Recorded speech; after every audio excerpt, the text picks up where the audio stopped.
ำยามดึกกับสายลมเพื่อความสุขสมทวนทั่วทุกหัวใจถึงคนทั้งโลกซึ่งอยู่แดนไกลจากคณะสงฆ์เชียงใหม่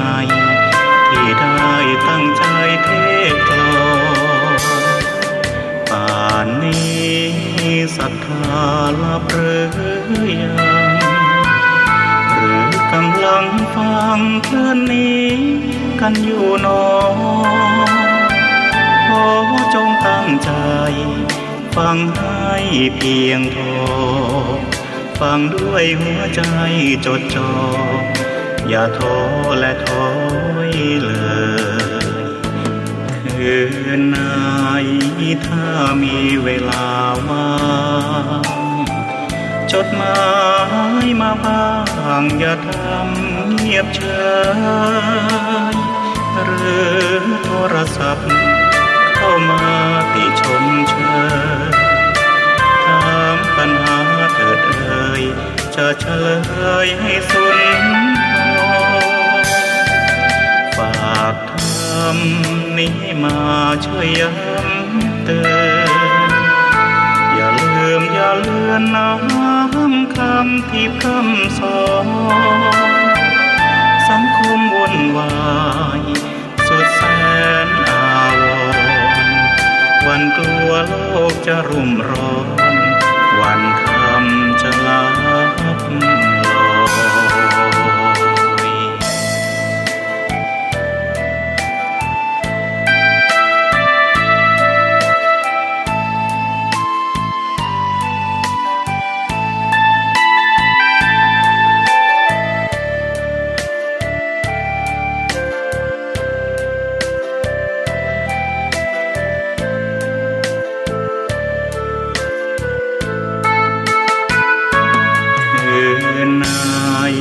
ถ้ามีเวลาว่างจดหมายมาบ้างอย่าทำเงียบเฉยหรือโทรศัพท์เข้ามาติชมเชยถามปัญหาเถิดเอ่ยจะเฉลยให้สุนทรฝากธรรมนี้มาช่วยย้ำเตือนอย่าลืมอย่าเลือนน้ำคำที่พร่ำสอนสังคมวุ่นวายสุดแสนอาวรณ์วันกลัวโลกจะรุ่มร้อนวันคำจะลับลอย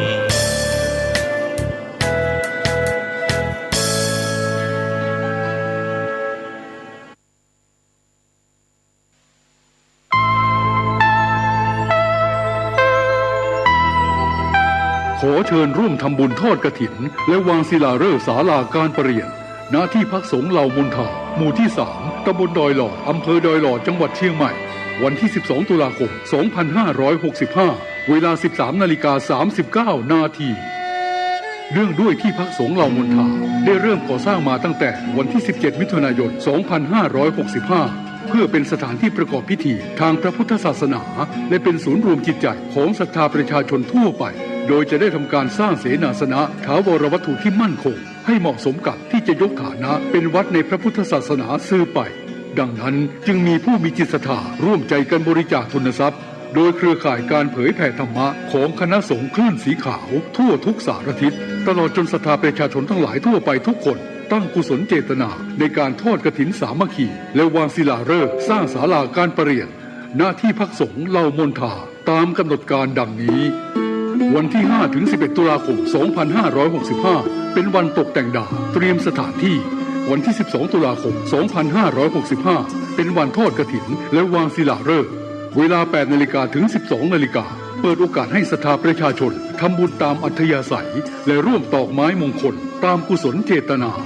เวลา 11 นาฬิกาถวายเพลพระสงฆ์และเลี้ยงอาหารประชาชนแบบโรงทานเวลา 12:30 นาทีเริ่มแห่ต้นกฐินสามัคคีแต่ละสายบุญและแห่แผ่นศิลาฤกษ์เวลา 13:30 นาที ประกอบพิธีวางศิลาฤกษ์และทอดกฐินในโอกาสอันเป็นบุญกุศลแห่งการสร้างวัดใหม่และทอดกฐินพร้อมวางศิลาฤกษ์สร้างศาลาการประเรียนครั้งนี้จึงขอกราบนิมนต์พระสงฆ์ครูบาอาจารย์และเชิญชวนศรัทธาพุทธศาสนิกชนทุกท่านได้ร่วมบุญตอกไม้มงคลปฐมฤกษ์เป็นมหามงคลอันยิ่งใหญ่ในวันที่ 12 ตุลาคม 2565 นี้ด้วย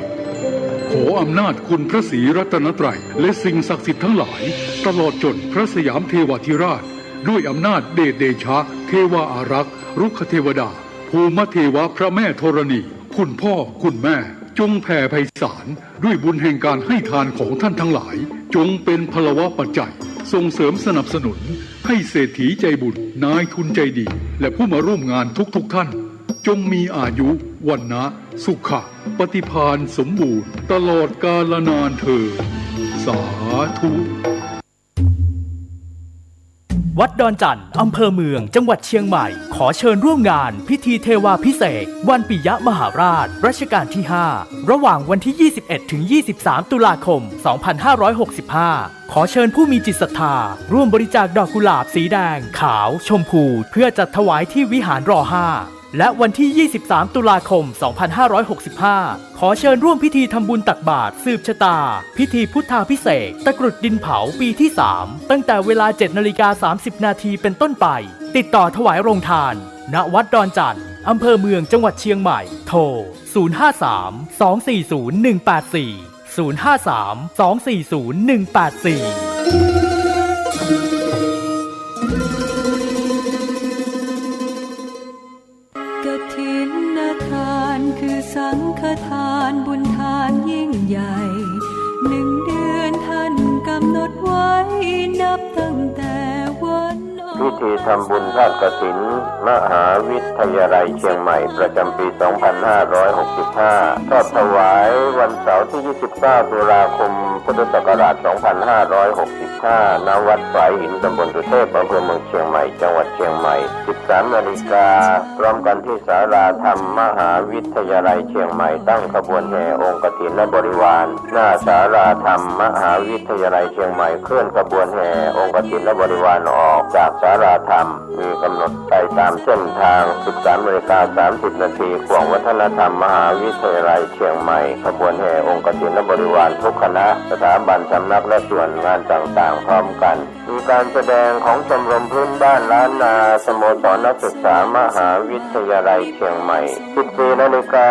เคลื่อนขบวนแห่องค์กฐินและบริวารเข้าสู่วัดฝายหินประธานในพิธีจุดธูปเทียนบูชาพระรัตนตรัยไหว้พระสมาทานเบญจศีลกล่าวคำถวายผ้ากฐินแด่พระสงฆ์น้อมผ้ากฐินถวายพระสงฆ์อัปโลกกฐินถวายทายธรรมแด่พระสงฆ์กรรมการสภามหาวิทยาลัยอธิการบดีรองอธิการบดีผู้ช่วยอธิการบดีประธานกรรมการส่งเสริมมหาวิทยาลัยคณบดีผู้อำนวยการสถาบันสำนักศูนย์กองประธานสภาพนักงานมหาวิทยาลัยนายกสโมสรมหาวิทยาลัยนายกสโมสรนักศึกษามหาวิทยาลัยตาม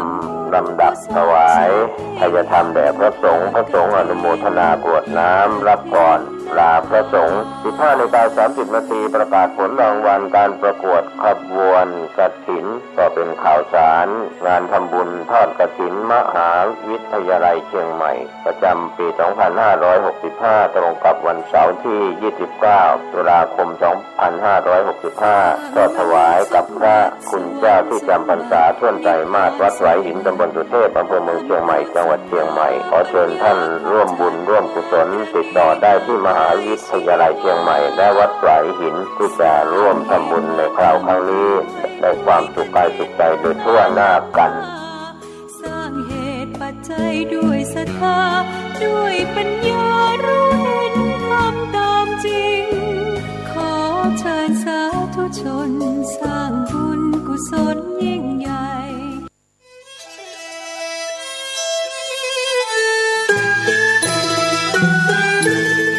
ข อเชิญร่วมทำบุญทอดกฐินสามัคคีณวัดทุ่งหลวงอำเภอแม่แตงจังหวัดเชียงใหม่ในวันอาทิตย์ที่ 6 พฤศจิกายน 2565 พิธีการดังนี้ 9 นาฬิกาเริ่มพิธีกล่าวองค์การบวงสรวง 10 นาฬิกา 9 นาทีพระสงฆ์เจริญชัยมงคลคาถาห่มผ้าพระธาตุ 10 นาฬิกา 30 นาทีทอดกฐินสามัคคีแด่พระสงฆ์จำพรรษาจำนวน 5 รูปขอเชิญร่วมทำบุญกฐินได้ที่บัญชีธนาคารกรุงเทพสาขาตลาดแม่มาลัยชื่อบัญชีพระอธิการอินคำทิตะปุญโญ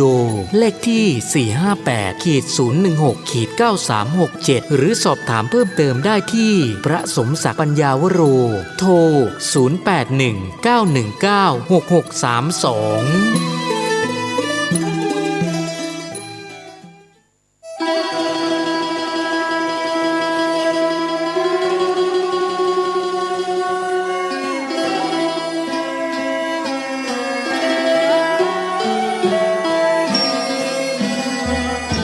เนื่องในมหามงคลวโรกาสแห่งเทศกาลเข้าพรรษาประจำปีพุทธศักราช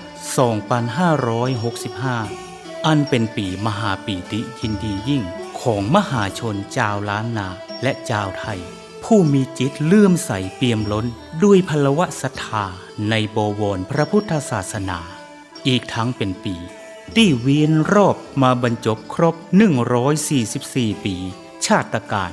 แห่งพระครูบาสลีวิจัยพระตนบุญตนยิ่งใหญ่ในเมตตาธรรมวัดพระสิงห์วรมหาวิหารตำบลพระสิงห์อำเภอเมืองจังหวัดเชียงใหม่ขอน้อมเจริญพรสาธุชนนักศีลนักบุญพุทธบริษัททุกท่านร่วมพิธีเจริญพระพุทธมนต์ทำวัดเย็นเจริญเมตตาภาวนาตามแนวสติปัฏฐานสี่สวดพระคาถาปารมี10 ทัศตามฮีทอยแห่งพระครูบาสลีวิจัยและสดับรับฟังพระเทศนาธรรมโวหารจากองค์พระมหาเถระผู้แตกฉานในอัตถธรรมขององค์สมเด็จพระบรมศาสดาสัมมาสัมพุทธเจ้าในทุกๆวันอาทิตย์ตั้งแต่เวลา 17 นาฬิกาหรือ 5 โมงเย็นเป็นต้นไปโดยจะเริ่มงานพิธีมหามงคลนี้ในวันอาทิตย์ที่ 4 กันยายน พุทธศักราช 2565 เป็นวาระการครั้งที่ 1 ไปตราบกระทั่งถึงวันอาทิตย์ที่ 6 พฤศจิกายน พุทธศักราช 2565 ก่อนวันป่าเวณียี่เป่งลอยกระทงเชียงใหม่รวมได้วาระมหามงคล10 วาระ10 มหาปารมี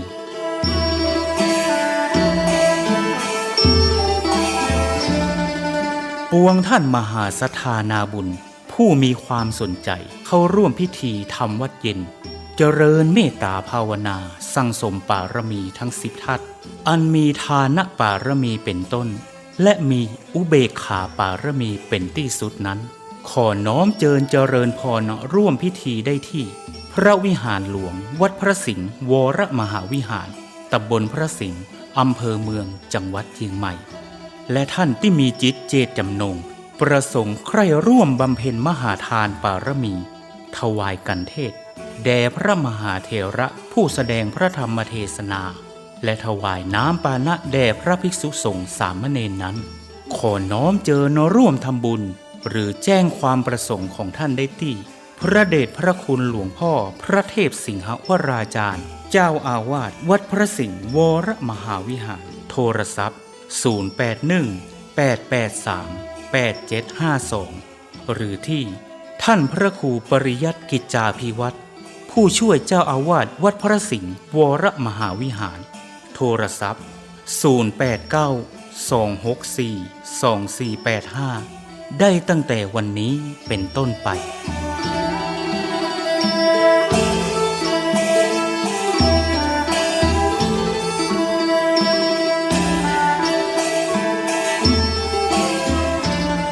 ขอมหาพลานิสงส์อันจะเกิดแต่เนื้อนาบุญอันบริสุทธิ์ของมหาศรัทธาทุกท่าน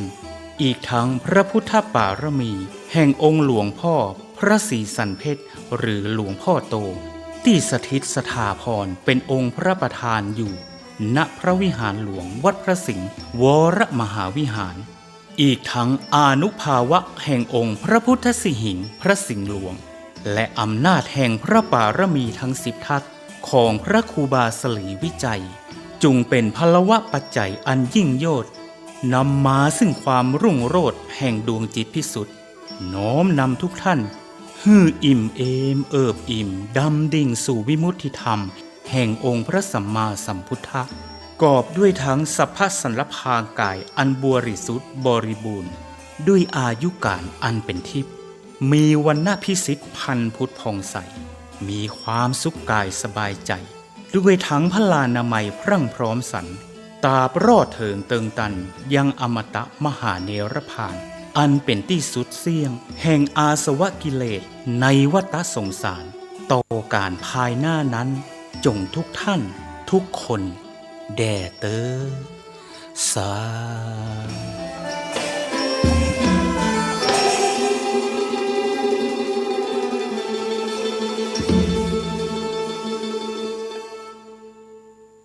ข่าวสารเพื่อการประชาสัมพันธ์ก็มีความสนใจที่จะจัดทำหนังสือชุดความรู้เรื่องพระพรหมมงคลฝ่ายวิปัสสนาทองสิริมังคโรศาสนบุคคลคุณภาพกับการเผยแผ่พระพุทธศาสนาก็จะมีการจัดพิมพ์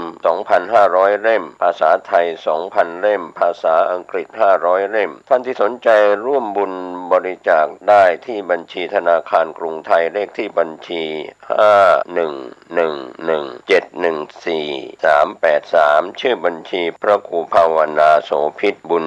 ญวิสิทธิ์เมืองวงศ์ติดต่อสอบถามได้ที่พระครูภาวนาโสภิตฝ่ายวิปัสสนาด็อกเตอร์เจ้าอาวาสวัดบ้านเหล่าพระเจ้าตาเขียวอำเภอป่าซางเชียงใหม่โทร 0969521159 ได้ทุกวันข่าวสารเพื่อการประชาสัมพันธ์ขอเชิญชวนผู้ใจบุญร่วมบุญจัดซื้อที่ดินถวายวัดกู่มาปินร้าง300 ปี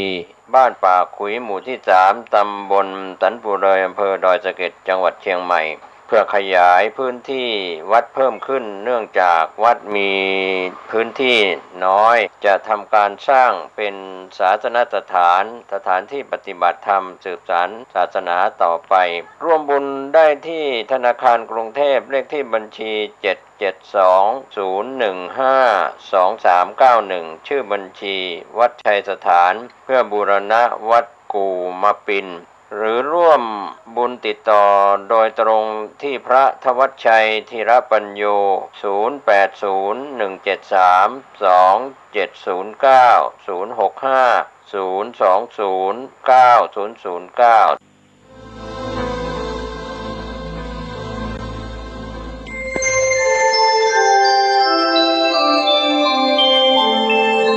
0209009 ขณะนี้ท่านกำลังฟังสถานีวิทยุกระจายเสียงพระพุทธศาสนา FM 104.5 เมกะเฮิรตซ์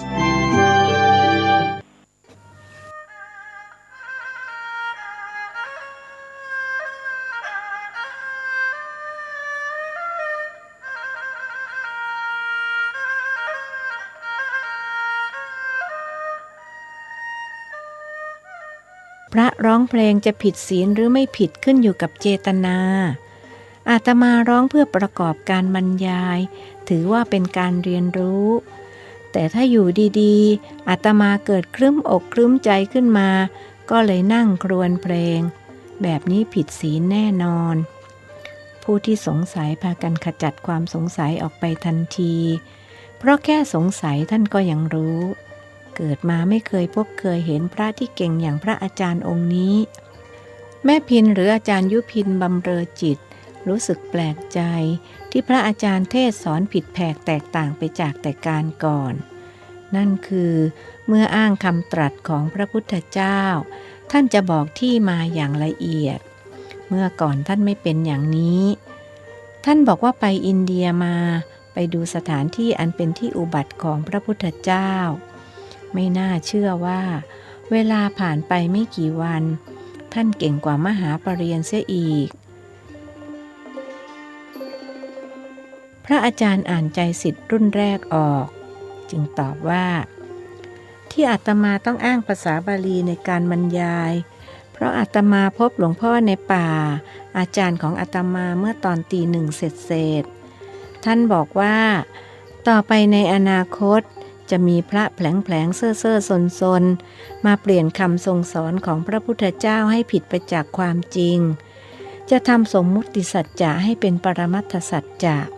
และทำปรมัตถสัจจะให้เป็นสมมุติสัจจะท่านรู้ว่านอกจากแม่พินแล้วผู้ที่นั่งอยู่ในที่นี้ไม่มีผู้ใดเข้าใจที่ท่านพูดทั้งนี้ทั้งนั้นเพราะพวกเขายังปฏิบัติไม่ถึงขั้นท่านจึงต้องอธิบายขยายความว่าสมมุติสัจจะแปลว่าจริงโดยสมมุติคือโดยความตกลงหมายรู้ร่วมกันของมนุษย์เช่นนายขาวนายแดงช้างม้าแมวพ่อแม่เพื่อนเป็นต้นซึ่งเมื่อกล่าวตามสภาวะก็เป็นเพียงสังขารหรือนามรูปหรือขันธ์ห้าเท่านั้นส่วนปรมัตถสัจจะแปลว่าจริงโดยปรมัตถ์คือความจริงโดยความหมายสูงสุดเช่นรูปเวทนาสัญญาสังขารวิญญาณท่านรู้ว่ายังมีคนไม่เข้าใจอีกเกือบทั้งหมดจึงบอกพวกเขาให้มีกำลังใจและความเพียรในการปฏิบัติว่าไม่เป็นไรยังไม่เข้าใจก็ไม่เป็นไร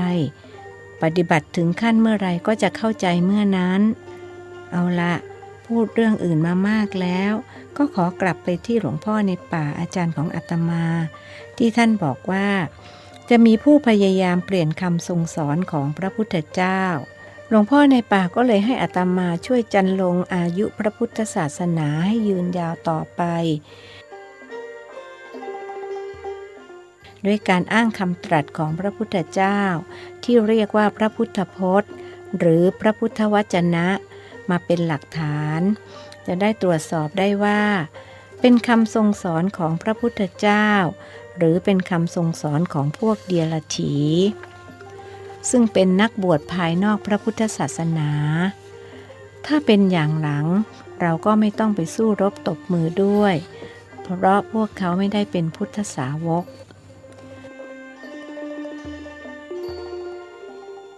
ทีนี้ก็จะเล่าเรื่องแม่ในอดีตชาติของอาตมาที่บอกไปเมื่อตะกี้ว่าเขามาปฏิบัติธรรมหน้าที่นี้ด้วยแต่ยังไม่ต้องรู้ว่าคนไหนเพราะเดี๋ยวกรรมฐานรั่วให้ตั้งใจปฏิบัติให้ได้เห็นหนอกันทุกคนแล้วจะรู้ว่าอ๋อคนที่นั่งติดกับเรานี่เองแต่ถ้าไม่ได้จริงๆแม่พินจะเป็นคนบอกให้ท่านตั้งกติกาเพื่อไม่ให้ผู้ปฏิบัติอยากรู้อยากเห็นก่อนถึงเวลาเรื่องก็มีอยู่ว่าตอนอาตมาบวชใหม่ๆตอนนั้นยังไม่สนใจการปฏิบัติเท่าไหร่นักเพราะไม่คิดว่าจะบวชตลอดชีวิตคิดแต่จะสึกท่าเดียววันหนึ่งหลวงพ่อช่อซึ่งเป็นสมภารวัดพรหมบุรีใช้อาตมาให้ไปเช่าเมนลอยที่อยุธยาสมัยนั้นวัดพรหมบุรียังไม่มีเมนเผาศพสมภารท่านเช่าเรือให้ไปเจ้าของเรือก็บอกรู้จักร้านที่ให้เช่าเมนลอยอยู่ริมแม่น้ำเจ้าพระยาจะพาไปส่งที่ร้านเลยเขาก็มารับตอนสายๆหลังจากอาตมาฉันเช้าแล้วจากนั้นก็ไปกันประมาณชั่วโมงเสร็จเขาก็ไปจอดที่ท่าน้ำหน้าบ้านหลังหนึ่งตรงกับเวลาฉันเพลพอดีเจ้าของบ้านก็กุลีกุจอมาต้อนรับนิมนต์อาตมาขึ้นไปบนบ้านพอขึ้นไปเขาจัดสำรับกับข้าวไว้แล้วอาตมาก็บอกไม่ใช่อาตมานะแล้วหันหลังกลับจะไปลงเรือแสดงว่าผิดบ้านคิดว่าเขาคงนิมนต์พระมาฉันที่บ้านอาตมาก็มองหาคนขับเรือเพื่อจะบอกว่ามาส่งผิดบ้านแต่ปรากฏว่าคนขับเรือไปแล้วเขาตะโกนบอกแว่วๆตอนส่งอาตมาที่ท่าน้ำว่าหลวงพี่บ้านนี้แหละที่ให้เช่าเมนลอยหลวงพี่ไปเจรจากับเขานะบ่าย3 โมงผมจะมารับจะไปเยี่ยมมน.หน่อย อาตมาก็ไม่ได้สนใจว่ามนอะไรตอนขากลับเขาถึงได้เฉลยว่ามนคือเมียน้อยท่านยกมือขวาป้องปากเมื่อพูดว่าเมียน้อยคนฟังพากันยิ้มยกเว้นสุภาพสตรีที่มาปฏิบัติเพื่อจะแก้ปัญหาสามีมีเมียน้อยคงคิดแค้นสามีจนยิ้มไม่ออกเจ้าของบ้านก็มีแม่เขาแล้วก็ลูกสาวที่บอกว่าเป็นแม่อาตมาในอดีตชาติแล้วก็มีพี่ชายของเขา2 คนพี่ชายคนโตเขาบอกท่านนิมนต์อย่าเพิ่งไปเราจัดไว้ถวายท่านนิมนต์นั่งครับแล้วผมจะเล่าถวายว่าเรื่องมันไปยังไงมายังไงอาตมาก็ยังไม่ยอมนั่งคิดว่าเขาคงนิมนต์พระรูปอื่นไว้แต่ท่านไม่มาก็เลยจะโมเมให้อาตมาฉันแทนอาตมาก็ยืนเก้ๆกังๆอยู่เรือก็ไปเสียแล้วบอก3 โมงเย็นถึงจะมารับอาตมาบอกเขาว่าจะมาเช่าเมนลอยเจ้าอาวาสใช้ให้มาพี่ชายคนโตของคนที่บอกว่าอาตมาเป็นลูกชายของเขาเมื่อชาติที่แล้วก็บอกว่าเขารู้จักอยู่ถัดบ้านเข้าไปอีกท่านึงแล้วก็นิมนต์ให้อาตมานั่งและฉันเพลก่อนจากนั้นเขาจะพาไปเช่าเมนลอยอาตมาก็นั่งแต่ไม่ยอมฉันเขาก็เลยเล่าเรื่องที่น้องสาวเขาฝันเห็นลูกชายในอดีตชาติว่าเป็นแม่ทัพสมัยกรุงศรีอยุธยาตอนปลายถูกฆ่าศึกฟันตกน้ำตายเขาก็ร้องไห้หาลูกชายฝันอยู่บ่อยๆแล้วก็เล่าให้แม่และพี่ชาย2 คนฟังพี่ชายก็ว่าน้องสาวเพ้อเจ้อแต่เขาก็ยังฝันอยู่ในที่สุดพี่ชายก็ลงความเห็นกันว่าน้องสาวเป็นบ้าท่านมองหน้าแม่เชิญศรีนิดนึงแล้วจึงเล่าต่อต่อมาน้องสาวก็ฝันอีกแล้วก็เล่าให้แม่และพี่ชายฟังว่าลูกชายในอดีตชาติของเขาที่ถูกฆ่าศึกฟันตกน้ำตายในชาตินั้นบัดนี้กลับมาเกิดใหม่และบวชเป็นพระภิกษุอยู่ที่วัดป่ามะม่วงวันที่เท่านี้เดือนนี้ปีนี้จะมาที่บ้านนี้เวลาเพลพอดีถ้ามีพระรูปร่างผอมสูงนั่งเรือมาขึ้นที่ท่าน้ำหน้าบ้านนั่นแหละคือพระลูกชายของเขาเขาก็จดบันทึกไว้พี่ชายจึงบอกว่าน่าจะลองดูพอถึงวันก็เตรียมอาหารไว้ถ้าไม่มีพระมาก็แปลว่าน้องสาวบ้าอาตมาก็มาตรงวันและเวลาพอดีจะเป็นความบังเอิญหรือเป็นไปตามที่เขาฝันตอนนั้นอาตมายังไม่รู้พอพี่ชายเล่าเสร็จอาตมาก็มองหน้าเขายังเชื่อไม่ได้เพราะเขาอายุน้อยกว่าจะมาเป็นแม่อาตมาได้อย่างไรเขาก็เล่าให้อาตมาฟังอาตมาคิดว่าจะต้องพิสูจน์ด้วยตัวเองก็รับฟังไว้ก่อนตกลงอาตมาก็ยอมฉันอาหารที่เขาเตรียมไว้ฉันเสร็จพี่ชายเขาก็พาไปบ้านที่ให้เช่าเมนลอยก็ไปตกลงกับเขาเป็นที่เรียบร้อยจากนั้นก็กลับมารอเรือที่บ้านเขาโยมที่เป็นแม่ในอดีตชาติของอาตมาเขาก็เล่าว่าเขาชอบฝันถึงอดีตชาติสมัยที่เขาเกิดในกรุงศรีอยุธยาตอนปลายบ้านเมืองเกิดศึกสงครามลูกชายของเขาคือพระพิพิธสุนทรรับราชการอยู่กับพระโอรสองค์หนึ่งของพระบาทสมเด็จพระเจ้าอยู่หัวบรมโกศที่เกิดจากพระสนมมีพระนามว่าพระองค์เจ้าแขกหรือกรมหมื่นเทพพิพิธเรื่องราวที่เขาเล่ามานี้อาตมาก็มาพิสูจน์ได้หลังจากที่ออกธุดงค์กับหลวงพ่อในป่าตอนอายุ45 ปีสมเด็จพระเจ้าอยู่หัวบรมโกศทรงมีพระมเหสี2 พระองค์คือพระพันวษาใหญ่และพระพันวษาน้อยมเหสี2 พระองค์นี้ทรงเป็นธิดาของเจ้าพระยาบำเรอภูธรในรัชสมัยพระเพทราชามีพระมารดาเป็นเชื้อสายตระกูลพราหมณ์ชาวเมืองเพชรบุรีพระพันวษาใหญ่ทรงมีพระราชธิดา6 พระองค์พระราชโอรส1 พระองค์คือเจ้าฟ้าธรรมาธิเบศรหรือกรมขุนเสนาพิทักษ์ พระพันวษาน้อยทรงมีพระราชธิดา6 พระองค์เช่นกันแต่ทรงมีพระราชโอรส2 พระองค์คือเจ้าฟ้าเอกทัตหรือกรมขุนอนุรักษ์มนตรีและเจ้าฟ้าอุทุมพรหรือกรมขุนพรพินิจส่วนพระโอรสที่เกิดจากพระสนม4 พระองค์ได้แก่พระองค์เจ้าแขกหรือกรมหมื่นเทพพิพิธพระองค์เจ้ามังคุดหรือกรมหมื่นจิตสุนทรพระองค์เจ้ารถหรือกรมหมื่นสุนทรเทพและพระองค์เจ้าปานหรือกรมหมื่นเสพภักดีกรมหมื่นเทพพิพิธทรงโปรดปรานพระพิพิธสุนทรคืออาตมามากถึงกับทรงโปรดให้เป็นโอรสบุญธรรมของพระองค์พระพิพิธสุนทรเป็นแม่ทัพรุ่นเดียวกับพระยาตากและพระยาเพชรบุรีบรรดาศักดิ์สมัยก่อนมี6 ชั้นเรียงจากต่ำไปหาสูงคือขุนหลวงพระยาเจ้าพระยาและสมเด็จเจ้าพระยาพระพิพิธสุนทรอายุยืนยาวอยู่ถึง5 แผ่นดินคือตั้งแต่แผ่นดินสมเด็จพระเจ้าอยู่หัวบรมโกศสมเด็จพระเจ้าอุทุมพรสมเด็จพระเจ้าเอกทัตสมเด็จพระเจ้าตากสินและสมเด็จพระพุทธยอดฟ้าจุฬาโลกเมื่อสมเด็จพระเจ้าอยู่หัวบรมโกศประชวรหนักใกล้จะสวรรคตทรงมีรับสั่งให้เจ้าฟ้าอุทุมพรครองราชสมบัติสืบต่อจากพระองค์ปกติราชสมบัติจะต้องตกแก่เจ้าฟ้าเอกทัตซึ่งเป็นพระเชษฐา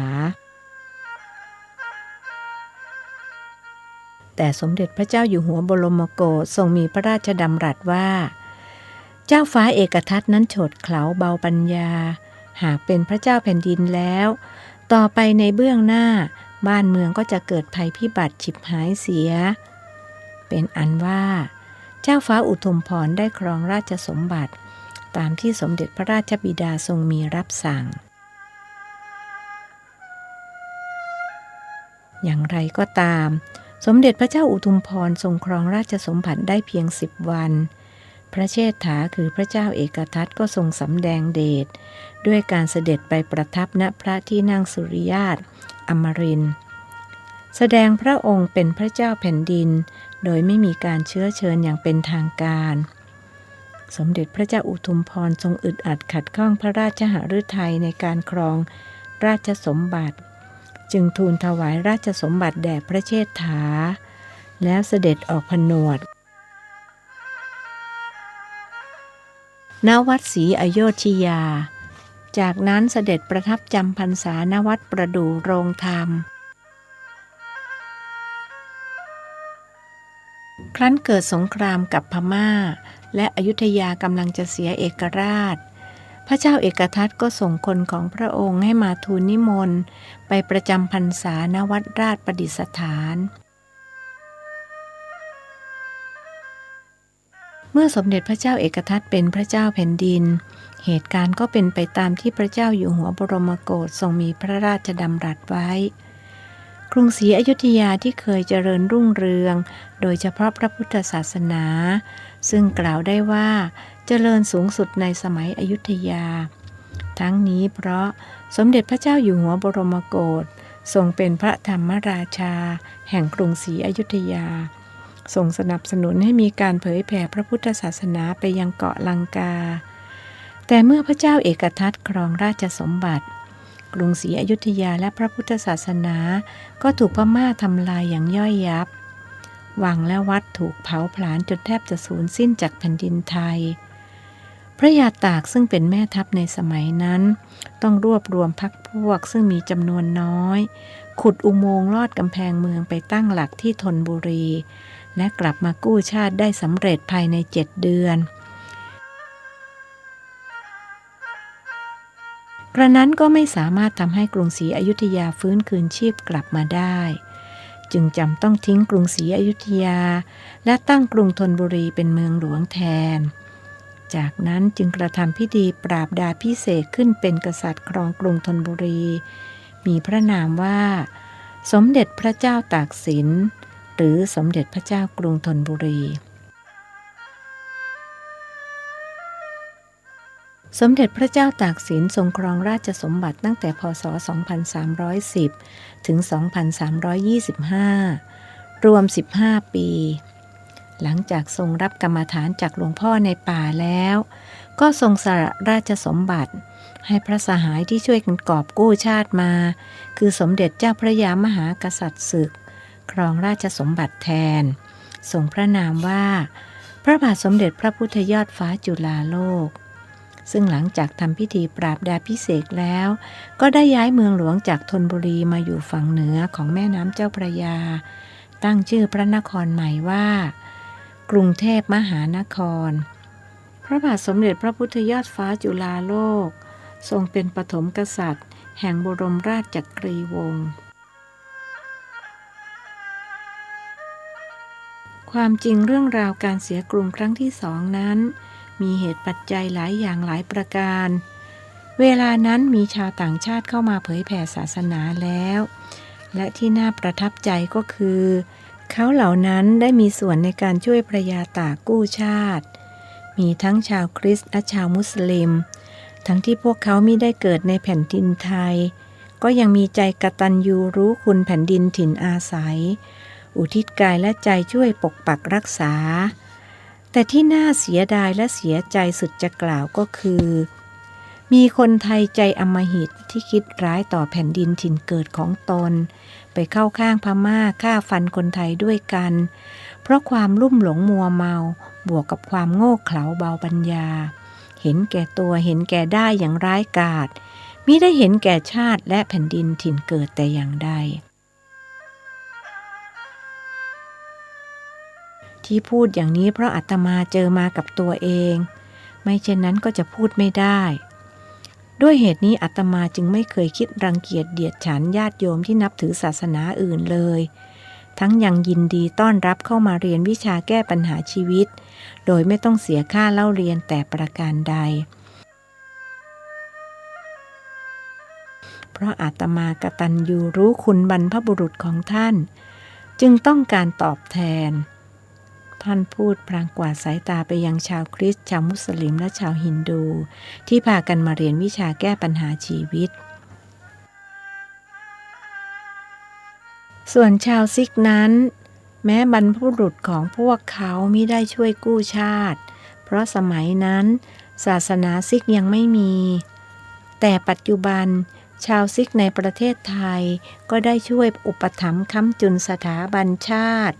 ศาสนาและพระมหากษัตริย์ทั้งโดยทางตรงและทางอ้อมที่แม่ในอดีตชาติของอาตมาฝันเห็นอาตมาถูกฆ่าศึกฟันตกน้ำนั้นเป็นความลับสุดยอดที่อาตมาก็เพิ่งมารู้ในชาตินี้หลังจากที่บวชและปฏิบัติธรรมจนได้เห็นหนอแล้วพระอาจารย์บรรยายมาถึงตรงนี้บรรดาศิษย์กรรมฐานซึ่งประกอบด้วยนานาศาสนิกต่างตั้งอกตั้งใจฟังรู้สึกตื่นเต้นยินดีอิ่มอกอิ่มใจจนลืมกำหนดฟังหนอดังที่พระอาจารย์สอนไว้ก่อนที่จะเปิดเผยความลับสุดยอดอาตมาก็ขอเล่าภูมิหลังของเหตุการณ์ทางการเมืองสมัยสมเด็จพระเจ้าเอกทัตสักเล็กน้อยเมื่อพระองค์ได้เป็นกษัตริย์แล้วก็ทรงดำริที่จะกำจัดพระเชษฐาและพระอนุชาที่เกิดจากพระสนมซึ่งมี4พระองค์ดังที่อาตมาเอ่ยพระนามมาแล้วได้แก่เสด็จพ่อบุญธรรมของอาตมาคือกรมหมื่นเทพพิพิธส่วนอีก3พระองค์นั้นเรียกรวมๆว่าเจ้า3กรมได้แก่กรมหมื่นจิตสุนทรกรมหมื่นสุนทรเทพและกรมหมื่นเสพภักดีเจ้า3กรมถูกประหารด้วยท่อนจันทร์ส่วนกรมหมื่นเทพพิพิธซึ่งเป็นพระเชษฐาองค์ใหญ่และเป็นฝ่ายสนับสนุนพระเจ้าอุทุมพรได้เสด็จลี้ภัยไปผนวดที่วัดกระโจมสมเด็จพระเจ้าเอกทัตจึงทรงให้ส่งพระภิกษุกรมหมื่นเทพพิพิธซึ่งเป็นพระเชษฐาต่างพระมารดาออกไปยังเกาะลังกาทวีปพูดง่ายๆว่ากรมหมื่นเทพพิพิธเสด็จพ่อบุญธรรมของอาตมา ถูกเนรเทศไปอยู่เกาะลังกาเพราะสมเด็จพระเจ้าเอกทัตทรงระแวงว่าพระเชษฐาต่างพระมารดาจะช่วงชิงราชสมบัติแต่ถ้าพระองค์ไม่ผนวดก็จะถูกสมเด็จพระเจ้าเอกทัตให้ประหารด้วยท่อนจันทร์เช่นเดียวกับเจ้าสามกรมภายหลังเมื่อเกิดศึกสงครามสมเด็จพระเจ้าเอกทัตก็ยังทรงหมกมุ่นอยู่กับสุราและนารีไม่สนพระทัยที่จะหาทางปกป้องบ้านเมืองอีกประการหนึ่งพระองค์ทรงเชื่อพวกประจบสพลได้กำจัดทหารฝีมือดีไปหลายต่อหลายคนมีข้าราชการที่รักชาติแอบส่งข่าวไปทูลพระภิกษุกรมหมื่นเทพพิพิธพระองค์จึงเสด็จกลับมาอย่างลับๆเพราะทรงห่วงใยในพระอนุชาทั้งสองคือสมเด็จพระเจ้าอุทุมพรที่ยังผนวดอยู่กับสมเด็จพระเจ้าเอกทัตซึ่งไม่ทรงสันทัดเรื่องศึกสงครามและที่ทรงห่วงใยไม่น้อยไปกว่าพระอนุชาทั้งสองก็คือองค์หญิงจันทร์กระจ่างฟ้าพระธิดาของพระองค์ที่ทรงกำพร้าพระมารดาตั้งแต่ยังทรงพระเยาว์องค์หญิงจันทร์กระจ่างฟ้าทรงพระสิริโฉมโสภากว่าสตรีชาววังทั้งปวงจนพระพี่เลี้ยงพากันเป็นห่วงต้องช่วยกันแอบซ่อนไว้แต่ในพระตำหนักด้วยเกรงว่าถ้าสมเด็จพระเจ้าเอกทัตทรงเห็นก็จะนำไปเป็นนางในโดยไม่ทรงคิดว่าเป็นพระธิดาของพระเชษฐาและเป็นหลานอาของพระองค์เพราะทรงมัวเมารุ่มหลงในอิสตรียิ่งนักอาตมาหรือพระพิพิสุนทรในชาตินั้นเมื่อทราบว่าเสด็จพ่อบุญธรรมเสด็จลับๆกลับมาจากลังกาก็ดีใจแต่จะไปพบอย่างเปิดเผยก็ทำไม่ได้เพราะถ้ารู้ไปถึงพระเนตรพระกันของสมเด็จพระเจ้าเอกทัตก็จะเป็นอันตรายต่อชีวิตของเสด็จพ่อบุญธรรมพอดีกับในช่วงนั้นอาตมาออกรบกับพม่าและถูกฟันตกน้ำตามที่แม่ในอดีตชาติของอาตมาฝันเห็นในชาตินั้นอาตมาก็คิดว่าคนฟันคือพม่าซึ่งเป็นศัตรูคู่อาฆาตกับไทยแต่พอมาเกิดใหม่ในชาตินี้และมีโอกาสได้บรรพชาอุปสมบทในพระบวรพุทธศาสนามีโอกาสปฏิบัติธรรมเจริญพระกรรมฐานจนสามารถระลึกชาติได้อาตมาถึงได้รู้ว่าข้าศึกที่ฟันอาตมาตกน้ำนั้นไม่ใช่พม่าแต่เป็นคนไทยที่ทรยศต่อชาติท่านผู้ปฏิบัติธรรมทั้งหลายเอ๋ยมีลูกให้สอนลูกมีหลานให้สอนหลานว่าอย่าได้คิดคดทรยศต่อชาติและแผ่นดินถิ่นเกิดอย่ามักใหญ่ไฟสูงให้เกินศักดิ์อย่าจงรักภักดีชาติอื่นยิ่งกว่าชาติของตนจะไม่พ้นอบายจะเอาตัวไม่รอด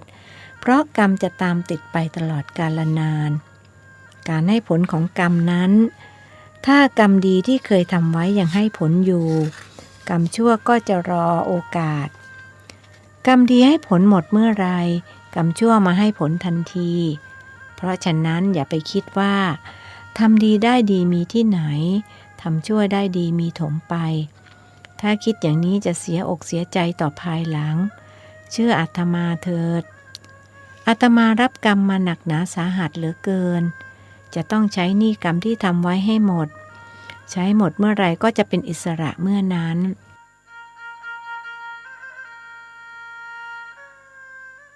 น่าสงสารคนไทยที่ไปเข้าข้างศัตรูฟันอาตมาตกน้ำแล้วแม่ในอดีตชาติของอาตมาเขาฝันเห็น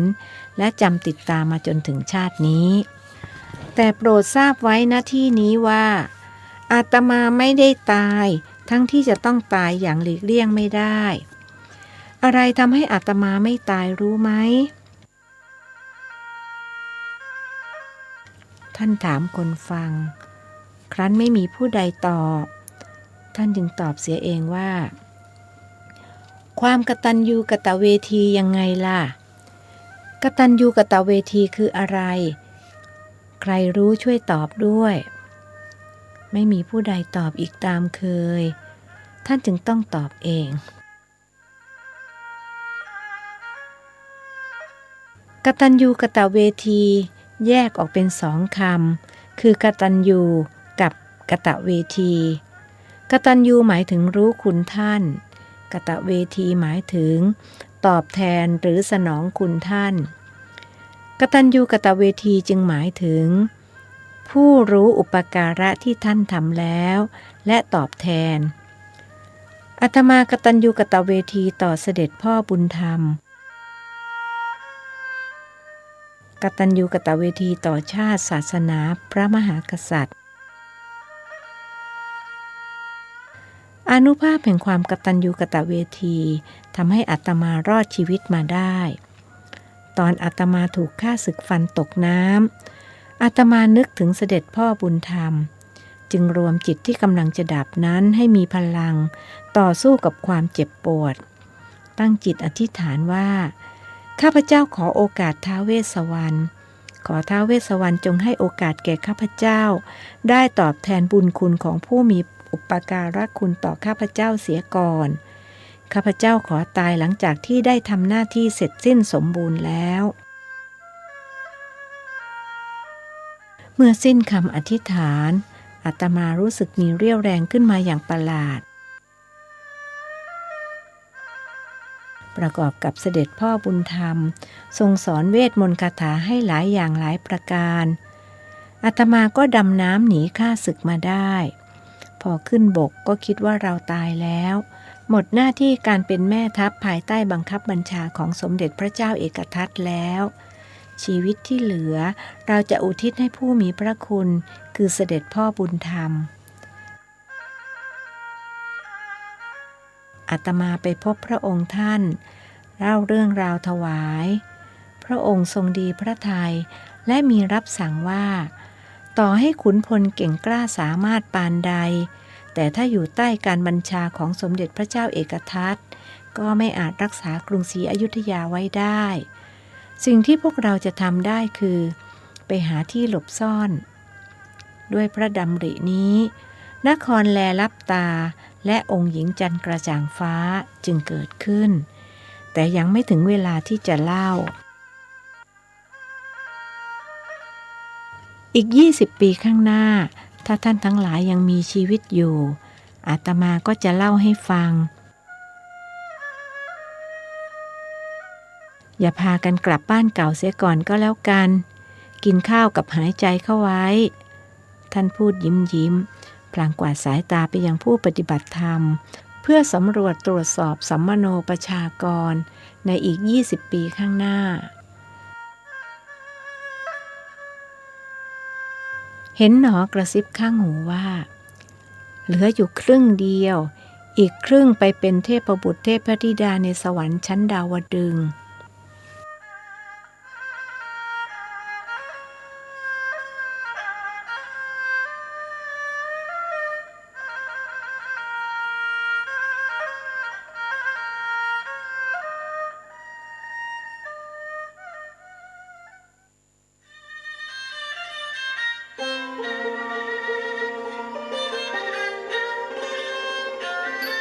บทที่13สิทธิพระตถาคตพระอาจารย์ผู้ให้กรรมฐานอยากรู้ว่าในบรรดาผู้ที่เหลืออยู่ครึ่งหนึ่งนั้นรวมแม่เชิญศรีด้วยหรือว่าหล่อนจะมอดม้วยมรณาไปเสียก่อนจึงหลับตาตั้งสติไว้ที่หน้าผากกำหนดรู้หนอรู้หนอก็รู้ว่าหล่อนจะตายเมื่ออายุได้6 รอบแม่เชิญศรีอายุน้อยกว่าท่าน10 ปี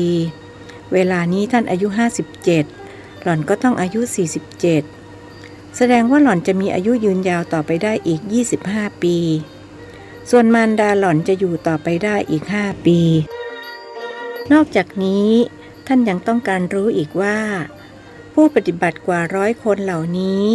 มีใครที่จะไปเกิดเป็นเทพบุตรและเทพธิดาในสวรรค์ชั้นดาวดึงส์บ้าง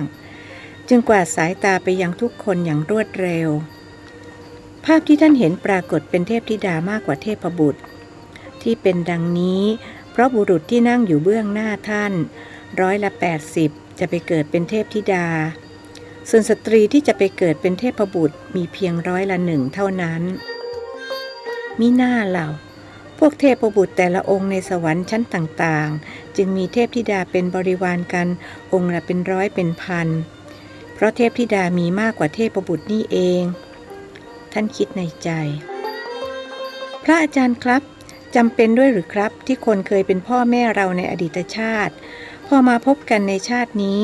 เราต้องตอบแทนบุญคุณหรือสงเคราะห์ช่วยเหลือในเมื่อเราก็มีพ่อแม่ในชาตินี้ที่เราต้องตอบแทนบุญคุณบุรุษหนึ่งถามขึ้นเขาเป็นชาวพุทธหากก็เป็นพุทธเพียงในนามเพราะเขาไม่รู้ว่าพระพุทธเจ้าสอนอะไรและสงสัยกระทั่งว่าพระพุทธเจ้ามีจริงหรือไม่ที่มาปฏิบัติธรรมเจริญพระกรรมฐานครั้งนี้ก็มิได้มาด้วยศรัทธาแต่มาเพื่อหวังว่าบุญจะช่วยเขาเป็นข้าราชการครูสอนอยู่โรงเรียนประถมแห่งหนึ่งในกรุงเทพถูกผู้บังคับบัญชาจับได้ว่าทุจริตเรื่องซื้อนมที่หมดอายุแล้วมาให้นักเรียนกินเมื่อถูกจับได้และกำลังอยู่ระหว่างการพิจารณาความผิดเขาจึงลามาปฏิบัติธรรมด้วยหวังว่าบุญกุศลจะช่วยตนให้พ้นผิดเขาเป็นครูผู้ไร้คุณธรรมเป็นพาลชนมิใช่กัลยาณชนและที่ร้ายไปกว่านั้นคือเขาเป็นมิจฉาทิฏฐิการจะตอบคำถามของผู้เป็นมิจฉาทิฏฐิจึงต้องระมัดระวังเป็นพิเศษด้วยเหตุนี้ท่านจึงตอบว่าสำหรับผู้ที่มาปฏิบัติเพื่อต้องการพัฒนาจิตยกระดับชีวิตจากความเป็นปุถุชนขึ้นสู่ความเป็นอริยชนคือจากผู้มีกิเลสหนามาเป็นผู้ประเสริฐนั้นเขาจะมีความกตัญญูกตเวทีเป็นคุณธรรมประจำใจของเขาเมื่อจิตของเขาได้รับการพัฒนาคุณธรรมคือความกตัญญูกตเวทีนี้จะผุดขึ้นมาเองโดยที่เขาไม่ได้ไปบังคับเคี่ยวเข็นแต่สำหรับคนที่มาปฏิบัติเพื่อแก้บนให้พ้นความผิด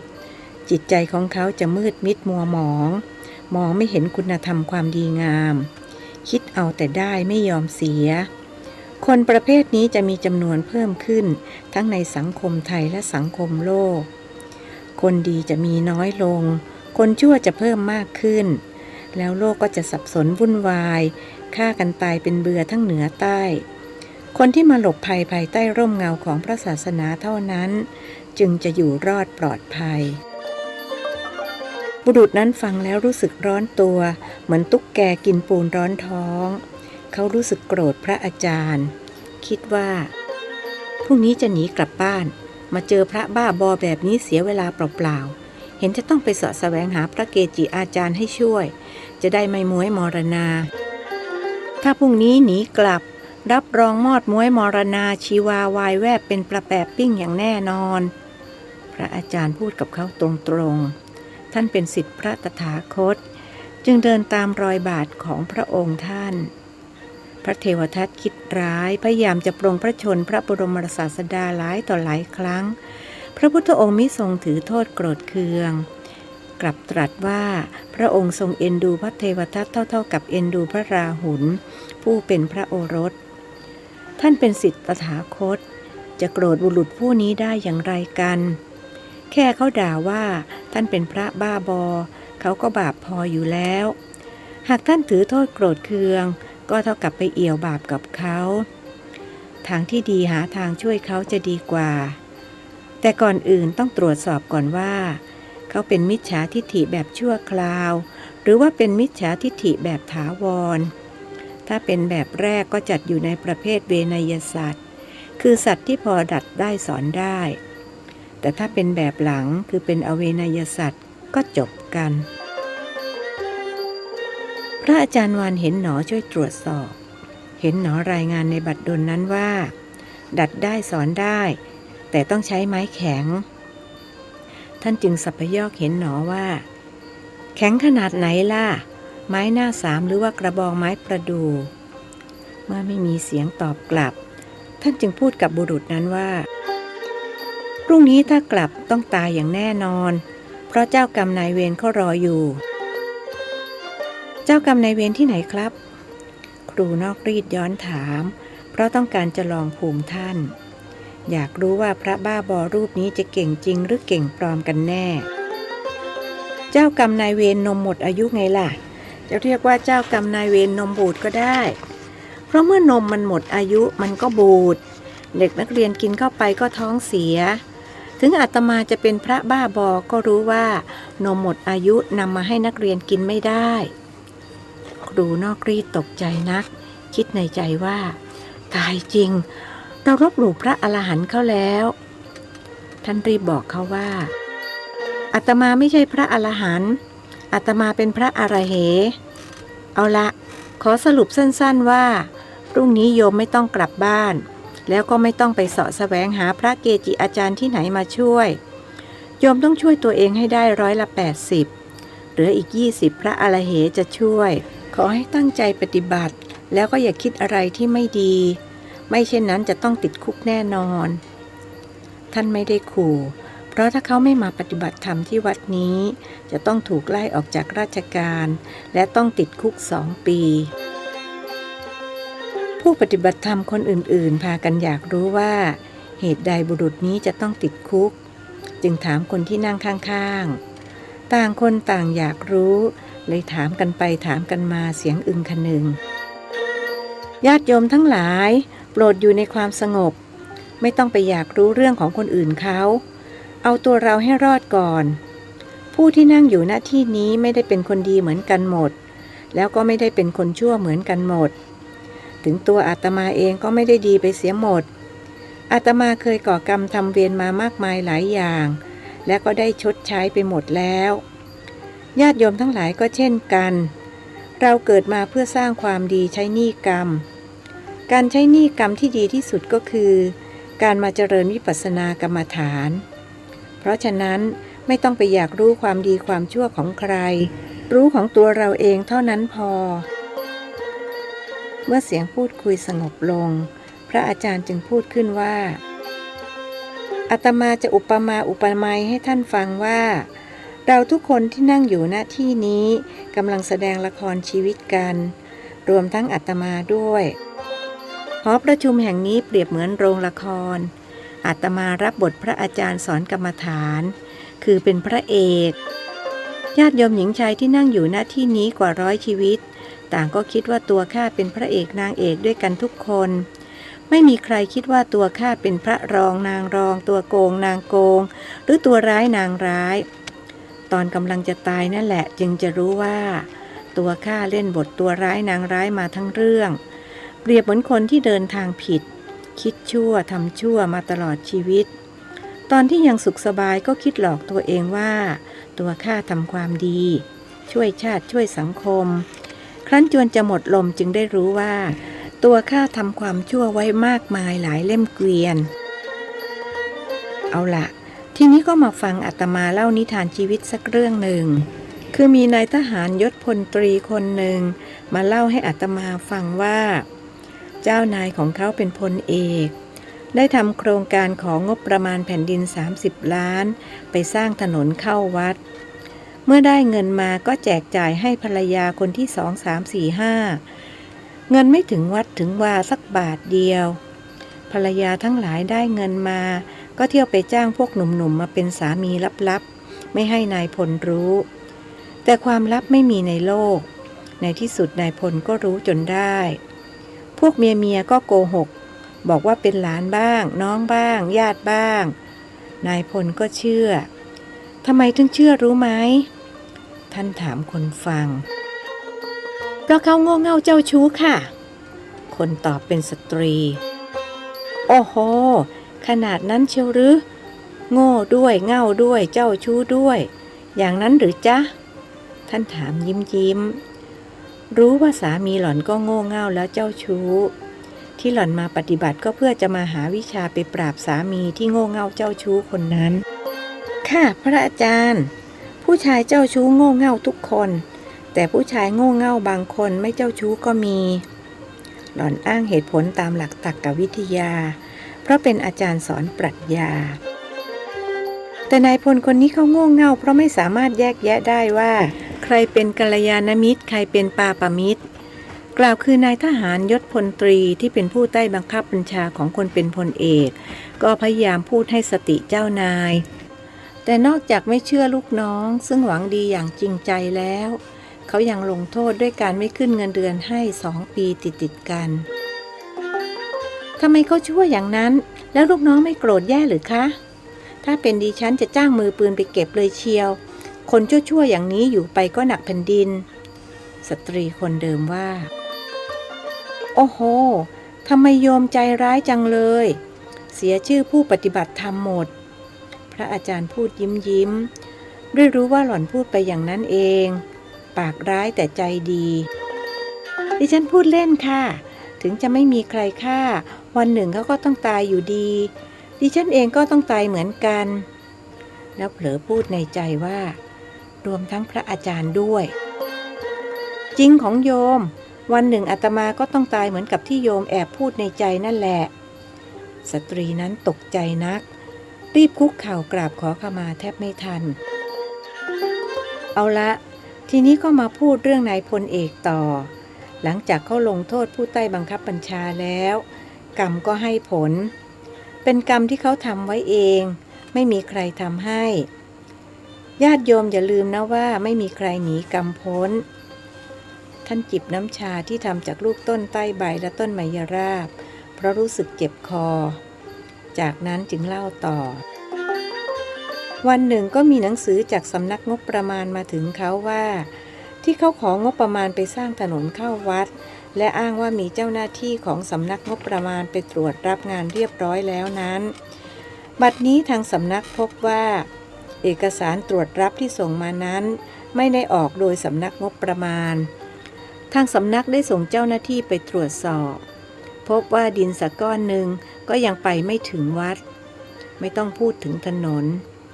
ส่วนถนนที่มีอยู่นั้นเป็นผลงานของผู้มีจิตศรัทธาที่พากันรวบรวมปัจจัยมาสร้างถวายวัดเมื่อกว่า10 ปีมาแล้วแล้วตอนนี้นายพลเอกทำอย่างไรครับบุรุษหนึ่งถามขึ้นเขาเป็นทหารเก่าที่เกษียณอายุราชการแล้วและรู้เรื่องกลโกงของนายพลเอกที่เคยเป็นผู้บังคับบัญชาของเขาเป็นอย่างดีนายเขาคนนี้มีชีวิตคลุกเคล้าอยู่กับสุราและนารีดำเนินรอยตามบิดาของเขาซึ่งเป็นข้าราชการยศใหญ่หากก็ไปไม่รอดในบั้นปลายชีวิตต้องถูกสอบสวนในข้อหาโกงกินสุดท้ายศาลตัดสินให้ไล่ออกจากราชการและถูกจำคุก10 ปีในคดีอาญาเขาแก้ปัญหาโดยชิงยิงตัวตายเสียก่อนป่านนี้คงนอนเสวยกรรมอยู่ในนรกรอลูกชายอยู่เป็นแน่อาตมาไม่ทราบนายพลตรีเขาเล่าให้ฟังเท่านี้พระอาจารย์ตอบแล้วสรุปว่าเอาละที่อาตมาเล่ามาพอเป็นสังเขปนี้ก็เพื่อจะชี้ให้ญาติโยมเห็นว่าไม่มีใครพ้นจากเวรที่ทำกรรมที่ก่อไปได้ไม่ว่าจะมียศใหญ่มีอำนาจราชศักดิ์เพียงใดหากทำชั่วแล้วก็หนีกรรมชั่วที่ตัวทำไปไม่พ้นเพราะฉะนั้นอาตมาจึงใคร่ขออัญเชิญพระพุทธวจนะจากพระไตรปิฎกเล่มที่25ข้อ19หน้า30มาเป็นอุทาหรณ์สอนใจให้ญาติโยมศาสนิกทั้งหลายว่าไม่ควรพอใจในบาปดังคำตรัสขององค์สมเด็จพระสัมมาสัมพุทธเจ้าความตอนหนึ่งว่าณตัมหิฉันทังกะยิราทะทุกโขปาปัสสะอุจจโยไม่ควรทำความพอใจในบาปเพราะการสั่งสมบาปนำทุกข์มาให้ท่านพระครูผู้เล่นบทพระอาจารย์ต้องการตอบคำถามข้าราชการครูผู้นั้นจึงทวนคำถามของเขาอีกครั้งหนึ่งซึ่งคนถามเองก็อาจจะลืมไปแล้วเพราะมัวแต่พูดนอกประเด็นกันเพลินอยู่ท่านพูดว่าอาตมาจะกลับมาที่คำถามของโยมผู้ชายคนหนึ่งที่ถามว่าจำเป็นด้วยหรือที่คนเคยเป็นพ่อแม่เราในอดีตชาติพอมาพบกันในชาตินี้เราต้องตอบแทนบุญคุณหรือสงเคราะห์ช่วยเหลือในเมื่อเราก็มีพ่อแม่ในชาตินี้ที่เราต้องตอบแทนบุญคุณเป็นคำถามที่ค่อนข้างยาวนะอย่างดีที่อาตมาไม่ได้เป็นโรคสมองเสื่อมไม่เช่นนั้นคงจำได้ไม่หมด พระอาจารย์คิดว่าจำเป็นหรือไม่คะแม่เชิญศรีถือโอกาสถามลูกชายในอดีตชาติท่านกำลังเล่นบทพระอาจารย์ก็ต้องเรียกท่านว่าพระอาจารย์ไม่เรียกหลวงพ่อเหมือนที่เคยเรียกถ้าถามอาตมาก็คิดว่าจำเป็นที่ตอบอย่างนี้เพราะอาตมาเป็นศิษย์พระตถาคตต้องดำเนินรอยตามพระองค์ท่านพระบรมศาสดาของเราทรงเป็นบุตรผู้มีความกตัญญูกตเวทีต่อพระชนกชนนีอย่างไม่มีผู้ใดในโลกเทียบเทียมได้อาตมาประทับใจในความกตัญญูกตเวทีของพระองค์ที่ทรงมีต่อพระพุทธบิดาและพระพุทธมารดาอาตมาจะเล่าให้ญาติโยมฟังโดยสังเขปไว้ณที่นี้โปรดตั้งใจฟังแล้วท่านพระครูผู้เป็นพระอาจารย์จึงเล่าว่าในพรรษาที่2แห่งการบำเพ็ญพุทธกิจพระบรมศาสดาเสด็จนครกบิลพัสครั้งแรกเพื่อโปรดพระพุทธบิดาและพระประยุรญาติทำไมไม่ไปโปรดพระพุทธมารดาใครทราบให้ยกมือขึ้นผู้ที่ยกมือมีครบทุกศาสนาท่านเกรงว่าจะแย่งกันตอบจึงตอบเสียเองว่าเพราะพระพุทธมารดาสวรรคตตั้งแต่พระสิทธัตถกุมารประสูติได้7 วันเรียกว่าจุติจากโลกมนุษย์ไปอุบัติเป็นเทพบุตรอยู่ในสวรรค์ชั้นดุสิตพระพุทธองค์เสด็จไปโปรดในพรรษาที่7โดยทรงแสดงพระอภิธรรมที่สวรรค์ชั้นดาวดึงส์เทพบุตรที่เคยเป็นพุทธมารดาก็เหาะลงมาฟังธรรมและได้บรรลุธรรมเป็นพระโสดาบันแต่ในโลกมนุษย์พระองค์โปรดพระพุทธบิดาก่อนโดยทรงแสดงธรรมโปรด3 ครั้งครั้งแรกพระพุทธบิดาทรงได้ดวงตาเห็นธรรมคือเป็นพระโสดาบันครั้งที่2เป็นพระสกิทาคามีครั้งที่3เป็นพระอนาคามีและในพรรษาที่5พระพุทธองค์เสด็จนครกบิลพัสอีกเป็นครั้งที่2เพื่อแสดงธรรมโปรดพระพุทธบิดาเป็นครั้งสุดท้ายเพราะในเวลานั้นพระเจ้าสุโธทนะประชวรหนักพระองค์ทรงเป็นพระอนาคามีแล้วเมื่อได้สดับพระธรรมเทศนาจากพระพุทธเจ้าก็ได้บรรลุพระอรหันต์และปรินิพพานในวันนั้นเป็นอันว่าพระบรมศาสดาทรงทดแทนพระคุณพระพุทธบิดาได้อย่างยอดเยี่ยมที่สุดท่านหยุดเทศแล้วกวาดสายตาไปยังผู้ฟังเพื่อจะสำรวจว่ามีใครซาบซึ้งใจจนน้ำไหลออกตาบ้างผลปรากฏว่าไม่มีท่านจึงใช้วิธีสร้างบรรยากาศเสียใหม่ให้ดูขลังและขรึมเรื่องก็มีดังนี้ท่านทำเหมือนจะเล่าหากก็ไม่เล่าเพราะยังไม่รู้ว่าญาติโยมศาสนิกที่นั่งอยู่หน้าที่นี้มีผู้ใดไม่อยากฟังบ้างจึงต้องสอบถามเสียก่อนขอประทานโทษอาตมายังไม่ได้สำรวจเลยว่าใครอยากฟังใครไม่อยากฟังโยมอยากฟังหรือเปล่าท่านถามบุรุษที่เห็นหนอบอกว่าเขาเป็นชาวคริสต์ผมฟังได้ครับพระอาจารย์บุรุษนั้นตอบไม่ตรงประเด็นนักเขาต้องตอบอย่างระมัดระวังเพื่อไม่ให้กระทบกระเทือนศาสนิกอื่นขณะเดียวกันก็ต้องไม่ลบหลู่ศาสนาตนเองด้วยหากตอบว่าอยากฟังก็เกรงใจว่าจะเป็นการฝักใฝ่ในศาสนาอื่นครั้นจะตอบว่าไม่อยากฟังก็จะเสียมารยาทเพราะเขาต้องการมาเรียนรู้ว่านักบวชในศาสนาพุทธต่างก็มีหลักการเหมือนกันคือสอนให้มนุษย์ละชั่วทำดีและเพิ่งมารู้เมื่อมาปฏิบัติธรรมที่วัดนี้ว่า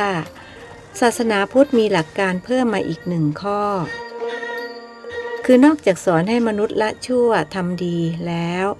ยังสอนเรื่องการทำจิตของตนให้ผ่องใสอีกด้วยถ้ามีคนตอบว่าไม่อยากฟังพระอาจารย์ก็จะไม่เล่าหรือคะสตรีผู้หนึ่งถามด้วยเกรงว่าท่านจะไม่เล่าหากมีผู้ตอบว่าไม่อยากฟังเล่าสิก็อาตมาแจ้งให้ทราบตั้งแต่ต้นแล้วไม่ใช่หรือว่าเราทุกคนที่นั่งณที่นี้กำลังแสดงละครกันอาตมาเป็นพระเอกและเล่นบทพระอาจารย์ก็ต้องแสดงไปตามบทโยมมีปัญหาหรือเปล่าคราวนี้ท่านเล่นบทนักเลงไม่มีค่ะ นิมนต์พระอาจารย์ค่ะหล่อนประนมมือพร้อมกล่าวนิมนต์ด้วยคิดว่าพระอาจารย์โกรธพระอาจารย์ต้องการให้หล่อนรู้ว่าคิดผิดจึงมองไปที่หล่อนส่งยิ้มสวยๆไปให้สตรีนั้นจึงคิดใหม่ว่าพระอาจารย์ไม่โกรธ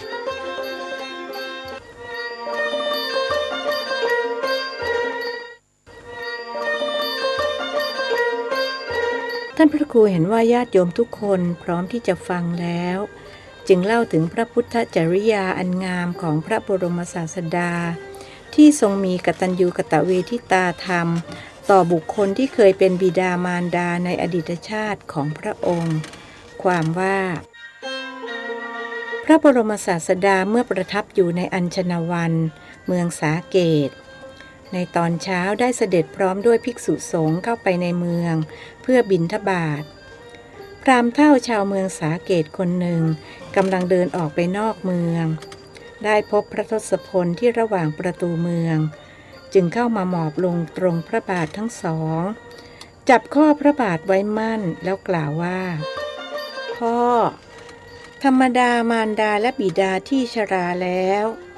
บุตรทั้งหลายพึงประคบประหงมดูแลเอาใจใส่มิใช่หรือเหตุใดเล่าพ่อจึงไม่แสดงตนให้ปรากฏแก่ข้าพระองค์สิ้นกาลนานประมาณเพียงนี้ขอพระองค์จงมาเยี่ยมมารดาบ้างดังนี้แล้วได้พาพระบรมศาสดาไปสู่เรือนของตน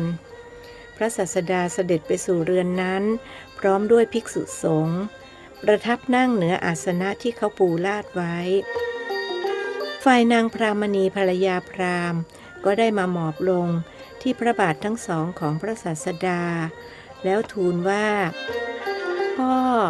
พ่อไปอยู่เสียที่ไหนสิ้นกาลประมาณเพียงนี้ธรรมดามารดาและบิดาที่ชราแล้ว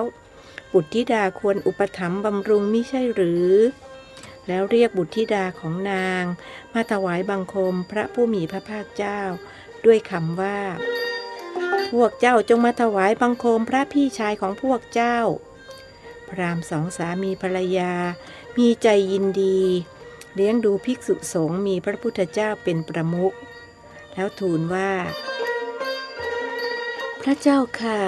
ขอพระองค์จงทรงรับภิกษาที่เรือนแห่งนี้เป็นนิจเถิดพระบรมศาสดาตรัสว่าธรรมดาพระพุทธเจ้าทั้งหลายย่อมไม่ทรงรับภิกษาเป็นนิจในที่แห่งเดียวเท่านั้นพราหมณ์และนางพรามณีจึงกราบทูลว่าถ้ากระนั้นขอพระองค์พึงส่งพวกคนที่มาเพื่อนิมนต์พระองค์ไปที่สำนักของข้าพระองค์เถิดพระเจ้าข้าตั้งแต่นั้นมาพระบรมศาสดาทรงส่งพวกคนที่มาเพื่อนิมนต์ไปด้วยพระดำรัสว่าพวกท่านจงไปบอกแก่พราหมณ์เถิด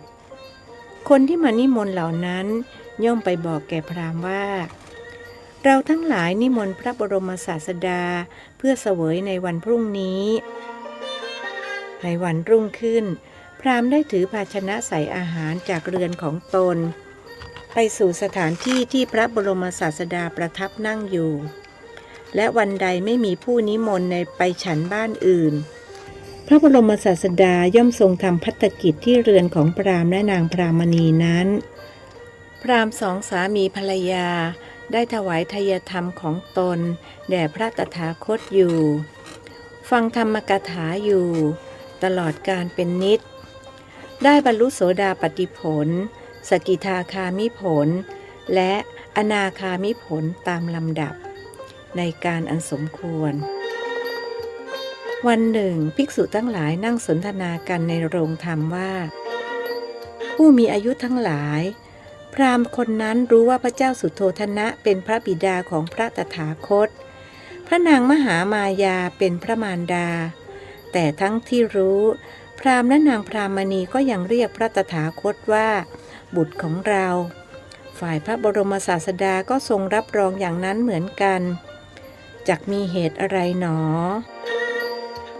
พระบรมศาสดาทรงสดับถ้อยคำของภิกษุเหล่านั้นแล้วตรัสว่าภิกษุทั้งหลาย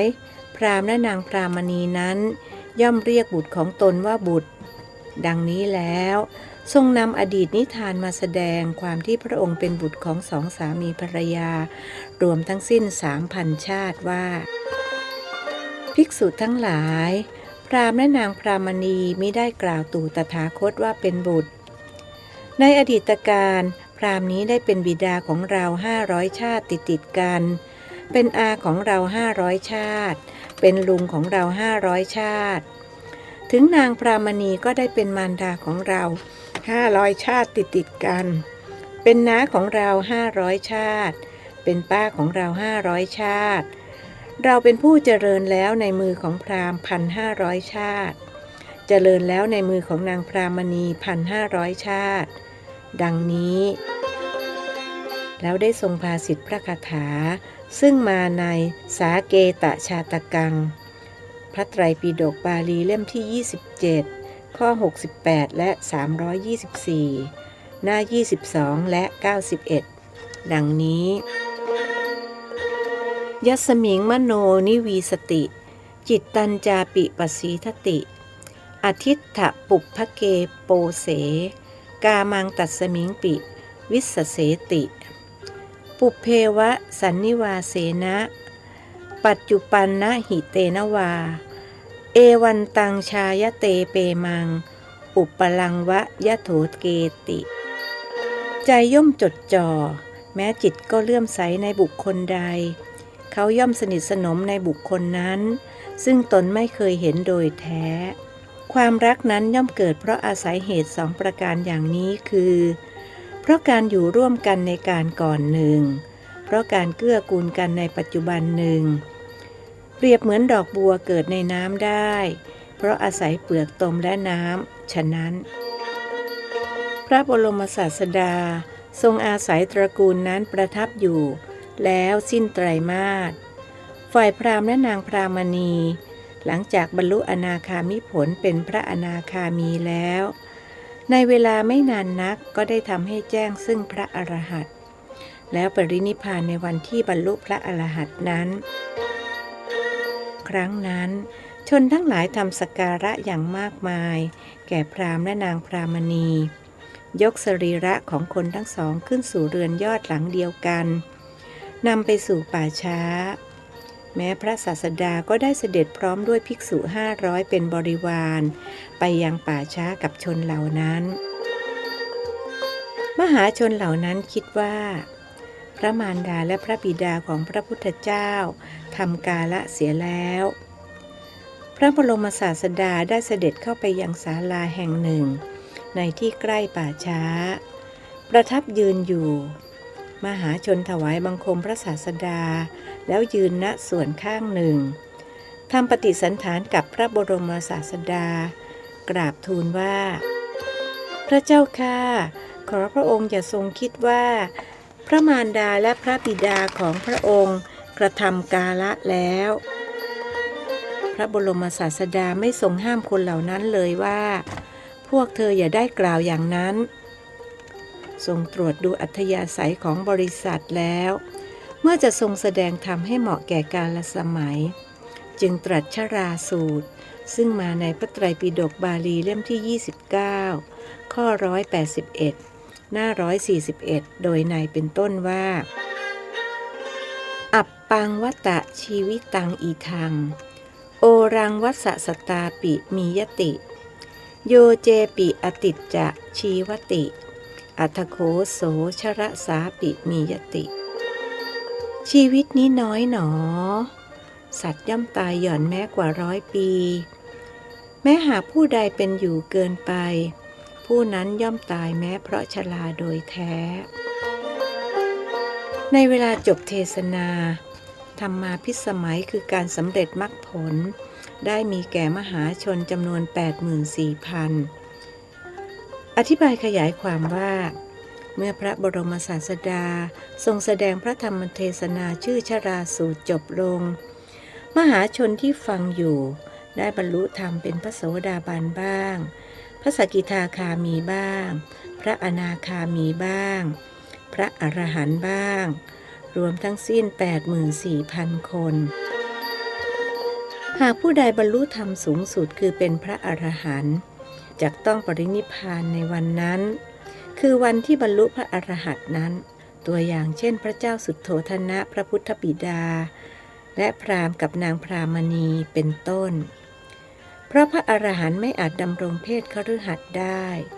ต้องดำรงเพศบรรพชิตเท่านั้นนอกจากนี้ก็มีท่านพาหิยะทารุจิริยะและสันตติอมาตย์ที่บรรลุพระอรหันต์แล้วปรินิพพานโดยยังมิทันได้บวชภิกษุทั้งหลายเมื่อไม่ทราบความที่พราหมณ์และนางพรามณีปรินิพพานแล้วจึงทูลถามพระบรมศาสดาว่าภพหน้าของพราหมณ์และนางพรามณีเป็นอย่างไรพระเจ้าข้าพระบรมศาสดาตรัสตอบว่าภิกษุทั้งหลายชื่อว่าอภิสัมปรายภพของพระอเสขมุนีทั้งหลายผู้เห็นปานนั้นย่อมไม่มีเพราะว่าพระอเสขมุนีผู้เห็นปานนั้นย่อมบรรลุมหานิพพานอันไม่จุติอันไม่ตายดังนี้แล้วจึงตรัสพระคาถานี้ซึ่งมีมาในธรรมปทัฏฐกถาฉัตรโถภาโคหน้า180ความว่าอหิงสกาเยมุนโยนิจจังกาเยนะสังวุตาเตยันติอุจจุตังฐานังยัตถะคันตวานะโสจเรติมุนีเหล่าใดเป็นผู้ไม่เบียดเบียนสำรวมแล้วด้วยกายเป็นนิจมุนีเหล่านั้นย่อมไปสู่ฐานะอันไม่จุติซึ่งเป็นที่คนทั้งหลายไปแล้วไม่เศร้าโศกพระอาจารย์เล่าจบลงจึงสำรวจตรวจสอบอีกครั้งว่าจะมีคนทราบซึ้งถึงกับน้ำไหลออกตาหรือไม่โชคยังดีที่มีถึง2 คนคือแม่เชิญศรีคนหนึ่งอีกคนหนึ่งเป็นสตรีมุสลิมมาจากจังหวัดเชียงใหม่หล่อนเคยมาที่วัดนี้เมื่อปีที่แล้วครั้งแรกที่เห็นหล่อนท่านคิดว่าหล่อนคงอายุประมาณ25 ปีแต่หล่อนบอกว่าคนอายุ25คือลูกสาวของหล่อนส่วนหล่อนอายุ45 ปีที่มาในครั้งนั้นก็เพื่อจะมาขอให้ท่านช่วยแนะนำว่าจะทำอย่างไรกับลูกชายหล่อนมีลูก2 คนคนโตจบปริญญาโทแล้วและกำลังจะไปต่อปริญญาเอกที่ประเทศออสเตรเลียลูกสาวเรียนเก่งและอยู่ในโอวาทของพ่อแม่ส่วนลูกชายดื้อมากและไม่ยอมเรียนหนังสือหล่อนมีเพื่อนเป็นชาวพุทธและเป็นลูกศิษย์หลวงพ่อเจริญวัดป่ามะม่วงเพื่อนของหล่อนแนะนำให้มาขอความช่วยเหลือจากท่านเห็นว่ามุสลิมเคร่งศาสนาจึงถามหล่อนว่าไม่กลัวถูกคนมุสลิมด้วยกันตำหนิติเตียนว่ามีใจฝักใฝ่ศาสนาอื่นหรือหล่อนตอบว่าพ่อแม่หล่อนและพ่อแม่สามีเป็นคนใจกว้างและเชื่อว่าศาสนาทุกศาสนาสอนให้คนเป็นคนดีมีความกตัญญูต่อผู้มีพระคุณหล่อนกตัญญูต่อท่านที่ท่านช่วยให้ลูกชายหล่อนหายเกเรหันมาเอาใจใส่ในการเรียนโดยที่ท่านไม่ได้แนะนำให้สวดมนต์เหมือนที่แนะนำชาวพุทธท่านเพียงแต่เสกส้มให้ผลหนึ่งแล้วบอกหล่อนให้นำไปให้ลูกชายกินแล้วเขาจะหายเกเรครั้งนั้นหล่อนยังแอบเถียงท่านในใจว่าลูกชายเกเรมาตั้งนานกินส้มผลเดียวแล้วหายเกเรจะเป็นไปได้อย่างไรแต่หล่อนก็ไม่มีทางเลือกจึงทำตามที่ท่านแนะนำและลูกชายก็หายเกเรหลังจากกินส้มเสกของท่านได้7 วันการทำแบบนี้ไม่ใช่จะได้ผลไปหมดทุกรายข้อเท็จจริงอยู่ที่ว่าถ้าเขาเคยเกี่ยวพันกับท่านมาแต่ครั้งอดีตเช่นเป็นลูกหลานหรือญาติสาโลหิตท่านก็ช่วยได้แต่ถ้าไม่เคยเกี่ยวข้องกันมาเลยก็ช่วยได้เพียง20%เขาจะต้องช่วยตัวเองให้ได้80%จึงจะได้ผลเป็นอย่างไรบ้างโยม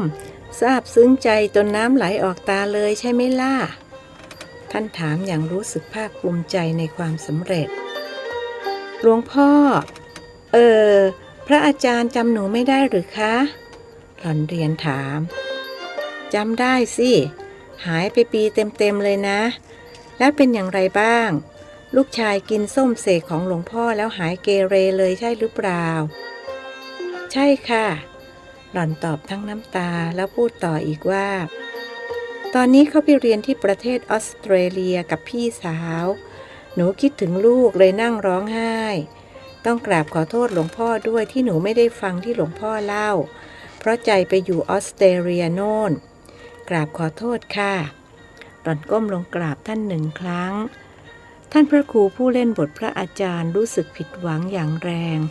ที่ศิษย์มุสลิมไม่ได้ร้องไห้เพราะซาบซึ้งในเรื่องที่ท่านเล่าจึงคิดแก้แค้นหล่อนด้วยการถามว่าแล้วที่โยมมาปฏิบัติที่วัดนี้ไม่กลัวชาวมุสลิมเขาว่าเอาหรือท่านหมายมั่นว่าคำถามของท่านจะไปกระทบใจหล่อนจนต้องร้องไห้โฮออกมาแต่การกลับตรงข้ามอีกครั้งหล่อนใช้มือปาดน้ำตาตอบยิ้มว่าใครจะกล้ามาว่าล่ะคะก็หนูไม่ได้จะมาเป็นพุทธสักหน่อยคือว่าพอลูกหนูหายเกเรแล้วหนูก็อธิษฐานว่าจะรอดูให้ครบปีถ้าลูกไม่กลับมาเกเรภายใน1 ปีหนูจะมาปฏิบัติเพื่อตอบแทนบุญคุณหลวงพ่อเรื่องก็มีเท่านี้แหละค่ะขอแถมอีกนิดนะคะหนูบริจาคเงินบำรุงมัสยิดทุกเดือนอย่างต่ำเดือนละ500 บาทเดือนไหนมีมากก็บริจาคมากกว่า500ค่ะเจ้าอาวาสวัดป่ามะม่วงจำฝืนใจยอมจำนนต่อเหตุผลของสตรีมุสลิมและหันไปยึดภาษิตพูดไป2 ไพเบี้ยนิ่งเสียตำลึงทองจากนั้นจึงหันความสนใจไปที่แม่เชิญศรีด้วยมีความหวังว่าหล่อนคงจะช่วยกู้หน้าท่านได้โยมเชิญศรีว่าอย่างไรทราบซึ้งในพระพุทธจริยวัตรที่อาตมาเล่าถึงกับร้องไห้เลยใช่ไหมถามแล้วท่านก็กลั้นใจฟังคำตอบโยมก็ต้องกราบขอโทษท่านด้วยที่ฟังบ้างไม่ฟังบ้างเพราะโยมมีทุกข์มากมัวแต่ห่วงตัวเองจนไม่มีสมาธิในการฟังหลวงพ่อต้องช่วยโยมด้วยนะคะช่วยเสกส้มให้โยมไปให้นายโทเธอกินหน่อยเธอจะได้หายเกเรเลิกจองเวรจองกรรมกับโยมเสียทีพูดแล้วก็ร้องไห้สะอึกสะอื้นจนมารดาหล่อนต้องสะกิดท่านพระครูรู้สึกผิดหวังต่อเนื่องกันถึง2 ครั้ง 2 คราจึงสรุปง่ายๆว่าเอาละนี่ก็ใกล้จะ4 ทุ่มแล้วญาติโยมจะได้พักผ่อนหลับนอนกันพรุ่งนี้ตื่นตี 4อาตมาจะมานำทำวัดเช้า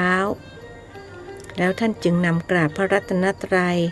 โดยท่านว่านำญาติโยมว่าตามดังนี้อะระหังสัมมาสัมพุทโธภควาพุทธังภควันตังอาภิวาเทมิสวากขาโตภควตาธัมโมธัมมังนามัสสามิสุปฏิปันโนภควโตสาวกสังโฆสังฆังนามามินำกราบพระรัตนตรัยเสร็จท่านจึงลุกออกไปนายขุนทองซึ่งนั่งสับประงกอยู่เบื้องหลัง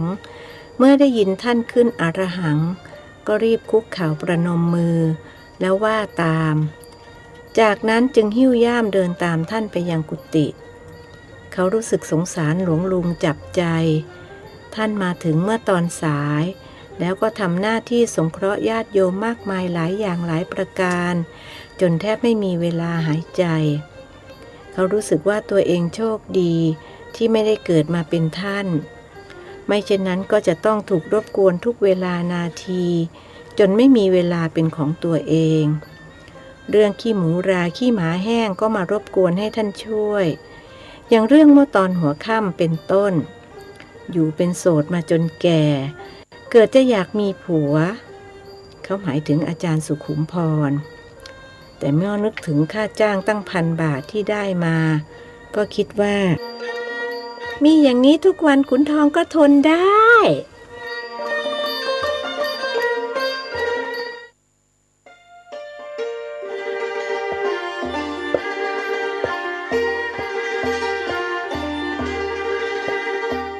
บทที่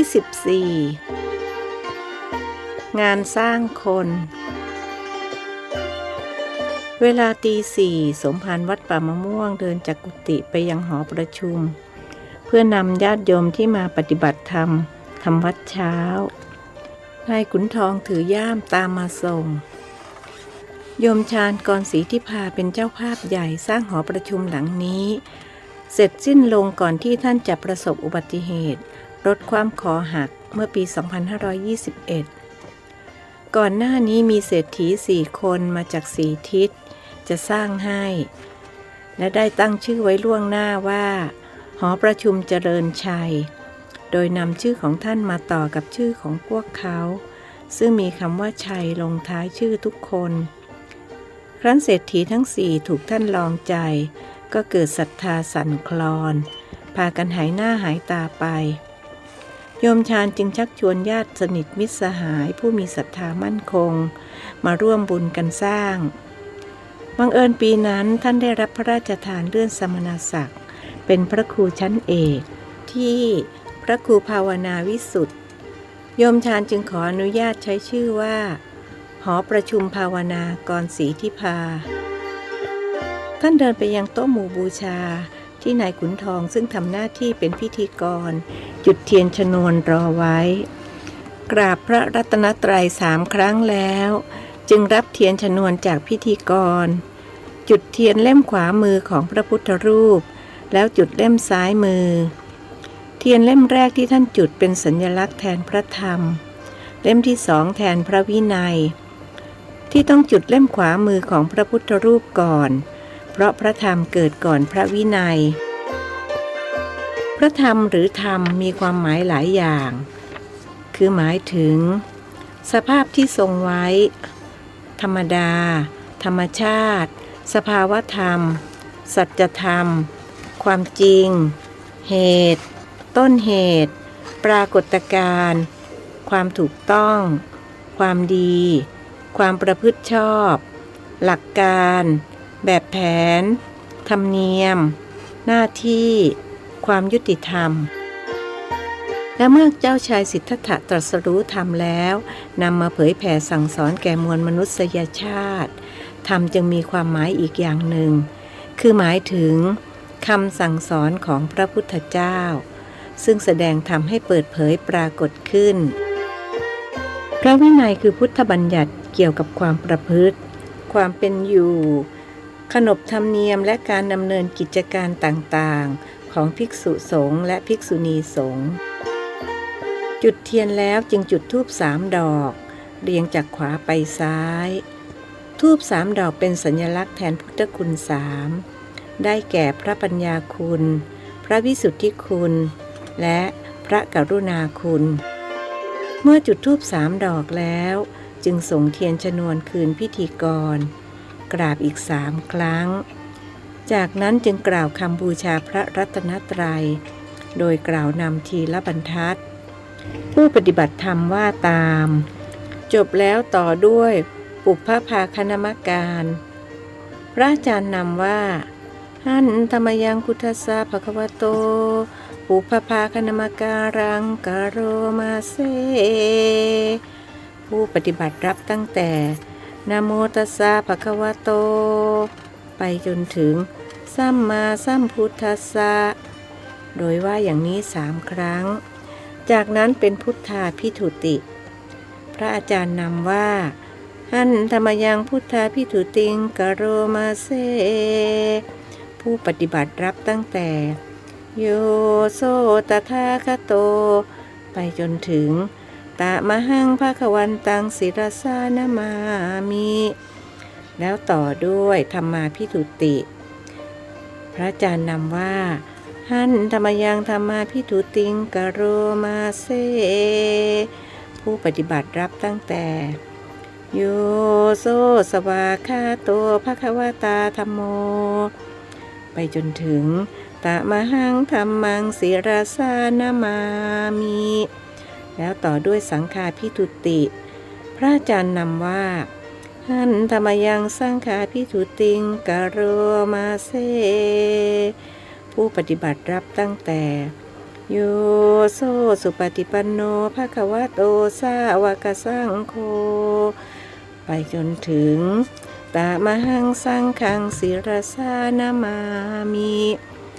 ต่อจากสังฆาภิทุติเป็นรัตนัตยัปปนามคาถา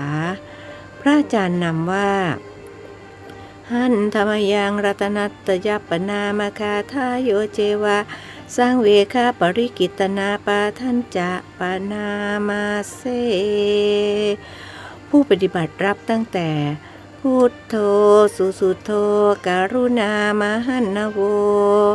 ไปจนถึงมาโหนตุเวตัสสะปะภาวสิทธิยาแล้วต่อด้วยสังเวคปริกิตนาปาฐะเป็นบทสุดท้ายพระอาจารย์นำว่าอิทาตถาคโตโลเกอุปันโนผู้ปฏิบัติรับตั้งแต่อะระหังสัมมาสัมพุทโธ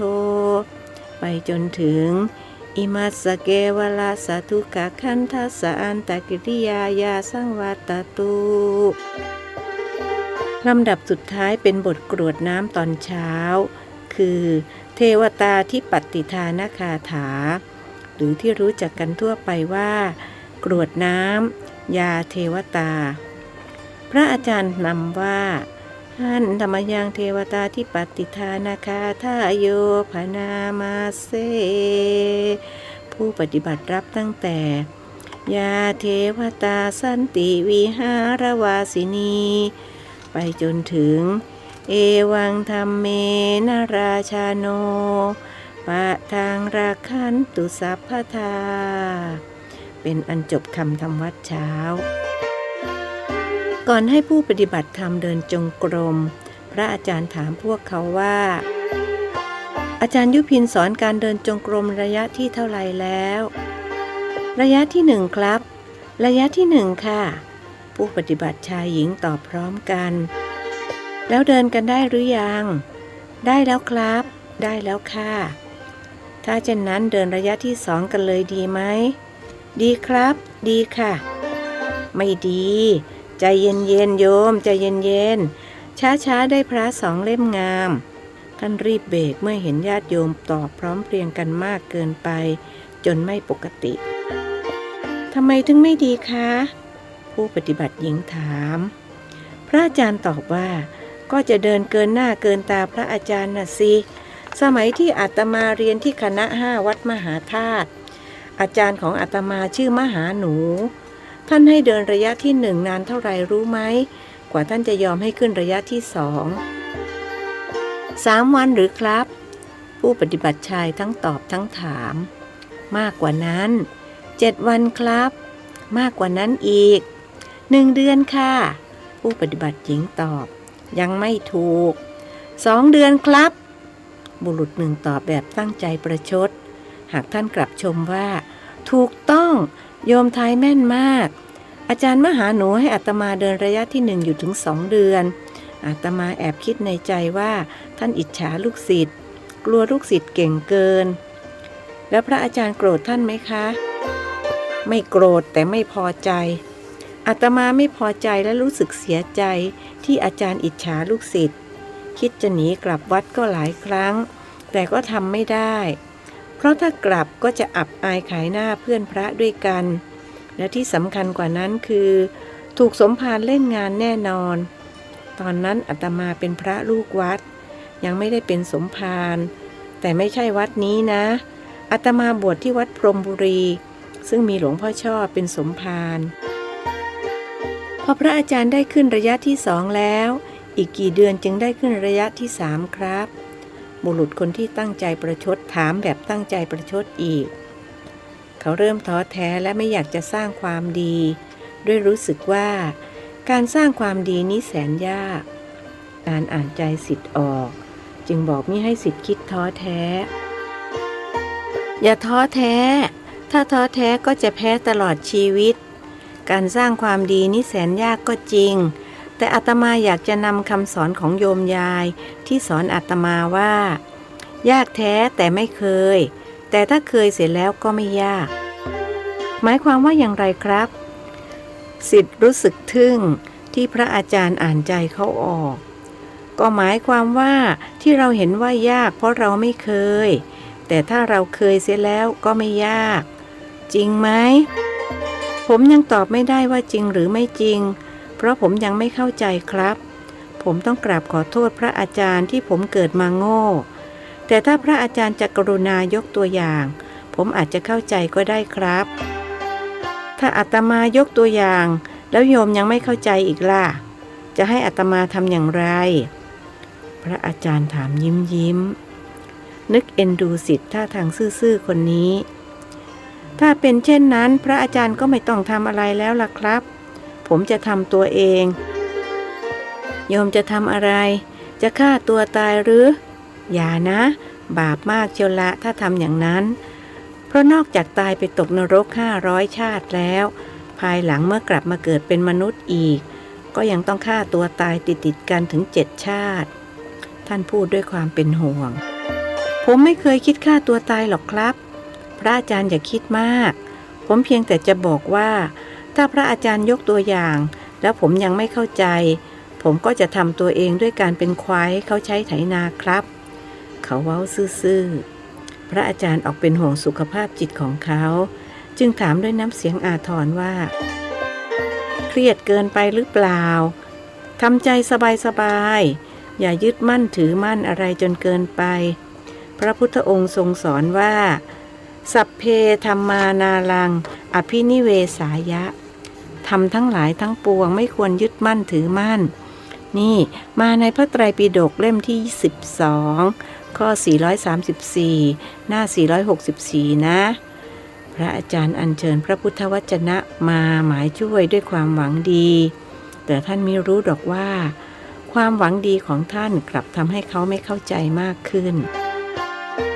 ผมขอสักตัวอย่างหนึ่งได้ไหมครับที่จะทำให้ผมเข้าใจคำพูดของโยมยายพระอาจารย์ที่ว่ายากแท้แต่ไม่เคยนะครับศิษย์พยายามจะช่วยอาจารย์ด้วยเช่นกันถ้าอย่างนั้นเอาอย่างนี้ก็แล้วกันโยมเคยเรียนพิมพ์ดีดไหมเคยครับตอนเรียนใหม่ๆยากไหมยากครับต้องท่องฟหกดเอกอาสวแล้วก็หัดพิมพ์ช้าๆพอพิมพ์เก่งแล้วเป็นอย่างไรสบายมากครับผมพิมพ์เร็วเป็นข้าวตอกแตกเลยนั่นแหละยากแท้แต่ไม่เคยก็เหมือนตอนหัดพิมพ์ดีดนั่นแหละคือต้องท่องฟหกดเอกอาสวแต่พอพิมพ์คล่องแล้วสบายมากเหมือนเคยแล้วมันก็ไม่ยากอีกต่อไปทีนี้เข้าใจหรือยังเข้าใจแจ่มแจ้งแดงแจ๋เลยครับขอบคุณพระอาจารย์มากครับเขาประนมมือไหว้ท่าน1 ครั้งตาฉายแววแห่งความสุขที่สามารถเข้าใจในสิ่งที่พระอาจารย์สอนแต่พระอาจารย์เองกลับรู้สึกว่าไม่เข้าใจศิษย์ที่ท่านสอนเท่าไหร่นักขณะนั้นเวลาตี 4:40ท่านนำทำวัดเช้าเสร็จเวลาตี 4:20คิดว่าจะแนะนำผู้ปฏิบัติสัก10 นาทีจากนั้นจึงจะให้เดิน45นั่ง45ก็จะได้เวลารับประทานอาหารพอดีแต่นี่เกินเวลาไป10 นาทีจึงเหลือเดิน40นั่ง40ความจริงท่านมีความตั้งใจที่จะใช้เวลา10 นาทีหลังจากทำวัดเช้ามาบรรยายอานิสงส์ของการเดินจงกรมหากก็ต้องผิดแผนเพราะคำถามเพียงข้อเดียวท่านต้องใช้เวลาอธิบายถึง20 นาทีกว่าคนฟังจะเข้าใจจึงจำต้องเปลี่ยนแผนใหม่เอาละนี่ก็ตี 4:40แล้วประเดี๋ยวอาตมาจะให้เดิน40 นาทีนั่ง40 นาทีเดินเท่าไรนั่งเท่านั้นต้องให้สมดุลกันอาตมาจะปฏิบัติเป็นเพื่อนให้อาจารย์ยุพินคอยจับเวลาเข้าใจตามนี้แล้วก็ลุกขึ้นอาตมาจะขึ้นไปเดินบนเวทีใครที่ยังเดินไม่คล่องก็ให้ดูอาตมาเป็นตัวอย่างถ้าเดินได้ถูกต้องคล่องแคล่วกันทุกคนแล้วจะได้เดินระยะที่2กันต่อไปท่านพยายามให้กำลังใจทั้งที่รู้ว่าเป็นไปได้ยากที่ผู้ปฏิบัติจะเดินได้ถูกต้องคล่องแคล่วกันทุกคนทั้งนี้เพราะความอ่อนแก่ของอินทรีย์ในแต่ละคนไม่เท่ากันเมื่อได้กำลังใจจากพระอาจารย์ผ ผู้ปฏิบัติทุกคนทุกศาสนาต่างก็พากันเดินอย่างตั้งอกตั้งใจไม่มีผู้ใดคิดท้อถอยหรือท้อแท้แม้แต่มารดาแม่เชิญศรีที่กำลังป่วยไข้และอยู่ในวัยชราฝ่ายแม่พินก็ช่วยดูแลแก้ไขให้คำแนะนำแก่ผู้ที่ยังไม่เข้าใจและยังเดินไม่ถูกต้องด้วยต้องการบุญกุศลอันเกิดจากอุทิศตนให้กับงานสร้างคนตามที่ได้ตั้งจิตอธิษฐานไว้ว่าถ้าหายจากโรคมะเร็งจะมาช่วยท่านพระครูผู้มีพระคุณสอนกรรมฐานอันเป็นงานสร้างคนเพื่อที่คนจะได้สร้างชาติต่อไปพระอาจารย์ขึ้นไปเดินจงกรมบนเวทีเพราะมีเจตนาที่จะดูผู้ปฏิบัติได้ทั่วถึงว่าแต่ละคนเดินถูกหรือผิดตั้งใจหรือไม่ตั้งใจและที่สำคัญกว่านั้นก็คือจะได้ไหว้วานเห็นหนอช่วยสำรวจตรวจสอบว่าผู้ปฏิบัติกว่า100ชีวิตนี้มีวัตถุประสงค์ในการมาอย่างไรบ้างมาด้วยศรัทธาเพื่อจะสร้างความดีให้ชีวิตมาเพื่อแก้บน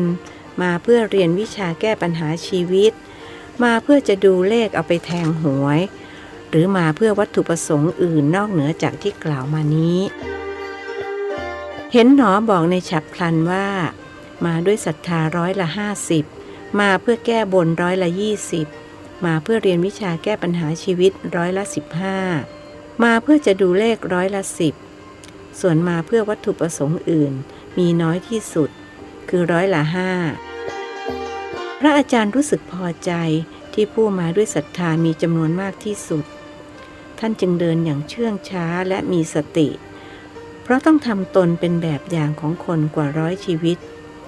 ขณะที่ท่านกำลังเดินอย่างขมักเขม้นอยู่นั้นเห็นหนอก็กระซิบข้างหูว่าดูผู้หญิงคนนั้นเดินสิเหมือนจะรีบไปตามควายอย่างนั้นแหละวิจัยสิว่าทำไมเดินเร็วอย่างนั้นไม่ว่างก็เห็นหนอทำไมไม่วิจัยเองล่ะพระอาจารย์เกียงเห็นหนอไม่วิจัยจะไปแล้วจะรีบไปไหนล่ะหรือว่าหิวข้าวอาหารเช้าเขาให้กิน7 โมงท่านต่อล้อต่อเถียงกับเพื่อนตายไม่มีเสียงโต้ตอบแสดงว่าเพื่อนตายของท่านไม่อยู่แล้วท่านจึงต้องปลายตาไปดูผู้ที่กำลังเดินอยู่ด้านล่างเวทีเห็นสตรีผู้หนึ่งเดินอยู่แถวหน้าสุดเดินเร็วเหมือนจะรีบไปตามควายดังที่เพื่อนตายของท่านรายงานคราวนี้ท่านต้องพึ่งรู้หนอจึงกำหนดรู้หนอช้าๆ3 ครั้งรู้หนอรู้หนอรู้หนอจึงรู้ว่าสตรีผู้นี้มาปฏิบัติด้วยมีวัตถุประสงค์จะมาเรียนวิชาแก้ปัญหาชีวิตหล่อนรู้ระแคะระคายมาว่าสามีนอกใจไปมีหญิงอื่นหล่อนจะปฏิบัติให้ได้เห็นหนอจะได้เห็นกับตาว่าสามีไปมีผู้หญิงซุกซ่อนไว้ที่ใดและเมื่อตอนเช้ามืดก่อนที่หล่อนจะได้ยินเสียงระฆังปลุกตอนตี 3หล่อนฝันเห็นสามีไปอยู่กับหญิงสาวในบ้านหลังหนึ่งผู้หญิงคนนั้นสวยและสาวกว่าหล่อนรู้สึกหงุดหงิดงุนง่านอยากจะกลับบ้านไปดูให้เห็นจะเลยว่าจริงหรือไม่ถ้าจริงก็แปลว่าหล่อนได้เห็นหนอแล้วครั้งแรกหล่อนตัดสินใจจะหนีกลับบ้านหากก็กลัวว่าจะต้องตายเพราะมีเจ้ากรรมนายเวรรออยู่เหมือนที่พระอาจารย์พูดกับผู้ชายที่มาปฏิบัติคนนั้นหล่อนจึงตัดสินใจไม่ถูกว่าจะกลับหรือไม่กลับดีเมื่อเดินจงกรมแทนที่จะกำหนดขวาย่างหนอหรือซ้ายย่างหนออย่างช้าๆหล่อนกลับกำหนดใหม่อย่างเร็วๆเป็นกลับไม่กลับกลับไม่กลับกลับกลับกลับไม่กลับไม่กลับไม่กลับอยู่อย่างนั้นอย่างนี้นี่เองพระอาจารย์พูดในใจหากก็รู้ว่าถ้าลงจากเวทีไปบอกหล่อนก็จะทำให้คนอื่นๆพลอยเสียสมาธิไปด้วยปล่อยให้หล่อนเดินบริกรรมกลับไม่กลับไปจนถึงเวลานั่งจึงค่อยโทรจิตไปบอกคิดดังนี้แล้วท่านจึงเดินต่อไปตามปกติแต่แล้วความไม่ปกติก็เกิดขึ้น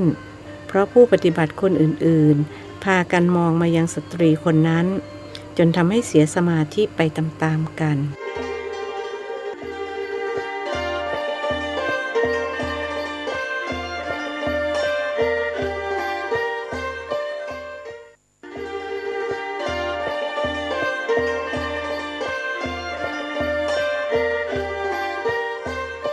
พระอาจารย์จึงส่งสายตาไปบอกพวกเขาว่าอย่าไปสนใจท่านปลายตาไปมองสตรีคนนั้นอีกครั้งแล้วจึงเดินต่อไปเหมือนไม่มีอะไรเกิดขึ้นพวกคนที่มองมาพากันคิดว่าขนาดพระอาจารย์ยังไม่สนใจหล่อนแล้วพวกเขาจะไปสนใจให้เสียเวลาเดินจงกรมทำไมส่วนอาจารย์ยุพินซึ่งมีหน้าที่ควบคุมดูแลการปฏิบัติรู้เรื่องของหล่อนจากการรายงานของเห็นหนอจึงไม่ไปบอกหล่อนให้เดินช้าๆเหมือนอย่างคนอื่นเห็นหนอมีค่ามหาศาลจริงดังที่หลวงพ่อท่านพูดไว้ทุกประการหมดเวลาเดินอาจารย์ยุพินบอกให้ผู้ปฏิบัติธรรมหยุดเดินแล้วกำหนดกลับมายังแถวของตนเพื่อเตรียมนั่งเมื่อกลับถึงแถวของตนซึ่งระยะทางไม่เกิน7 ก้าวหันหน้ามาทางเวทีกำหนดยืนหนอ5 ครั้งและอยากนั่งหนอ3 ครั้งต่อจากนั้นจึงปลดมือที่ไขว้หลังอยู่ให้ลงมาแนบลำตัวโดยกำหนดที่มือข้างซ้ายก่อนด้วยการบริกรรมว่ายกหนอลงหนอปล่อยหนอแล้วกำหนดที่มือข้างขวาโดยทำอย่างเดียวกันเมื่อยืนอยู่ในท่ามือทั้งสองแนบลำตัวแล้วจึงกำหนดนั่งโดยก้าวเท้าขวาไปข้างหน้าครึ่งก้าวกำหนดว่าก้าวหนอต่อจากนั้นจึงกำหนดนั่งตามอาการที่เป็นจริงซึ่งประมวลได้ประมาณ14 หนอดังนี้ย่อหนอเมื่อย่อตัวลงลงหนอลงหนอลงหนอเมื่อทิ้งตัวลงช้าๆถูกหนอเมื่อหัวเข่าข้างซ้ายถูกพื้นถูกหนอเมื่อหัวเข่าข้างขวาถูกพื้นเท้าหนอเมื่อมือทั้งสองข้างเท้าหรือยันพื้นไขว้หนอเมื่อไขว้ขาทั้งสองข้างโดยขาขวาอยู่ในขาซ้ายอยู่นอกลงหนอลงหนอเมื่อทิ้งก้นลงถูกหนอเมื่อก้นถูกพื้นนั่งหนอนั่งหนอนั่งหนอเมื่อนั่งเรียบร้อยแล้ววิธีการนั่งสมาธิมี3 แบบได้แก่แบบชั้นเดียวโดยงอขาข้างซ้ายเข้ามาก่อนแล้วจึงงอขาข้างขวาเข้ามาทั้งขาซ้ายและขาขวาวางบนพื้นแบบ2 ชั้นงอขาข้างซ้ายเข้ามาก่อนมือขวาจับข้อเท้าขวายกมาวางทับขาอ่อนข้างซ้ายแบบ3 ชั้นหรือที่เรียกว่าสมาธิเพชรมือขวาจับข้อเท้าซ้ายยกมาวางทับขาอ่อนข้างขวามือซ้ายจับข้อเท้าขวายกมาวางทับขาอ่อนข้างซ้ายในการนั่งไม่อนุญาตให้ผู้ปฏิบัตินั่งแบบชั้นเดียวต้องนั่งแบบ2 ชั้นหรือแบบ3 ชั้นอย่างใดอย่างหนึ่งพระอาจารย์นั่งหันหน้ามาทางผู้ปฏิบัติอาจารย์ยุพินทำหน้าที่ควบคุมดูแลจึงไม่นั่งแต่คอยดูว่าผู้ใดนั่งหลังงอหรือนั่งไม่ถูกวิธีก็จะเดินไปกระซิบให้นั่งหลังตรงหรือนั่งให้ถูกวิธีขณะเดียวกันก็ต้องคอยจับเวลาอีกด้วยขันเหลือไปเห็นสตรีคนที่เดินเร็วๆยังเดินอยู่ทั้งที่คนอื่นๆนั่งกันหมดแล้วจึงเดินไปบอกหล่อนให้นั่งหล่อนเดินเร็วๆไปนั่งในแถวของหล่อนซึ่งอยู่แถวหน้าสุดกำหนดนั่งดังที่อาจารย์ยุพินสอนนั่งเรียบร้อยแล้วแทนที่จะบริกรรมว่าพองหนอยุบหนอกลับบริกรรมว่ากลับไม่กลับกลับไม่กลับเหมือนตอนที่เดินเพราะจิตใจไม่อยู่กับเนื้อกับตัวแต่ไปอยู่กับสามีที่หล่อนไปยึดติดถือมั่นคนนั้นฝ่ายพระอาจารย์เมื่อนั่งแล้วก็กำหนดรู้หนอแล้วรู้ว่าหล่อนนั่งเรียบร้อยแล้วถ้าว่านั่งกำหนดกลับไม่กลับกลับไม่กลับกลับไม่กลับจึงส่งโทรจิตไปยังหล่อนอย่างรวดเร็วหลุดสายฟ้าแลบท่านได้วิชาโทรจิตมานานแล้วแต่ไม่ค่อยได้นำมาใช้โบราณท่านสอนว่าของกินไม่แบ่งกันมันจะเน่าเรื่องเก่าไม่เล่ามันจะลืมวิชาโทรจิตก็เหมือนกันท่านได้มานานแล้วหากไม่นำมาใช้เสียบ้างอีกหน่อยก็จะเสื่อมโยมคนนี้กำลังมีทุกข์ใช้วิชาโทรจิตช่วยให้เขาหายทุกข์ คงไม่ผิดกติกาท่านส่งโทรจิตไปบอกหล่อนว่าโยมห้ามลืมตานะอาตมามาช่วยแล้วแต่โยมต้องสัญญาก่อนว่าถ้าอาตมาบอกอะไรไปโยมห้ามร้องกรี๊ดนะประเดี๋ยวคนอื่นๆจะแตกตื่นกันหมดถ้าโยมให้สัญญาอาตมาก็จะช่วยตกลงไหมตอบในใจไม่ต้องพูดออกมารับรองว่าอาตมาได้ยินตกลงค่ะพระอาจารย์คนที่ใจไปอยู่กับสามีพูดในใจตามที่ท่านตั้งกติกาไว้เอาละทีนี้อาตมาก็จะบอกว่าโยมยังไม่ได้เห็นหนออย่างที่คิดตอนนี้ยังไม่ได้แต่เรื่องที่ฝันตอนเช้ามืดน่ะเป็นเรื่องจริงขณะนี้พ่อบ้านเขาอยู่บ้านผู้หญิงคนนั้นแต่โยมไม่ต้องเสียใจนะโยมตั้งใจปฏิบัติแล้วจะได้วิชาแก้ปัญหาชีวิตกลับไปยังไม่ต้องกลับบ้านเพราะกลับไปก็ทำอะไรไม่ได้ต้องอยู่ปฏิบัติให้ครบ7 วันก่อนอาตมารับรอง100%ว่าพอโยมกลับถึงบ้านเขาก็รออยู่แล้วเพิ่งกลับจากบ้านผู้หญิงคนนั้นและจะไม่ไปอีกเพราะบุญกุศลที่โยมมาปฏิบัติทำให้ผู้หญิงเข้าไปพบผู้ชายคนใหม่เลยตัดสินใจที่จะเลิกกับสามีโยมจะได้ไม่ผิดศีลข้อกาเมแล้วผู้ชายคนใหม่เขาไม่มีภรรยาหรือคะหล่อนถามในใจเกิดเป็นห่วงภรรยาของผู้ชายคนใหม่ของผู้หญิงคนนั้นเขามีภรรยาแต่ภรรยาเขาตายไปตั้งแต่ปีกลายเขาก็โศกเศร้าถึงภรรยาอยู่ปีเต็มๆพอมาเจอผู้หญิงคนนี้ซึ่งสวยเหมือนภรรยาเก่าก็เลยตกหลุมรักแต่เรื่องของเรื่องก็มาจากบุญกุศลของโยมนั่นแหละท่านสรุปเหมือนนิยายน้ำเน่าเลยนะคะพระอาจารย์นิยายเขาก็เขียนจากชีวิตจริงนั่นแหละแต่ชีวิตจริงของบางคนก็ยิ่งกว่านิยายอีกท่านหมายถึงรายขายสามี2 ล้านพระอาจารย์หมายถึงเรื่องของโยมหรือคะไม่ใช่อย่าร้อนตัวสิอาตมาหมายถึงเรื่อง1 หญิง 2 ชาย1 ชาย 2 หญิงที่เล่าให้ฟังเมื่อคืนนี้ส่วนเรื่องของโยมแค่เหมือนนิยายแต่ไม่ยิ่งกว่านิยายเอาละตกลงตามนี้นะตั้งใจปฏิบัติต่อไปเวลานั่งสมาธิก็ให้บริกรรมพองหนอยุบหนอไม่ใช่กลับไม่กลับอย่าลืมนะอาตมาขอย้ำอีกครั้งหนึ่งว่าต้องบริกรรมพองหนอเพราะเรารู้พองก่อนถ้าเราบริกรรมยุบหนอพองหนอถือว่าไม่ถูกต้องเพราะเรารู้ยุบทีหลังเอาละอาตมาไปละห้ามลืมตาถ้าผิดสัญญาทุกอย่างจะล้มเหลวหมดค่ะพระอาจารย์กราบขอบคุณพระอาจารย์ค่ะหล่อนพูดในใจแล้วจึงเปลี่ยนมาบริกรรมพองหนอยุบหนอต่อไปพระอาจารย์ต้องการรู้ว่า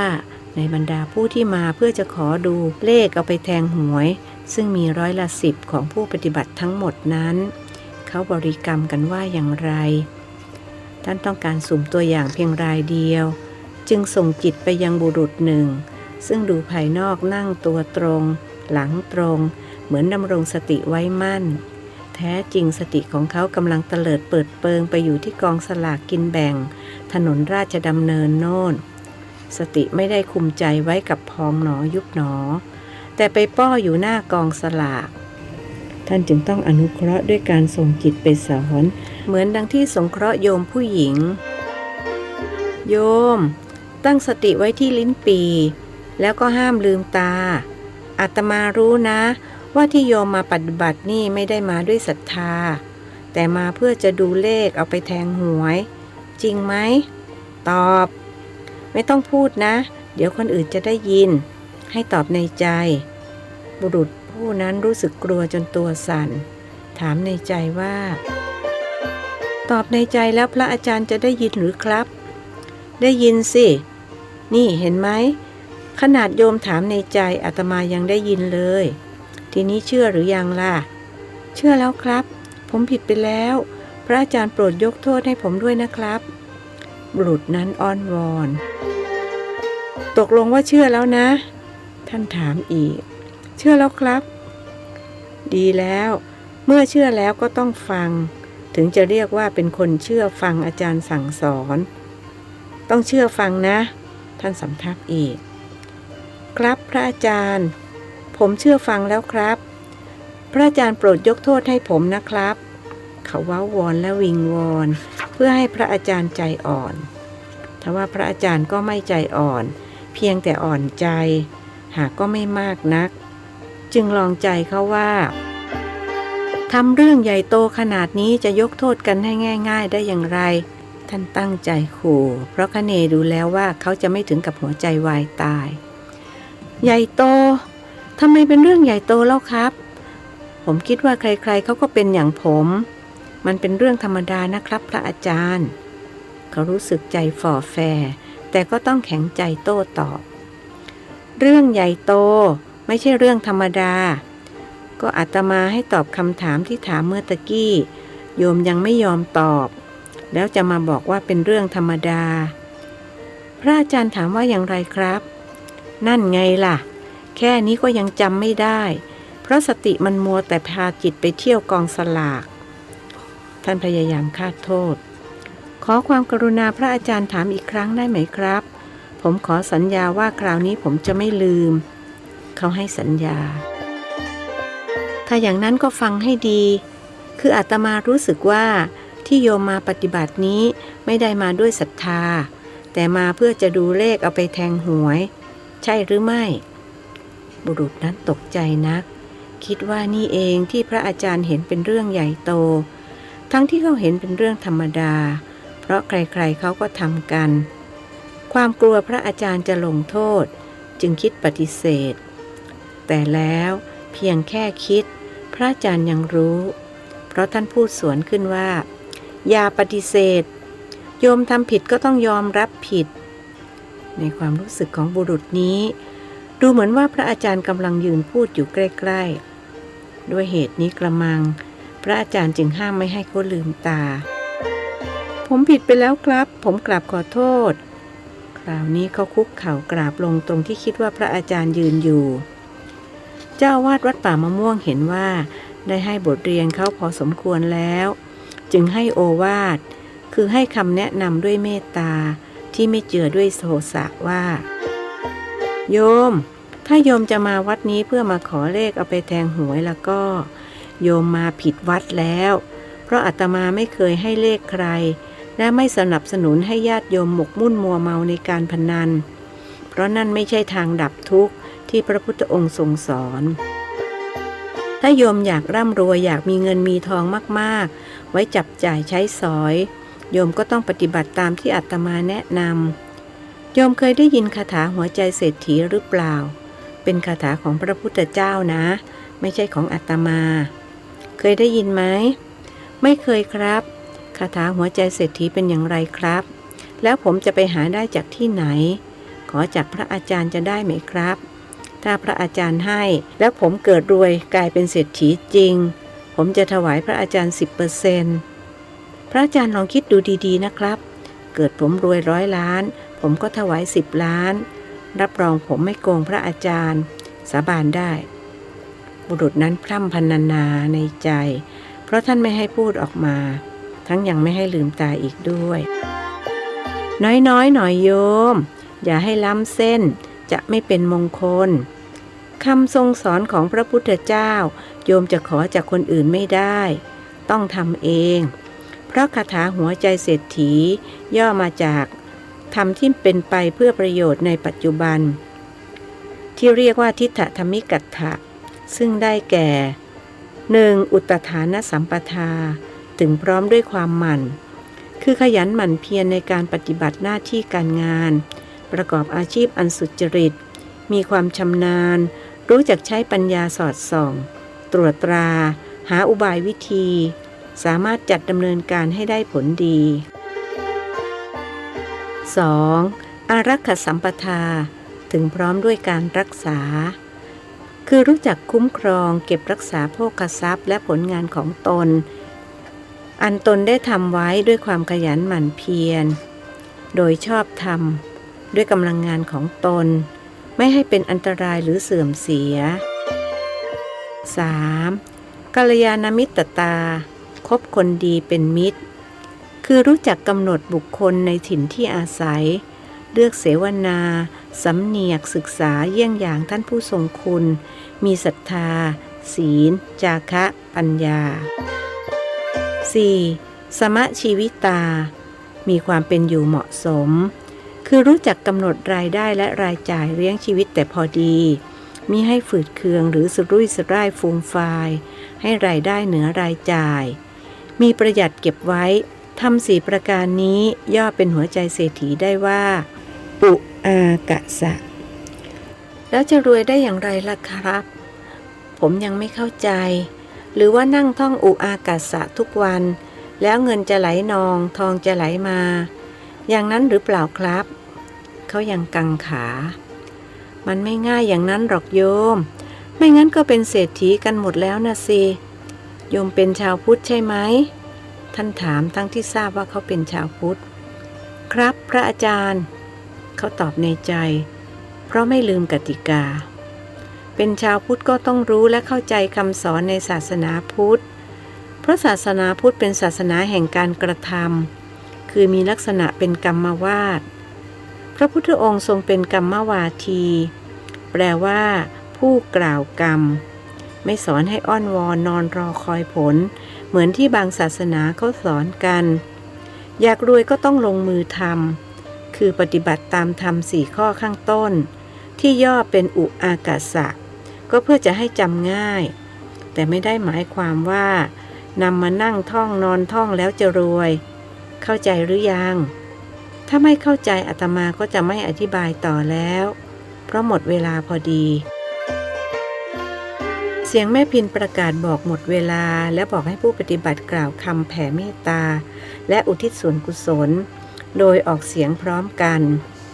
ส่วนพระอาจารย์เป็นพระอาจารย์ไม่ได้เป็นผู้ปฏิบัติท่านจึงถอนจิตออกจากสมาธิแล้วกำหนดฟังหนอเพื่อจะได้ทราบว่าใครกล่าวผิดกล่าวถูกประการใดจะได้ช่วยแก้ไขให้ถูกต้องเป็นธรรมตามธรรมเนียมที่ปฏิบัติกันมาผู้ปฏิบัติกล่าวคำแผ่เมตตาและอุทิศส่วนกุศลคำแผ่เมตตาและอุทิศส่วนกุศลที่ถูกต้องมีดังนี้สัพเพสัตตาสัตว์ทั้งหลายที่เป็นเพื่อนทุกข์เกิดแก่เจ็บตายด้วยกันหมดทั้งสิ้นอเวราจงเป็นสุขเถิดอย่าได้มีเวรแก่กันและกันเลยอาพยาปัชชาจงเป็นสุขเถิดอย่าได้พยาบาทเบียดเบียนซึ่งกันและกันเลยอานีคาจงเป็นสุขเถิดอย่าได้มีความทุกข์กายทุกข์ใจเลยสุขีอัตตานังปริหารันตุจงมีความสุขกายสุขใจรักษาตนให้พ้นจากทุกภัยทั้งสิ้นเถิดอุทิศส่วนกุศลอิทังเมมาตาปิตุนังโหตุสุขิตาโหนตุมาตาปิตโรขอส่วนบุญนี้จงสำเร็จแก่มารดาบิดาของข้าพเจ้าขอให้มารดาบิดาของข้าพเจ้าจงมีความสุขอิทังเมยาตินังโหตุสุขิตาโหนตุยาตโยขอส่วนบุญนี้จงสำเร็จแก่ญาติทั้งหลายของข้าพเจ้าขอให้ญาติทั้งหลายของข้าพเจ้าจงมีความสุขอิทังเมคุรูปัชชายาจริยานังโหตุสุขิตาโหนตุคุรูปัชชายาจริยาขอส่วนบุญนี้จงสำเร็จแก่ครูอุปัชฌาย์อาจารย์ของข้าพเจ้าขอให้ครูอุปัชฌาย์อาจารย์ของข้าพเจ้าจงมีความสุขอิทังสัพพเทวานังโหตุสุขิตาโหนตุสัพเพเทวาขอส่วนบุญนี้จงสำเร็จแก่เทวดาทั้งหลายทั้งปวง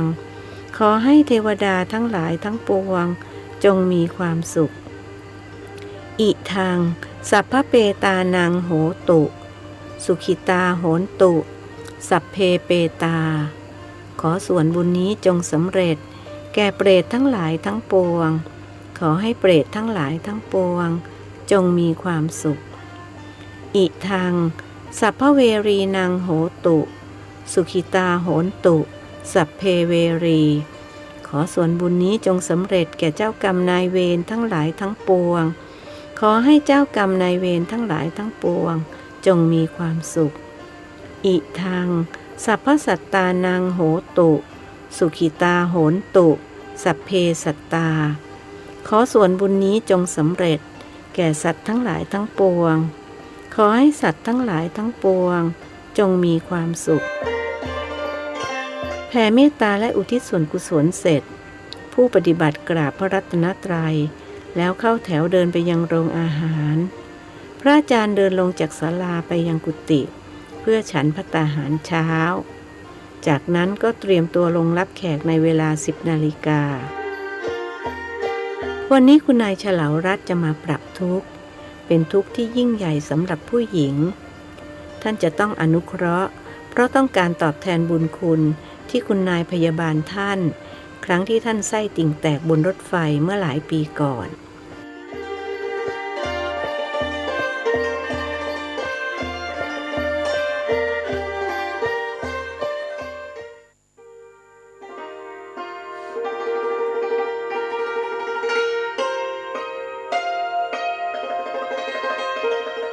บทที่ 15 คุณนายเฉลารัตน์เมื่อผู้ปฏิบัติธรรมเดินไปถึงโรงอาหารแม่พินจัดให้นั่งโดยแยกหญิงกับชายไม่ให้นั่งโต๊ะเดียวกันชายนั่งด้านในทางทิศตะวันออกหญิงนั่งด้านนอกทางทิศตะวันตกเมื่อทุกคนนั่งเรียบร้อยดีแล้วแม่พินจึงมานั่งอย่างโต๊ะที่มีเครื่องขยายเสียงจับไมโครโฟนแล้วบอกลูกทุกคนให้ถอดรองเท้าประนมมือกล่าวคำบูชาข้าพระพุทธและพิจารณาอาหารโดยตั้งนะโม3 จบพร้อมๆกันจากนั้นแม่พินกล่าวคำนำบูชาข้าพระพุทธและพิจารณาอาหารดังนี้อิมังสูปะพยัญชนะสัมปันนังสาลีนังโภชนังอุทธกังวรังพุทธัสสะปูเชมิข้าพเจ้าขอบูชาองค์สมเด็จพระสัมมาสัมพุทธเจ้าด้วยโภชนาหารและน้ำนี้เสสังมังคลังยาจามิข้าพเจ้าได้บูชาแล้วขออนุญาตรับประทานส่วนที่เหลืออันเป็นมงคลนี้ข้าวปลาอาหารและน้ำนี้ข้าพเจ้าจะรับประทานเพื่อระงับความหิวบำรุงร่างกายให้แข็งแรงปราศจากโรคภัยไข้เจ็บได้มีชีวิตอยู่กระทำความดีปฏิบัติธรรมะข้าพเจ้าจะไม่รับประทานเพื่อบำรุงกิเลสตัณหาแต่อย่างใดขอให้ผู้บริจาคและผู้บริการทุกท่านจงมีอายุวรรณะสุขะพละและจงมีส่วนแห่งบุญที่ข้าพเจ้าได้บำเพ็ญแล้วด้วยเถิดต่อจากนั้นทุกคนสวดบทสามัญญานุโมทนาคาถาพร้อมกันโดยแม่พินนำ2 วรรคแรกผู้ปฏิบัติธรรมรับวรรคที่ 3แล้วสวดพร้อมกันจนจบดังนี้สัพพิติโยวิวัชชันตุสัพพะโรโควินาศตุมาเตภวัตวันตรายโยสุขีทีขายุโกภวะอภิวาทนาสีลิสนิจจังวุฒธาปัจจายโนจัตตารโอธัมมาวัฏทันติอายุวันโนสุขังพลังจากนั้นทุกคนรับประทานอาหารอย่างสงบไม่มีการพูดคุยเพราะต้องฝึกเจริญสติในการรับประทานเริ่มตั้งแต่กำหนดว่าเห็นหนอเมื่อเห็นจานอาหารวางตรงหน้าอยากรับประทานหนอเมื่อต้องการจะรับประทานคำว่าอยากในที่นี้ไม่ได้มีความหมายเดียวกับอยากที่เป็นตัณหาหากเป็นการกำหนดต้นจิตเท่านั้นยกหนอจับหนอตักหนอมาหนอ อ้าหนอใส่หนออมหนอรสหนอเคี้ยวหนอประมาณ 30-35 ครั้งและกลืนหนอเหล่านี้คือการฝึกเจริญสติในการรับประทานซึ่งหากกำหนดอย่างละเอียด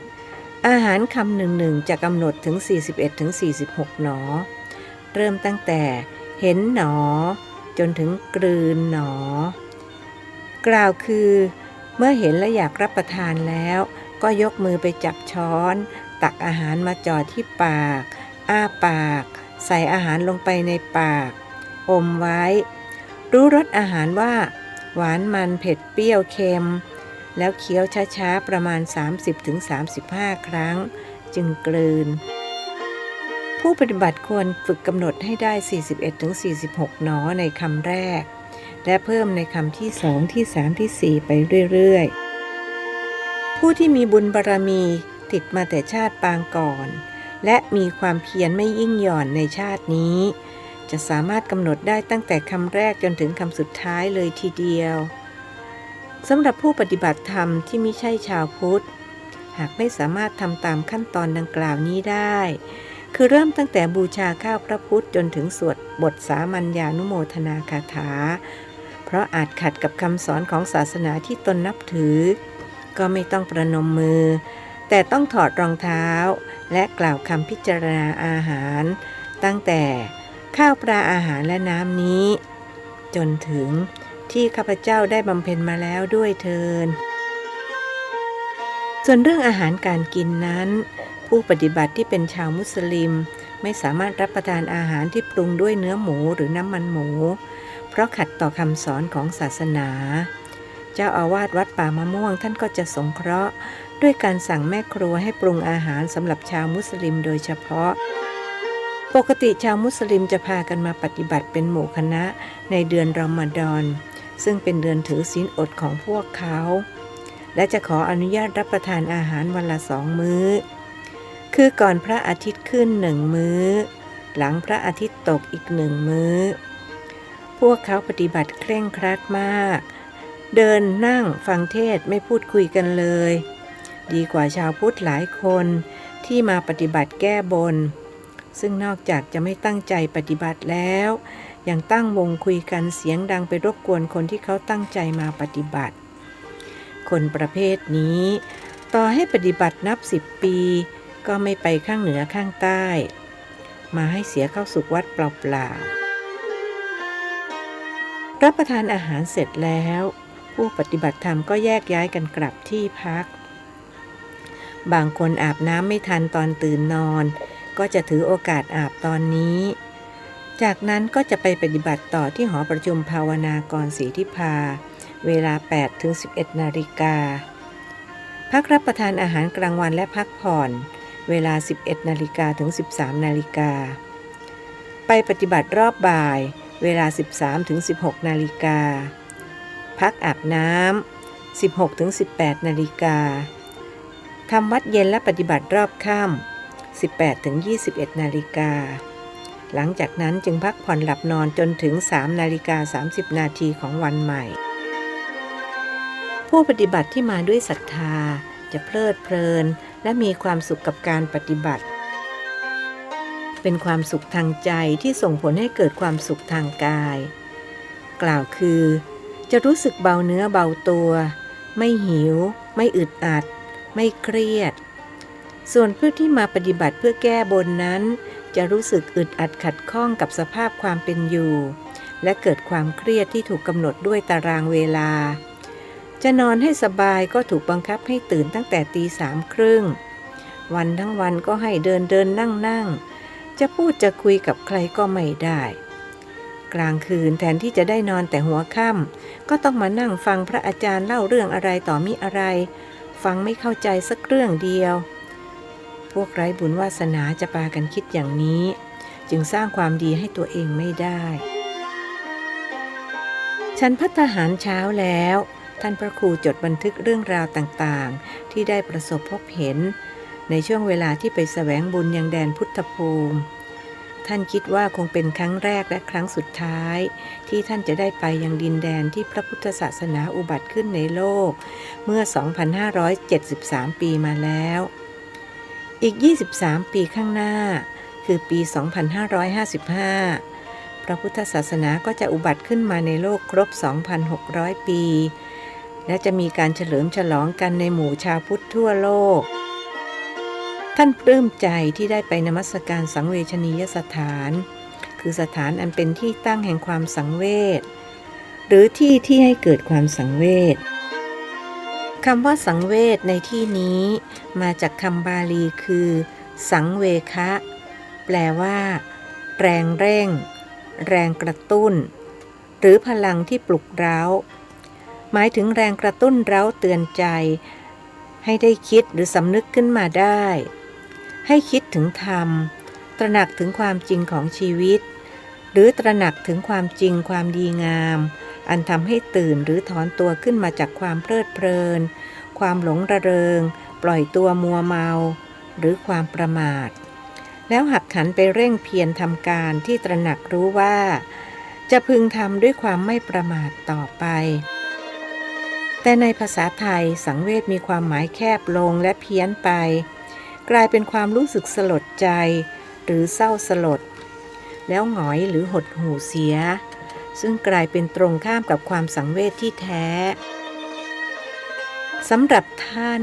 นอกจากได้ความสังเวชที่แท้แล้วยังได้ธรรมสังเวชอีกด้วยท่านจึงตั้งปณิธานไว้ว่าจะเดินตามรอยบาทพระศาสดาด้วยการอุทิศชีวิตสั่งสอนธรรมและสงเคราะห์ญาติโยมที่มาขอความช่วยเหลือซึ่งอย่างหลังนี้ท่านต้องทำเพื่อใช้หนี้มนุษย์ดังที่ท่านได้อธิษฐานจิตไว้ในครั้งที่ได้รับอุบัติเหตุรถคว่ำคอหักหนี้ดังกล่าวนั้นท่านเรียกว่าหนี้กรรมข้ามชาติการไปแสวงบุญในครั้งนี้ท่านก็ได้ใช้หนี้กรรมข้ามชาติกับพระอินเดียด้วยการให้ทุนการศึกษา 80,000 บาทเพื่อไปศึกษาพระพุทธศาสนาที่ประเทศอังกฤษท่านระลึกชาติได้ว่าเคยเกิดเป็นคนอินเดียและนับถือศาสนาพราหมณ์ตามพ่อแม่ภิกษุรูปนั้นเป็นพี่ชายของท่านและได้ช่วยเหลือเกื้อกูลท่านมาส่วนคนที่เป็นพ่อของท่านในชาตินั้นมาชาตินี้ก็เกิดที่ประเทศอินเดียนับถือศาสนาซิกต่อมาได้ย้ายครอบครัวมาตั้งหลักปักฐานอยู่ในประเทศไทยโดยมีร้านขายผ้าอยู่ที่อำเภอบ้านไผ่จังหวัดขอนแก่นมีลูก5 คนหญิง3 คนชาย2 คนคนกลางเป็นผู้หญิงชื่อบัณฑิตชาติที่ท่านเกิดเป็นคนอินเดียเธอก็เป็นลูกคนกลางและเป็นพี่สาวของท่านพระอินเดียที่ท่านให้ทุนเป็นพี่ชายคนโตท่านเป็นลูกชายคนเล็กท่านจะได้พบพ่อและพี่สาวในวันที่1 มิถุนายน 2536ที่อำเภอบ้านไผ่และพี่สาวจะตามมาปฏิบัติธรรมที่วัดป่ามะม่วงเห็นหนอบอกไว้อย่างนั้นท่านจะได้ใช้หนี้กรรมกับพ่อและพี่สาวให้เสร็จสิ้นเพราะท่านได้อธิษฐานจิตไว้ว่าจะไม่กลับมาเกิดในโลกมนุษย์อีกจดบันทึกยังไม่ทันเสร็จก็ได้เวลาลงรับแขกที่กุฏิชั้นล่าง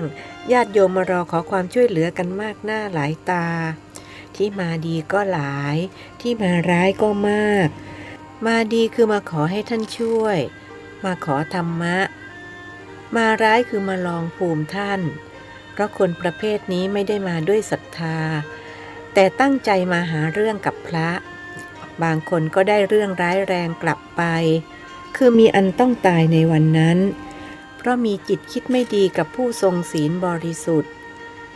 นอกจากญาติโยมหญิงชายแล้วก็มีพระอีก2 รูปนั่งอยู่ด้านขวาของอาสนะส่วนคุณนายเฉลารัตน์นั่งด้านซ้ายหล่อนมากับลูกชายคนโตอายุ19 ปีและลูกสาวคนเล็กอายุ6 ขวบลูกสาวอีก3 คนที่อายุห่างกันคนละปีคือ18 17 และ16ไม่ได้มาด้วยเมื่อท่านนั่งยังอาสนะทั้งพระและคฤหัสถ์พากันกราบท่าน3 ครั้งท่านรับไหว้เฉพาะพระ2 รูปส่วนคฤหัสถ์ท่านไม่ต้องรับไหว้ แล้วจึงถามพระสองรูปว่าพระคุณเจ้ามาจากวัดไหนครับภิกษุหนึ่งในสองรูปประนมมือกราบเรียนท่านว่ามาจากวัดในจังหวัดสิงห์บุรีนี่เองจุดประสงค์ของการมาคือจะมาขอบริจาคธูปเทียนเพราะที่วัดไม่มีธูปเทียนสำหรับบูชาพระและถ้าได้ไม้ขีดไฟไปด้วยก็จะเป็นพระคุณอย่างสูงท่านพระครูจึงสั่งนายสมชายให้ไปจัดธูปเทียนและไม้ขีดไฟมาให้นายสมชายลุกออกไปตามคำสั่งท่านจึงถือโอกาสเล่าเรื่องวัดป่ามะม่วงสมัยที่ท่านมาอยู่ใหม่ๆให้พระสองรูปฟังญาติโยมก็พลอยได้รับฟังไปด้วยท่านเล่าว่าสมัยที่ผมย้ายมาจากวัดพรหมบุรีมาเป็นเจ้าอาวาสที่วัดนี้เมื่อ28ปีก่อนวัดก็ยากจนถึงกับธูปเทียนและไม้ขีดไฟแทบจะไม่มีชาวบ้านแถบนี้ก็อดอยากยากจนจะกินเข้าไปในแต่ละวันก็ยังไม่ค่อยจะมีไหนเลยจะมาเผื่อแผ่เจือจานพระสงฆ์องค์เจ้าได้นอกจากนี้ยังลำบากด้วยเรื่องอาหารการกินบิณฑบาตมาได้ก็ไม่พอเลี้ยงปากเลี้ยงท้องทั้งผมและพระลูกวัดต้องอดอยากปากหมองไปตามๆกันสตรีผู้หนึ่งพูดขัดขึ้นว่าหลวงพ่อคะพระต้องใช้ฉันไม่ใช่กินหลวงพ่อพูดผิดแล้วนะคะอาตมาพูดผิดตรงไหนล่ะท่านถามก็หลวงพ่อพูดว่าลำบากด้วยเรื่องอาหารการกินที่จริงต้องพูดว่าลำบากด้วยเรื่องอาหารการฉันถึงจะถูกหล่อนชี้แจงอ้ออย่างนั้นหรือโยมว่าอาตมาพูดผิดหรือแล้วอาตมาต้องพูดใหม่ไหมท่านถามอย่างนึกสนุกแล้วแต่หลวงพ่อค่ะแต่ถ้าเป็นดิฉันจะพูดใหม่เพราะดิฉันถือคติว่าคนดีชอบแก้ไขคนจันไรชอบแก้ตัวดิฉันเป็นคนดีค่ะบุรุษหนึ่งรู้สึกทนไม่ได้จึงพูดตำหนิหล่อนต่อหน้าพระและญาติโยมว่าแต่ผมไม่เห็นด้วยที่คุณว่าคุณเป็นคนดีเพราะคนดีต้องมีมัญญาตไม่บังอาจมาจ้วงจาบสอนสั่งพระคุณเจ้าต่อหน้าทานและกำนันแบบนี้แล้วมันหนักกระบาลคุณหรือไงถึงได้มาว่าฉันต่อหน้าพระและคฤหัสถ์ในวัดในวาเช่นนี้คุณรู้ไหมว่าฉันเป็นใครหล่อนถามด้วยท่าทางเย่อหยิ่งผมจะรู้หรือว่าคุณเป็นใครในเมื่อคุณเองยังไม่รู้ว่าคุณเป็นใครบุรุษนั้นโต้ตอบทำไมฉันจะไม่รู้ว่าฉันเป็นใครถ้ารู้แล้วคุณมาถามผมทำไมล่ะก็เมื่อตะกี้คุณถามผมว่าคุณรู้ไหมว่าฉันเป็นใครเขาพูดเลียนเสียงหล่อนผู้ที่นั่งอยู่ณที่นั้นพากันหัวเราะเบาๆพระคุณเจ้า3รูปต่างยิ้มน้อยๆท่านเจ้าของกุฏิจึงถามสตรีและบุรุษนั้นว่าขออภัยโยม2 คนต้องการกรรมการตัดสินไหมอาตมาจะหากรรมการให้ใครอยากเป็นกรรมการช่วยยกมือขึ้นไม่มีผู้ใดยกมือเพราะต่างก็คิดว่าเรื่องอะไรจะเอามือไปซุกหีบให้มันหนีบมือเอาเปล่าๆโยมฉลาวรัตน์ช่วยเป็นกรรมการตัดสินให้หน่อยได้ไหมท่านถามคุณนายฉลาวรัตน์ที่นั่งอยู่ด้านซ้ายของอาสนะดิฉันเป็นไม่ได้หรอกค่ะเรื่องของดิฉันก็เต็มเปาเต็มกระเป๋ายังตัดสินไม่ได้ที่ดิฉันมานี่ก็เพื่อจะมาขอให้หลวงพ่อช่วยตัดสินค่ะ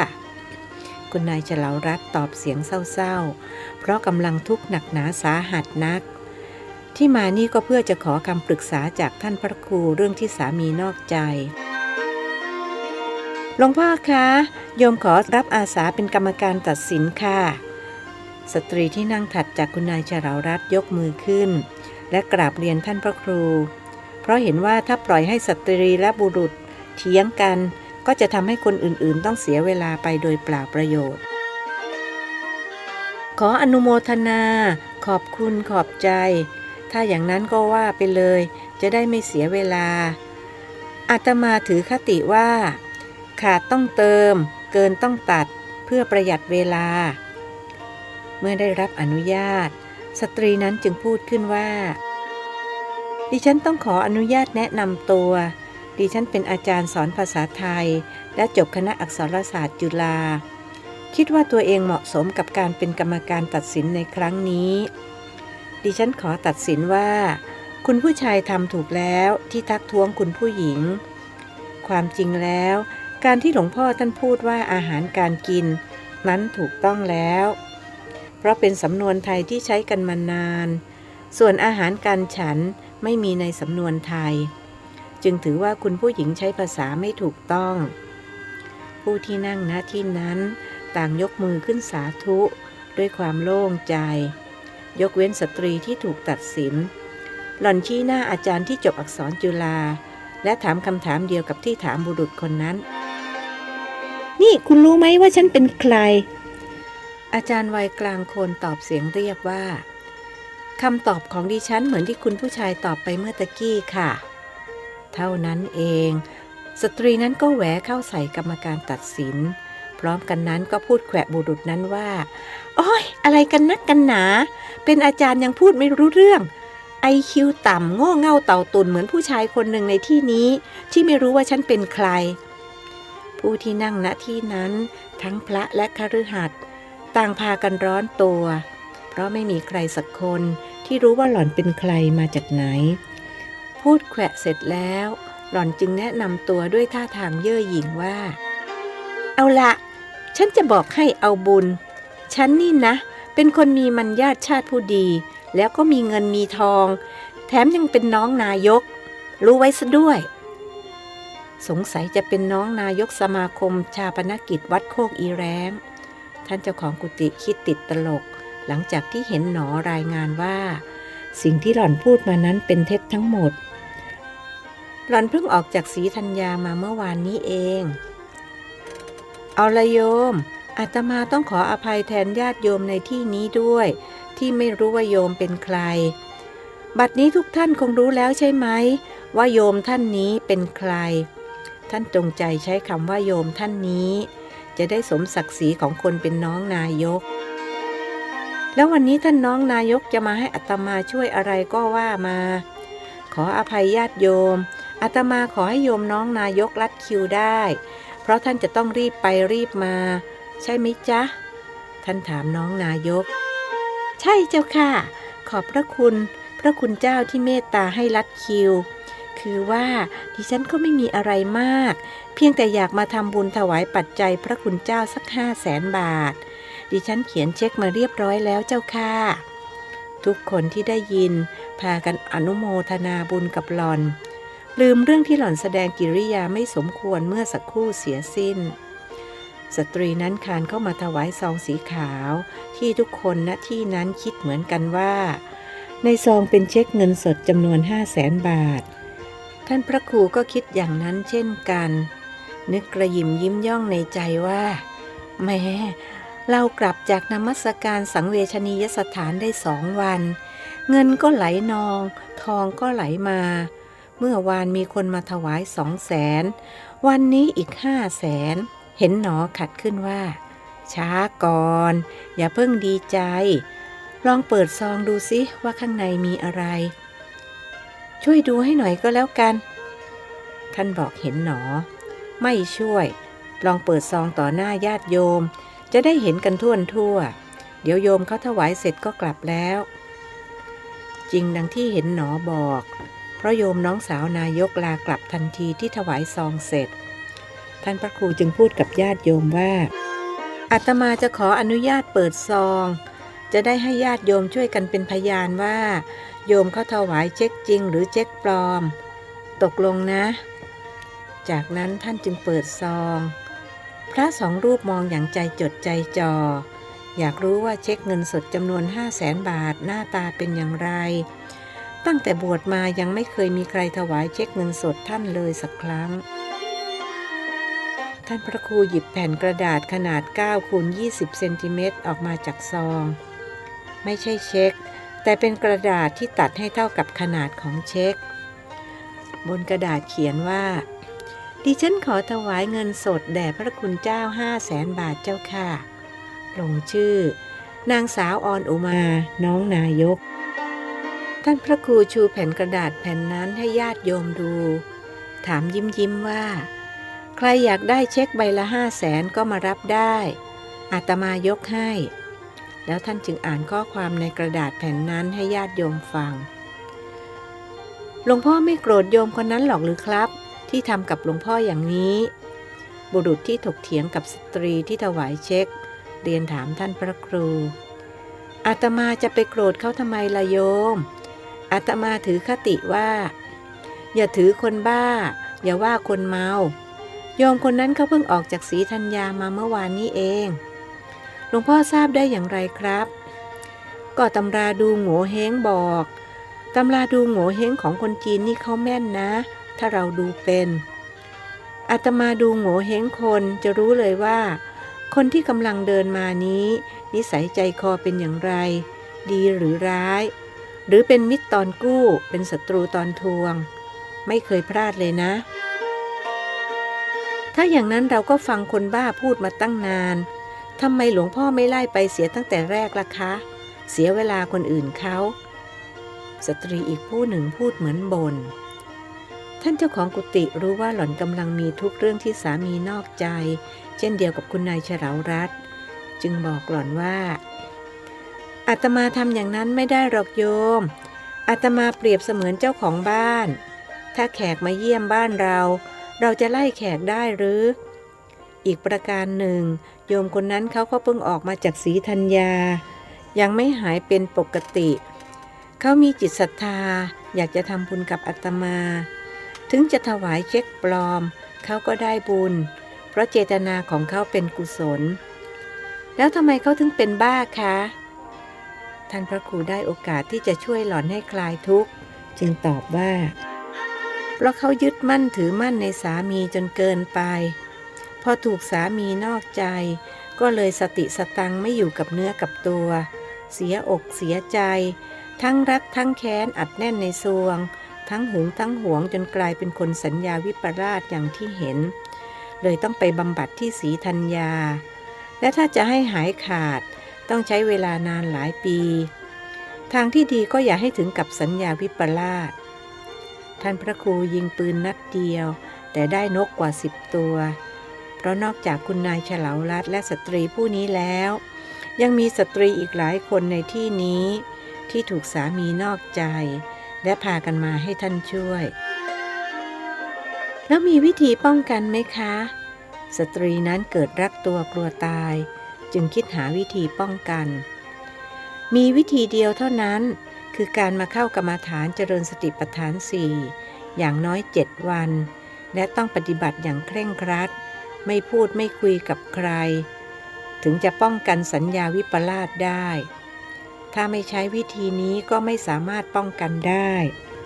หลวงพ่อครับนอกจากตำราดูโง่เฮงของคนจีนแล้วมีวิธีอื่นอีกไหมครับที่เราจะรู้ว่าคนที่เรากำลังคุยด้วยหรือคนที่เราเห็นเขาเป็นคนอย่างไรดีหรือชั่วซื่อสัตย์หรือว่าคดในข้องอในกระดูกบุรุษอีกคนหนึ่งถามเพราะเขาเพิ่งถูกคนที่เพิ่งรู้จักกันมายืมเงินไป 5,000 บาทตั้งแต่เดือนที่แล้วถึงบัดนี้ก็ไม่มาให้เห็นหน้าเห็นตาอีกเลยท่านพระครูตอบเหมือนไม่ตรงประเด็นในความคิดเห็นของญาติโยมคนอื่นๆทว่าคนที่รู้ว่าตรงประเด็นที่สุดคือคนที่ถาม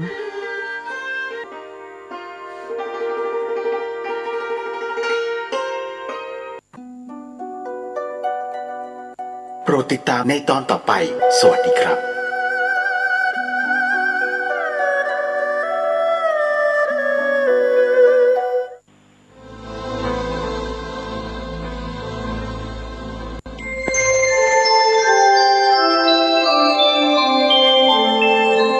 ขณะนี้ท่านกำลังฟังสถานีวิทยุกระจายเสียงพระพุทธศาสนา FM 104.5 เมกะเฮิรตซ์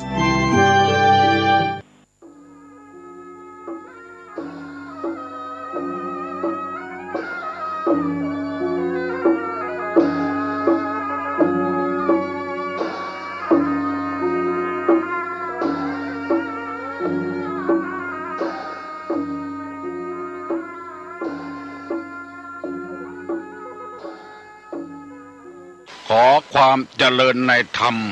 และความผาสุกทางใจจงได้มาบังเกิดมีแก่ท่านสาธุชนคนดีผู้เจริญในศีลในธรรมทุกท่านพร้อมกันนี้ขอยกมือ10 นิ้วกราบอาราธนาเอาคุณพระพุทธเจ้า คุณพระธรรมพระสงฆ์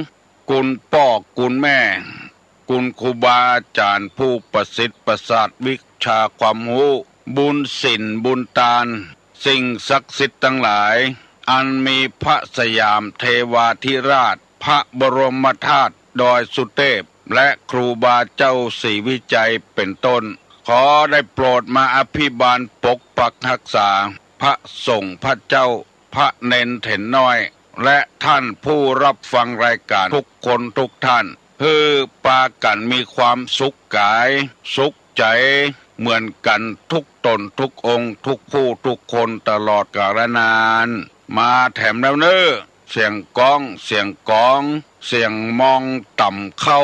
เสียงตุเจ้าเทศนาธรรมมาเยี่ยมมาใจท่านสาธุชนคนดีทั้งหลายถึงบ้านถึงจองเพื่อเอาธรรมะแบบรากหญ้าแบบธรรมดามาฮือพ่อแม่พี่น้องทั้งหลายฟังก่อนที่จะได้ฟังนี้ขอเชิญชวนมวลพุทธบริษัททั้งหลายไหว้พระเหมือนกับนักมวยไหว้ครูระลึกถึงครูบาอาจารย์ก่อนผู้ที่ไปแสวงหาสัจธรรมสี่อสงไขยปลายแสนมหากัปและ10 ชาติปางสุดท้ายได้เกิดมาเป็นพญาเวสสันตละตาลเข้าของทรัพย์สมบัติสละบัลลังก์ไปบวชเป็นพระฤาษีตาลเมียตาลลูกบำเพ็ญขนาดหนักจนได้ตรัสรู้เฮาไหว้ครูบาอาจารย์เนี่ยก่อนเนออาลังหังสัมมาสัมพุทโธภควาพุทธังภควันตังอภิวาเทมิกราบสวากขาโตภควตาธัมโมธัมมังนัมสสามิกราบสุปฏิปันโนภควโตสาวกสังโฆ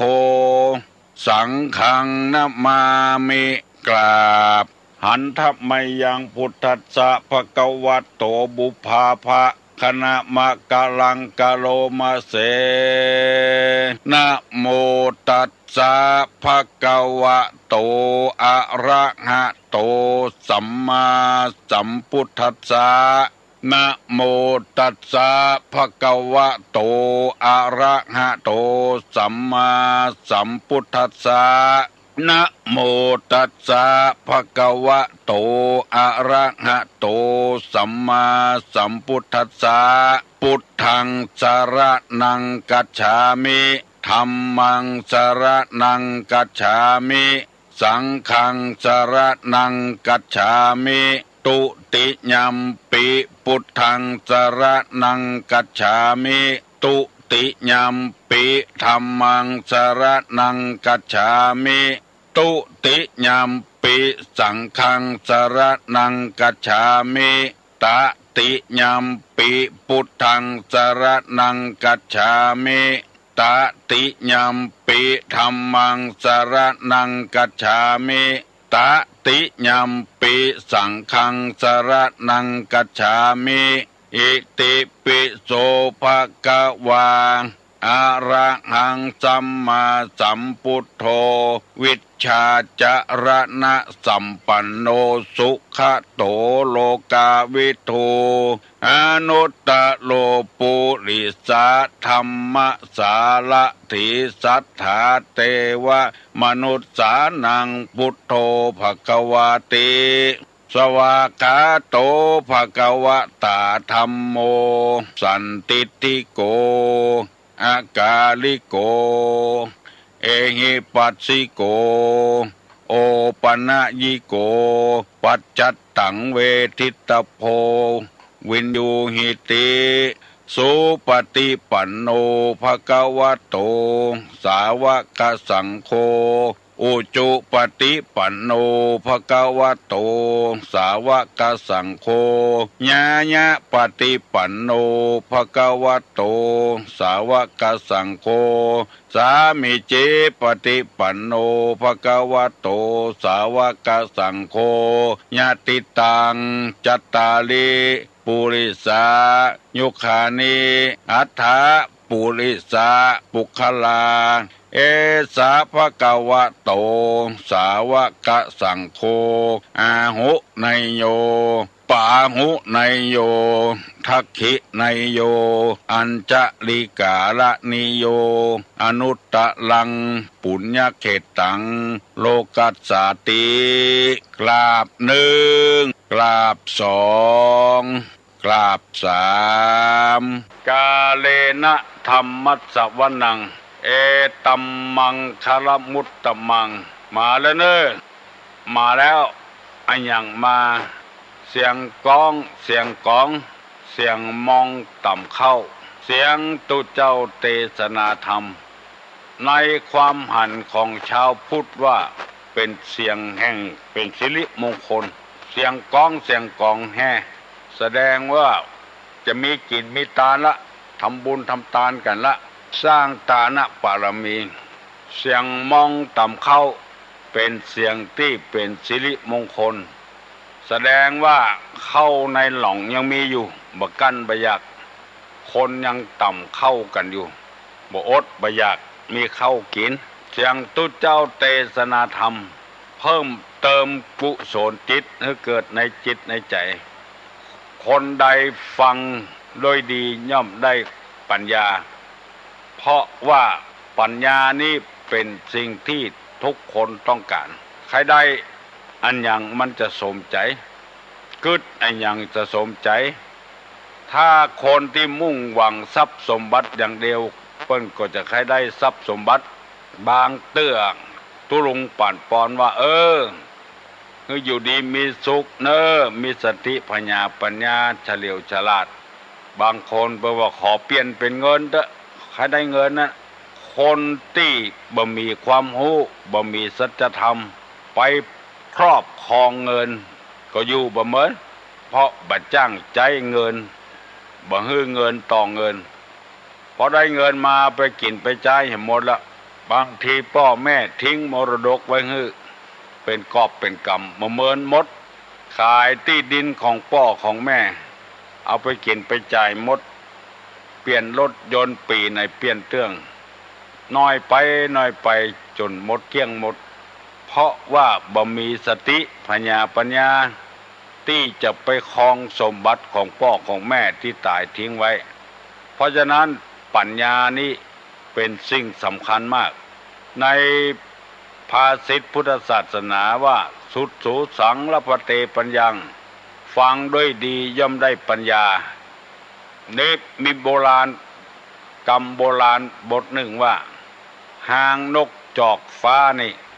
มันย้อยถ้าไผ่เตหางนกจอกฟ้าออกมาตื้อเส้นใดนี่หมอนั้นจะได้เข็มคำเล่มหนึ่งคำว่าเข็มคำนั่นก็คือปัญญานั่นเองเพราะความอุตสาหะเพราะความวิริยะคือความเพียรเตหางนก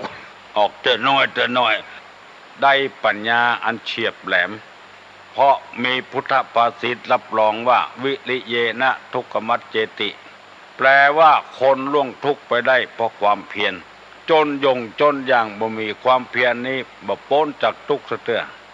ก่อนี้ไว้พอจะถึงเกิงทางกลางแล้วย่างไปก่อที่อื่นทำอันนี้เป็นกรรมปืนบ้านปืนเมืองจะเอาภาษิตโบราณมาเล่าฟังว่ามาหลายเจ้ากินข้าวหลายหายมาหลายเจ้ากินข้าวหลายหายคือมีหมายความว่าเนี่ยอันยังบ่แล้วสักเตื้อใกล้จะแล้วย่างอย่างไปก่อสร้างที่อื่นเมื่อน้อยเป็นละอ่อนเลี้ยงควายอยู่ห้างต้งโดยป้อหันป้อเปิ้นสารแซะเอาไว้ใจคือแม่ใจเฮาหันเปิ้นเฮาก็เนี้ยตัวเปิ้นเอาไม้หวกดำมันเหนียวก็มาอันก็ไม้ปอรุนนี่ก็เหนียวเหมือนกันแต่บ่อดต้องไม้หวกดำพอสารเสร็จแล้วเปิ้นจะเอาควบบนต่อไฟบนค่าไฟมันแข็งแรงบ่ฮื้อมอดมันจีเฮาก็เนี้ยเตยเปิ้นจักตอกเตยเปิ้นจักเสร็จแล้วก็เอามาเหลาเตยเปิ้นอย่างเปิ้นเนี้ยปรากฏว่าเนี้ยบ่โป้นเอามีดเขาฟันโดนเปิ้นด่าโดนเปิ้นเคี่ยนโดย เพราะว่ามันจะย่ามตัวเขียนหนังสือก็ดีแต่งหนังสือก็ดีเนี่ยอย่างก็ดีถ้าเนี่ยคงเส้นคงวามันบัดเจริญรุ่งเรืองบ่โป้นจากทุกข์สักเตื้อไปหันตุเจ้าหลายตนบ่มีความอดความทนตุเจ้าตนเดียวเนี่ยไปเป็นเจ้าวาดเป็น4 ตี้ 5 ตี้บ่มีความเพียรบ่มีความพยายามบ่มีความอดทนแล้วก็เป็นไปอย่างนั้นพอเฒ่าพอแก่เตื้อเขาปีกมาประเดี๋ยวนี้เป็นพระครูละไม่ได้เป็นเตื้อเพราะเมาย้ายไปหั่นไปนี่ที่ไหน5 ปี6 ปีบัญญัติบางทีก็ซึกไปหาแล้วปีกมาบวชทำไมหมู่เดียวเปิ้นพอเป็นเจ้าคุณละเป็นพระครูกันไปละตัวเองยังไม่ได้เป็นอย่างสักอย่างเตื้อใจประตั้งอันเนี้ยจะมีอย่างมาแก้ก็มีพุทธภาษิตมีคำสอนในสังศาสนามาแก้ตัวเก่ามีความอดทนไว้ขยันขันแข็งไว้อันนี้เป็นกรรมเก่านำมาเสนอท่านทั้งหลายผู้ฟังได้รับฟังวันนี้จะได้นำเอาคำว่าเหตุ10 ประการของผู้น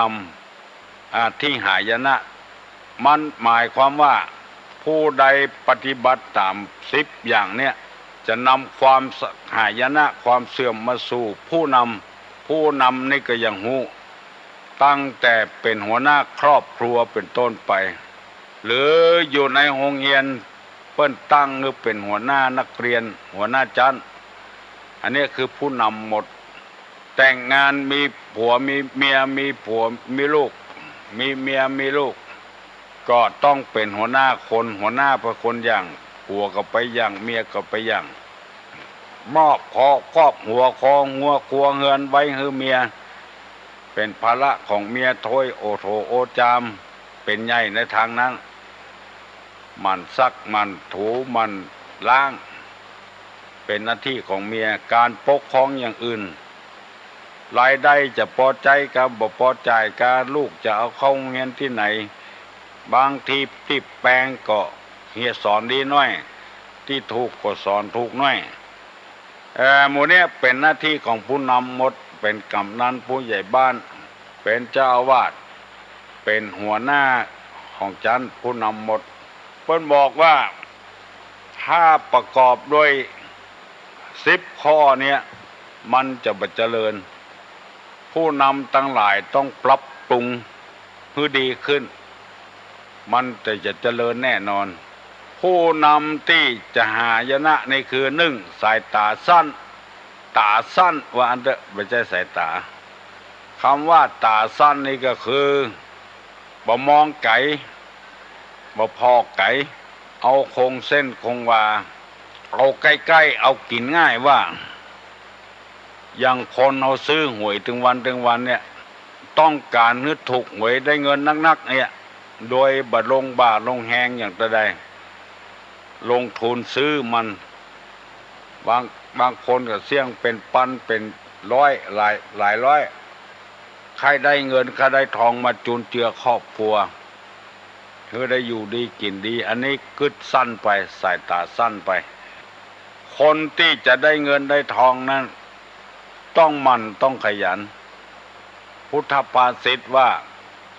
คนมันย่อมหาทรัพย์ได้ถึงแม้นว่าจะถูกหวยก็ตามมันจะอยู่บ่ได้เหมือนเพราะมันได้ง่ายต้องจ่ายง่ายเป็นธรรมดาอันนี้ตาต้องยาวพอไก่มองไก่ไม่ใช่มองวันนี้วันเดียววันพุกแต่วันฮือแถมผู้ที่สายตาผู้ที่ตาสั้นนี่ก็คือที่เคยนำเสนอไปว่า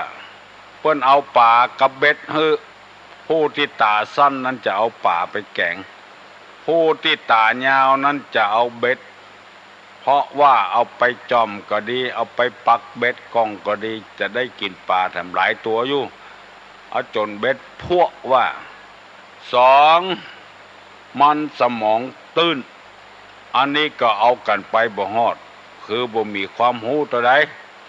เมื่อไปประกอบอาชีพมันบ่ฮู้เลิกฮู้เด็กมันก็ปากันไปโลครองทรัพย์สมบัติของพ่อของแม่ได้นักเหลือพ่อเหลือแม่ก่อนหมด ไปขึ้นไปขายเหี่ยมดเป็นนายหน้ากาที่ดินได้กำให้เป็นเกิงเป็นกลาง20%ละ10%กาได้เงินออกมาเป็นกอบเป็นกำเป็นล้านที่สุดมาเหมือนกับมดเพราะว่ามันสมองตื้นบัดจ้างครอบครองทรัพย์สมบัตินั้นได้ง่ายจ่ายง่าย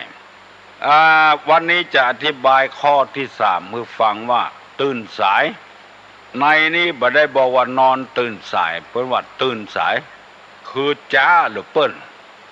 พอไปกันจัดไก่ละตัวกำลังจะลงเฮือนเพราะตื่นสายจะว่าลูกขวายก็แม่นจะว่าบัดตันเปิ้นเมาทำหั่นทำนี่เปิ้นพอได้ไปแล้วเฮายังบ่ได้ไปเตื้อเปิ้นพอได้กันแล้วเฮากำลังจะลงเฮือนหยุดเพราะฉะนั้นโดยวิธีใดก็ตามบอกว่าเป็นทุเจ้าพระนายพระจ่ายไม่ยิงฮืดตื่นเจ้าควรขวายเจ้าเก็บหอมล้อมริบเจ้าเมื่อเฮาเป็นละเอกละอ่อนอยู่ควรเก็บหอมล้อมริบได้แล้วบัดเดี๋ยวนี้เปิ้นเป็นอกเป็นใจเปิ้นแจกกระป๋องออมสินฮือ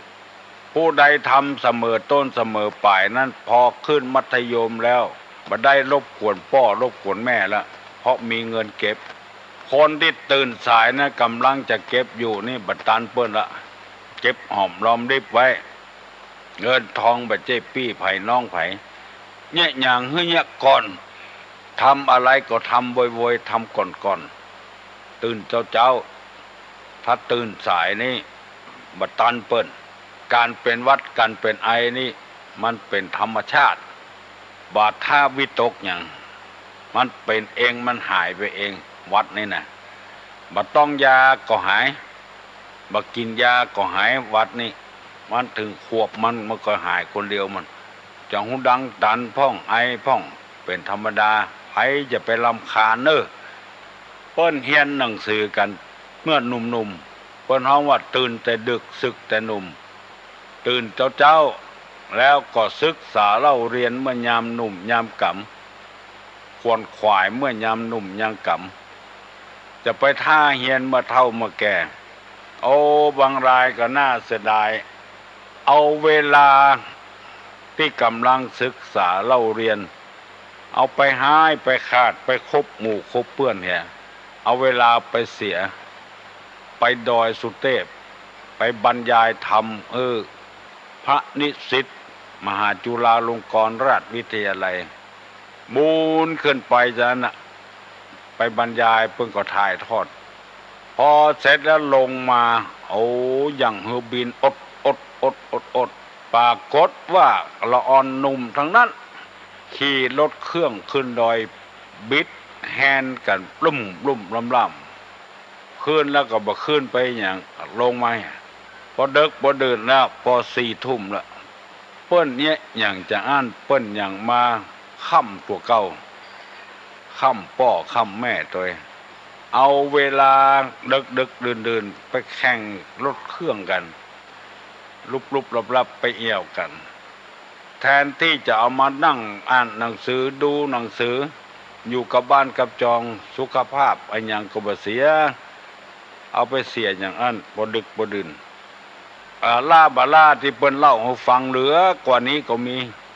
ปิดถนนตึงตังใต้ตึงตังเหนือบ่ฮื้อไผขึ้นบนถนนแล้วก็ขี่รถเครื่องแข่งกันบนถนนเส้นนั้นบ่มีอันยังจะสร้างสรรค์สักหน่อยเลยมีการทำลายทั้งนั้น1รถของตนเองก็สึกหรอ2น้ำมันก็เปลือง3สิ่งที่จะได้มาก็บ่มี4รบกวนหัวพี่น้อง10 ชาวบ้านที่กับเลี้ยวทิ่มถนนเสียงดังบ้งบั่มเพราะเหตุว่าได้รับธรรมะป้อนเข้าโรงงานคือจิตใจหมู่นี้เป็นต้นจะตื่นไอ้หยังก็ตื่นเนี่ยเจ้าอย่าไปตื่นสายนี่จะบัดตันเปิ้นข้อที่4มีใจความว่าขายผ้าเอาหน้ารอดอันนี้ก็คือหมายความว่ามีปัญหาไอ้หยังบ่แก้เหี่ยก่อนบ่เกียมแก้ปัญหาไว้เหี่ยก่อนผู้นำน่ะเป็นป้องเฮือนก็ดีเป็น ผู้ใหญ่บ้านก็ดีเป็นกำนันก็ดีหัวอันใดที่เป็นหัวหน้าคนเนี่ยบาตั้งปัญหาบาแก้ปัญหาไวยากรณ์แล้วก็มาแก้มลูนขายผ้าเอาหน้ารอดกำเปิ้นแต่ว่าแก้ผ้าเอาหน้ารอดอันนี้เปิ้นว่าขายผ้าเอาหน้ารอดถ้าว่าขายผ้านี่ก็คือเอามาปกทั้งลุ่มหัวเปิ้นหันหน้าหันตาคือเปิ้นพอทั้งลุ่มบ่คือพอทั้งหน้าเอาหน้ารอดไว้ก่อนแต่เปิ้นว่าแก้ผ้าเพราะคนแก้ผ้าบอกว่าปัจจัยไม่มีคนจะพอกันแล้วบ่พอทั้งหน้าอันนี้คือแก้ปัญหาบ่เป็นยืมของหมอหนึ่งเอามาฮื้อหมอหนึ่งแล้วก็เสียดอกเบี้ยถึงสองยืมแล้วบัดใจเปิ้นแล้วเปิ้นมาทวงไปยืมของคนอื่นเอามาฮื้อหมอหนึ่งเอามงใต้มาถมมงเหนือเนี่ยขายผ้าเอาหน้ารอดคือโป้นไปเป็นวันที่สุดมาก็ต้องเสียดอกเบี้ยถึงสองมันมีทางได้เลยมีตังเสียล้มละลายเป็นลายคือขายผ้าเอาหน้ารอดชอบกอกู้หนี้ชอบยืมสินบอกกลัวหนี้กลัวสินยืมมาแล้วแป่งหน้าซื่อหน้าใสกองทุนเงินล้านหมู่บ้านล้มไปหลายบ้านละที่กรรมการบริหารพญาตื้นบริหารบ่เป็นใจบ่กล้าเปิ้นบ่ซ้ายก็เลยบ่ไปตัวละทั้งที่ตัวรับผิดชอบบ่ใช่เงินของตัวเสียเป็นลายหน้าที่เงินจะกองก่อขึ้นกลับไปหมดไปถึงวันน่าเสียดายเงินบริหารบ่เป็นเพราะคนขายผ้าเอาหน้ารอดมีนักนำไปแก้ผ้าเอาหน้ารอดมีนักนำไปบางเทื่อก็คนรู้จักกันเป็นเพื่อนเป็นฝูงนะบริหารเงินเพื่อนฝูงนะมายืมก็ไว้ใจกันเอาไปเอามาบัดใจบัดแตนโดนด่ากันแถมอันนี้เป็นหนทางความเสื่อมของคนที่เป็นหัวหน้าคนตาสั้นมันสมองตื่นสายขายผ้าเอาหน้ารอดเปื้องื้อปอกออกไม่ออกพี่น้องเฮาที่เป็นหัวหน้าคนหัวหน้าบ้านหัวหน้าจองก็ดีหัวหน้าห่อเฮือนครอบครัวก็ดีพยายามหลีกเลี่ยงจากสิ่งเหล่านี้คือมีความรู้ความเข้าใจนักขึ้นที่นำมาเสนอนี้บ่ได้มีเจตนาให้ต่อไผสักคนขอฮื้อคิดว่ามีเจตนาดีเพื่อเฮาจะได้อยู่เป็นหลักเป็นฐานเอาธรรมะคือคำสอนในทางพุทธศาสนามาเสนอให้เลือกใจเลือกปฏิบัติก็ให้มันคุ้มค่าบ่ให้มันเสียเวลาล่วงเลยไปเก็บไปกึดไปใจอันนี้เรียกว่าขายผ้าเอาหน้ารอดมีปัญหาอย่างแก้โดยน้ำขุ่นๆบ่จ้างแก้ปัญหาเพราะบ่มีความรู้พอแก้ไปบ่กี่วันก็เดือดทำละบ่ได้อยู่ในย่างเป็นแก้เป็นแคว้นบึดไปหั่นบึดไปนี่แก้ปัญหาคือคนจมทำละทั้งที่ตัวใครเป็นแล้วก็ไปจมโมเนี่ยควรจะตักจะเตือนตัวเก่าเองให้นักส่งเสริมบารมีของพระบาทสมเด็จพระเจ้าอยู่หัวมันเป็นโชคเป็นลาภของหมู่เฮาละถึงวันนี้ได้พระเจ้าอยู่หัวตั้งอยู่ในทศพิธราชธรรมมีแต่จะฮื้อจะบ้านจะจองบ่เหมือนกับสมัยสมบูรณาญาสิทธิราชสมัยนั้นเจ้าบ้านเจ้าเมืองบ่ได้อยู่ดีกินดีเพราะว่าเจ้าบ้านผ่านเมืองข่มเหงเต่งราชมีลูกสาวก็ต้องเอาซ่อนถ้าเปิ้นมาหันเปิ้นจะเอาไปวังก็จำเป็นต้องฮื้อเปิ้นทักท้วงบ่ได้มีงัวมีควายเปิ้นใครได้เปิ้นใครกินปล่อยเปิ้นล้มคำให้คำนาว่าอันหยังก็บ่ได้ อาจญาเจ้าเฮาเกิดมาชาตินี้เป็นโชคของเฮาระบบประชาธิปไตยพระเจ้าอยู่หัวเปิ้นว่าจะปกครองโดยธรรมเอาละเนาะพอออกไม่ออกเนาะจะปั่นปอนนะอายุวัฏโกธนะวัฏโกสิริวัฏโกยัสสะวัฏโกพ ละวัตโกวันนะวัตโกสุขวัตโกโหตุสัพพตาทุกขโลกาพญาเวลาโสกาจันตุจุปัตตวา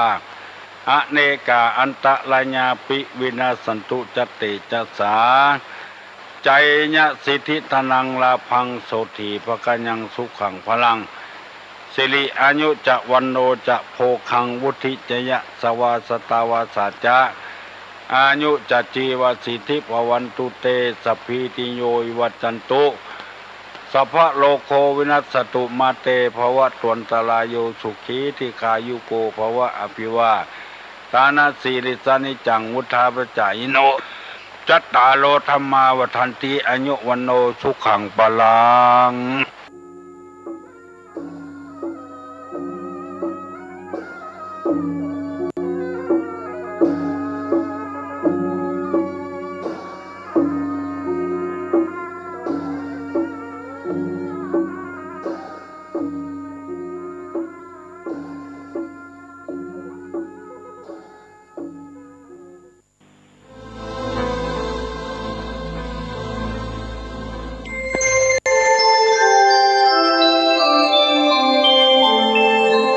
ขณะนี้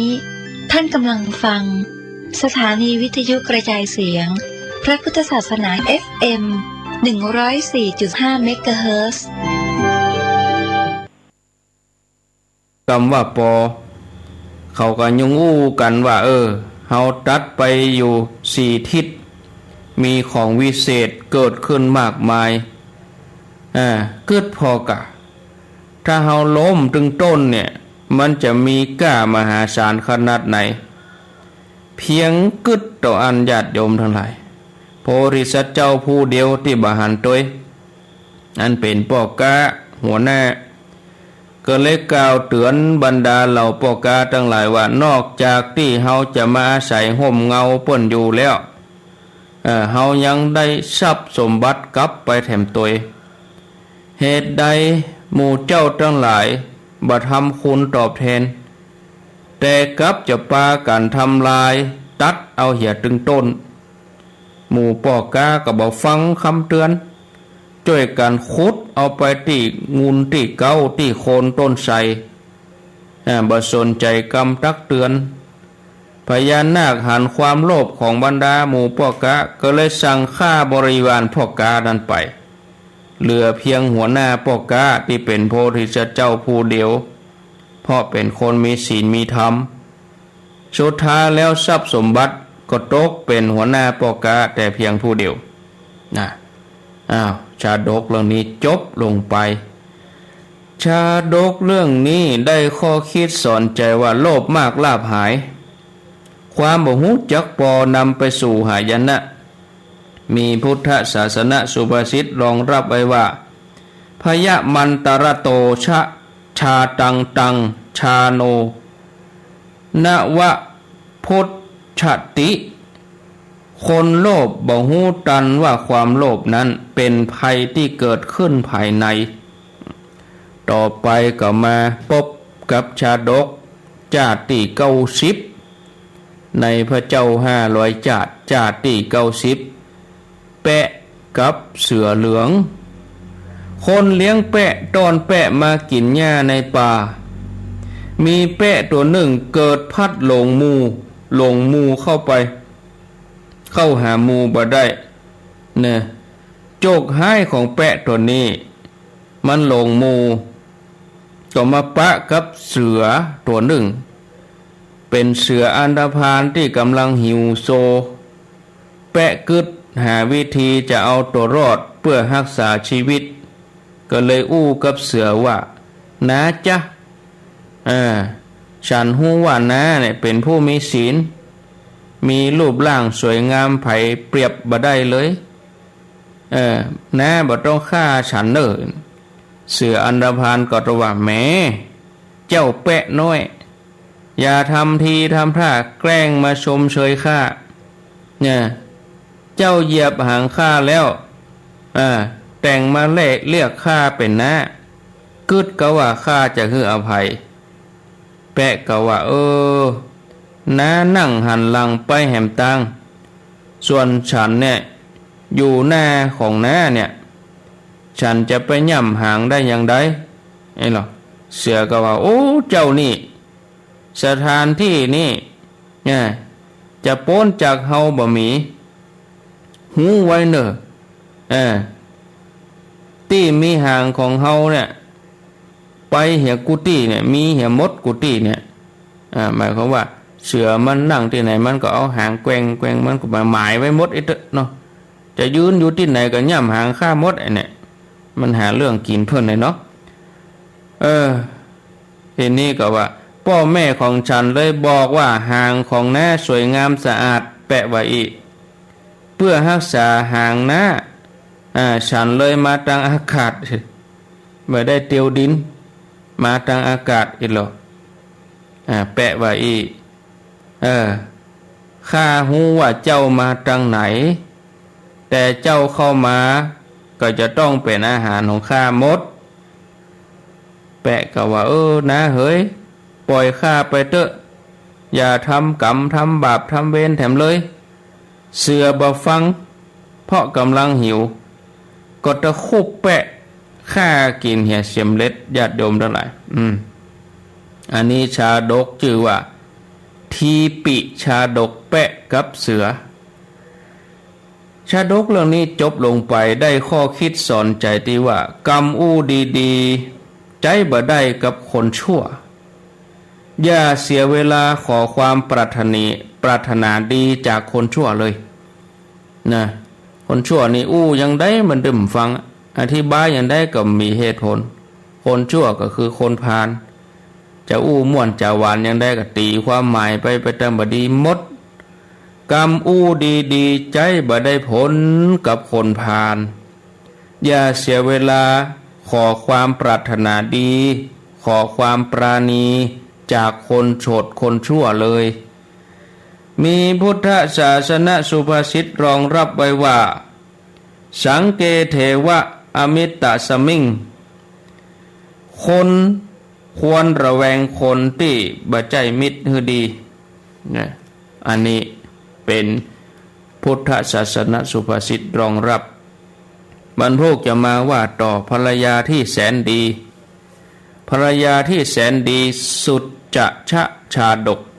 สุดจะชาดกภรรยาที่แสนดีแล้วก็วิสัยบัณฑิตแล้วก็เรื่องมนต์เสียงสัตว์นี่เรื่องมนต์เสียงสัตว์นี่จะม่วนมนต์เสียงสัตว์ชื่อชาดกวะคุระปุตตะชาดกมนต์เสียงสัตว์วันนี้เอาตึกเตออีกก่อนเอาตึกเรื่องที่90ก่อนพันผู้91 92นะโอ้พอจะถึง100แล้วรู้นี่เนาะพระเจ้า500จะวันนี้ได้90เนาะเอาละญาติโยมมีชื่อนี่เปิ้นมาหอมอยู่บ้านตาดมื่นบ้านกลางจอมตองหมู่16แม่ครูอุ่นเฮือนจีนใจบ้านตาดมื่นบ้านหลวงจอมตองหมู่16ทำบุญกับน้ำกับไฟมา100 บาทสาธุต่อไปก็ฮับปอนเนาะสัพปีติโยวิวัจจันตุสัพพะโลโกวินัสสันตุมาเตภวัตวันตะลาโยสุขีทีคาโยโกภวะอภิวาตานะสีลิสะนิจังวุธาปจายโนจัตตาโลธรรมาวะทันติอายุวันโนสุขังปะลังเอาละสบายอกสบายใจม่วนอกม่วนใจวันที่7นี่ก็จะไปลืมศรัทธาญาติโยมวันอาทิตย์หน้านี่แล้วจะได้ทำบุญกันเป็นสลากของสถานีได้ร่วมด้วยช่วยกันเนาะวันที่7ที่วัดม่อนฤาษีตั้งแต่เมื่องายไปเลยขอเชิญชวนเด้อใครจะมีโรงทานมีอย่างก็แจ้งเข้ามาตั้งโรงทานอาหารศรัทธาญาติโยมทั้งหลายจะเลี้ยงน้ำเลี้ยงข้าวเลี้ยงอันอย่างจับกลุ่มรวมกลุ่มกันมาคนนักคนหลายตั้งโรงทานกันเนาะ ศรัทธาญาติโยมครูบาอาจารย์ก็จะช่วยกันนะหลายตนตีออกรายการกับโรงทาน1โรงต้นแหมต้นนะแหมหลายตนที่เปิ้นอยู่เปิ้นห้องว่าปิดทองหลังพระตนที่เปิ้นอยู่เบื้องหลังเปิ้นก็จะมาตนที่อยู่เบื้องหน้าอยู่ท่ามกลางก็จะมาที่เปิ้นบ่ได้ออกรายการได้เปิ้นช่วยตลอดสนับสนุนตลอดหลายตนนะญาติโยมเปิ้นมาก็เพื่อกำลังใจกันก้ำกันช่วยกันอุ้มชูกันประคับประคองกันอีเนาะวันที่7 ตุลาเด้อแถมงาน1กับ13 ตุลางานยกยอดชัดบรรจุพระบรมสารีริกธาตุที่พระธาตุเจดีย์วัดอรัญญวาสดงป่าหวายญาติโยมก็ไปตั้งแต่เมื่อไงแต่พิธีเพิ่นมีตอนบ่ายประมาณบ่ายโมงบ่าย2ยกชัดบรรจุพระธาตุญาติโยมก็ไปปูชาวัตถุมงคลใส่หม้อใส่ไหปูชาผ้าแพรผ้าสีเอาปูชาตั้งมาไงถ้าไปมาตอนมันมาตันมันกั้งก็มีกิจกรรมเนาะดึงคนไว้เอาไปมาตอนปุ๊บปั๊บเดียวกับมันก็เกี่ยมงานเกี่ยมแตะเกี่ยมว่าไปเห็นน้อยเดียวอันนี้เขาก็ไปตั้งมาไงวันที่13นั้นเป็นวันเสาร์ตัวเป็นวันหยุดตัวเนอะวันเสาร์นะเป็นวันดีลูกวันที่13โอ้ดีหลายอย่างเป็นวันสิทธิโชคตัวญาติโยมทั้งหลายเนาะเดือนเกี่ยงออก4 ค่ำนะแล้วก็เป็นวันคล้ายวันสวรรคตของรัชกาลที่9เขานี่นะ13 ตุลาเอาละศรัทธาญาติโยมท่านทั้งหลายตอนนี้ไปก็จะได้นำเสนออาสิติมหาสาวกองค์ที่5ชื่อว่าพระอัสสชิเถระในจำนวนปัญจวัคคีย์ทั้ง5เนี่ยอัญญาโกฏัญญวัปปะภัททิยะมหานามะอัสสชิอัสสชินี่เปิ้นเป็นอาจารย์ของสารีบุตรเถระเจ้านะเป็นอาจารย์ของท่านสารีบุตรอดีตชาติสุดท้ายแล้วก็วันที่เปิ้นบรรลุธรรมประวัติการสั่งสมกุศลของเปิ้นในอดีตบ่ปรากฏในคัมภีร์แต่พอจะหู้ถึงความตั้งความปรารถนาจะเป็นผู้ที่ฟังธรรมเป็นปฐมเนี่ยคือปรารถนาจะบรรลุอรหันต์อย่างเดียวกับท่านวัปปะเถระตั้งความปรารถนาสมัยพระพุทธเจ้าก่อนพุทธแล้วคือพระพุทธเจ้าปทุมมุตระแล้วก็ได้บำเพ็ญกุศลสมัยพระสมณะโคดมโคตมะของเฮาท่านทั้งหลายพระเถระนี้เปิ้นเกิดเป็นลูกพราหมณ์คนหนึ่งในจำนวนพราหมณ์7 คนที่มาพยากรณ์ลักษณะเจ้าชายสิทธัตถะที่กรุงกบิลพัสดุต่อมาเปิ้นก็ออกบวชในจำนวนปัญจวัคคีย์ทั้ง5ในวันแรม4 ค่ำเดือน8เปิ้นก็ได้บรรลุโสดาบันแล้วทูลขอบวชถึงวันแรม5 ค่ำพระองค์ได้แสดงธรรมอนันตลักขณสูตรจนจบแล้วปัญจวัคคีย์แต่ละตนก็บรรลุอรหันต์จากนั้นบักกี่วันท่านก็จาริกเผยแผ่พระศาสนาพร้อมกับพระสงฆ์ชุดแรก60 ตนเปิ้นได้พบกับอุปติสสะปริภาชกที่กรุงราชคฤห์ท่านอัสสชิเปิ้นเดินทางไปถึงนครราชคฤห์เมื่อถึงแคว้นมคธเวลาเจ้าเปิ้นก็ออกบิณฑบาตมีอาการก้าวไปถอยไปแลเหลวคู่แขนเหยียดแขนมีในตาทอดลงไปถึงพร้อมไปด้วยอิริยาบถน่าเลื่อมใสน่าเคารพขณะนั้นอุปติสสะปริภาชกอันเป็นชื่อเดิมของท่านสารีบุตรชื่อเก่าเปิ้นอุปติสสะปริภาชกเปิ้นกำลังเดินทางไปอารามของปริภาชกหันเข้าใส่ท่านอัสสชิก็เกิดว่าโอ้บรรดาพระอรหันต์ผู้ที่ได้บรรลุธรรมในโลกภิกษุรูปนี้คงเป็นผู้ใดผู้หนึ่งแน่ถ้าอย่างใดเฮาจึงเข้าไปหาแล้วก็ถามว่าท่านบวชเพราะไผเป็นศาสดาของท่านชอบใจธรรมะของผู้ใดจะไปถามเหตุกรรมนี่นะ อุปติสสะปริพาชกก็ติดตามอาชาชิคณะบิณฑบาตแล้วก็รอจนพระเถระฉันบิณฑบาตเสร็จแล้วก็เข้าไปหาท่านในคัมภีร์อรรถกถาว่าพระเถระได้บิณฑบาตแล้วก็ไปยังที่แห่งหนึ่งเขาหูว่าพระเถระต้องการจะนั่งนะก็เลยปูผ้าปูยังแปลงตั้งนั่งปริพาชกก็จัดแจงได้ถวายด้านอาชาชิได้ฉันแล้วก็เพิ่นก็เอาถวายน้ำนะทำกิจวัตรอย่างนี้เหมือนศิษย์กับอาจารย์อู้กันไปอู้กันมาปราศัยไปอู้ไปอู้มาพอให้เป็นที่บันเทิงใจนะพอเป็นที่ระลึกนึกถึงกันแล้วก็ยืนอยู่ในที่ควรแห่งหนึ่งถามว่าอินทรีย์ของท่านผ่องใสผิวพรรณผ่องใสบริสุทธิ์ท่านบวชอุทิศไผเป็นศาสดาของท่านชอบใจธรรมะของผู้ใดท่านพระอาสชิก็ตอบว่ามีอยู่ท่านมีมหาสมณะสักยบุตรเสด็จออกบวชเนี่ยเฮาเลยบวชอุทิศพระผู้มีพระภาคเจ้าพระองค์นั้นพระผู้มีพระภาคเจ้าพระองค์นั้นเป็นศาสดาของเฮ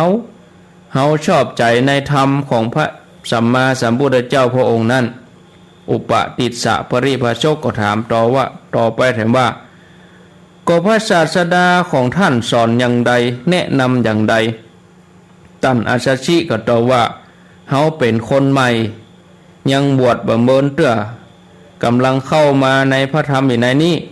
จึงบ่อาจจะแสดงธรรมอย่างกว้างขวางได้แต่จักกล่าวใจความโดยย่อแก่ท่านอุปติสสะกล่าวว่าจะน้อยหรือนักก็นิมนต์เถอะนะท่านจงกล่าวใจความสำคัญของธรรมแก่เฮาข้าพเจ้าต้องการใจความอย่างเดียวนะท่านจะทำให้ถ้อยคำนั้นมากอย่างใดนะในอรรถกถาเปิ้นบอกว่าอาชาชิเนี่ยพระอาชาชิเนี่ยถึงพร้อมโดยความสามารถพิเศษคือเปิ้นได้ปฏิสัมภิทาญาณเปิ้นสามารถแสดงธรรมที่ลึกซึ้งมากมายแต่ท่านต้องการให้ปริพาชกเนี่ยเคารพในธรรมต้องการถ่อมตนว่าเป็นผู้ที่แสดงธรรมอันลึกซึ้งมากมายนั่นเป็นวิสัยของพระพุทธเจ้าบ่ใช่วิสัยของสาวกอย่างท่านนะท่านอาชาชิเปิ้นแสดงธรรมโดยย่อแก่ท่านอุปติสสะนะคือท่านสารีบุตรเนี่ยอุปติสสะปริภาชกเนี่ยเปิ้นก็แสดงธรรมต่อญาติโยมบอกว่าธรรมเราได้เกิดจากเหตุตถาคตทรงแสดงเหตุและความดับของธรรมเหล่านั้นมหาสมณะทรงสั่งสอนอย่างนี้สารีบุตรเปิ้นได้ฟังอย่างนี้แล้วเกิดธรรมจักษุเลยโอ้ญาติโยมทั้งหลายปราศจากทุลีปราศจากบนทินบอกว่าโอ้สิ่งใดสิ่งหนึ่งมีความเกิดเป็นธรรมดาสิ่งนั้นทั้งหลายทั้งปวงมีความดับเป็นธรรมดาแต่ย่อสิ่งใดสิ่งหนึ่งเกิดธรรมดาสิ่งนั้นทั้งหลายทั้งปวงมีความดับไปธรรมดาความหูได้เกิดแก่ท่านสารีบุตรบอกว่าโอ้ธรรมอันเนี้ยถ้ามีก็พร้อมเพียงต่ออีท่านหลายจงบรรลุถึงธรรมอันงามนะจากนั้นท่านสารีบุตรก็เอาธรรมะที่ได้ฟังเนี่ยทำให้เปิ้นได้บรรลุธรรมจักษุแล้วก็ไปบอกแก่โมคคัลลานะชื่อเดิมก็คือโกดิตะชื่อเดิมของท่านโมคคัลลานะนะไปบอกว่าอันนี้ได้ไปฟังมาอย่างอีหม่อนอกหม่อนใจเจือนอกเจือนใจทีนี้ก็เมื่อได้ฟังแล้วก็ได้บรรลุธรรมจักษุเหมือนกันต่อมาท่านสารีบุตรท่านโมคคัลลานะพร้อมกับบริวารแถม250 คนเปิ้นอยากจะฟังธรรมที่สูงขึ้นไปก็ปากันไปเข้าเฝ้าพระเจ้าแล้วก็ขอบวชขออุปสมบทตึงหมดศรัทธาญาติโยมท่านทั้งหลายนะต่ออีจบก่อนเนาะแล้วเปิ้นยังจะมีว่าตอบคำถามสัจจนิคนนะอาชาชิเปิ้นตอบคำถามสัจจนิคนเปิ้นตอบอย่างใดก็ลองฟังวันพุธต่อไปเนาะข อเวลาแล้วบัดเดี๋ยวนี้ก็พอดีกับเวลานะก็จะฮือญาติโยมเขาท่านทั้งหลายได้โทรศัพท์เข้ามาที่เบอร์0998366322กันเดก็ฟังท่านพระครูวัดสายมูลต่อเนาะท่านพระครูเพิ่นก็หลายวันแล้วบ่ได้เข้ารายการจะเตือก็วันจันทร์ตรงกับวันศีลแถมเนาะเพิ่นได้เข้าเมินละอ่ะวันนี้ก็จะได้เข้ารายการปกติโอ้เดี๋ยวกันเด้อญาติโยมโทรศัพท์ตกไปละอยู่อะตรงปุ่นดัดไปดัดมาดัดไปดัดมาอยู่อะตกปกเอากำมันบ่ค่อยแน่นตัวนี้พอดีเปลี่ยนลายมันเปลี่ยนช่องทางมันเนาะกูเตือมันตั้งไว้ไม่ได้จะเอานอนเอาละได้ละมีเข้ามา0998366322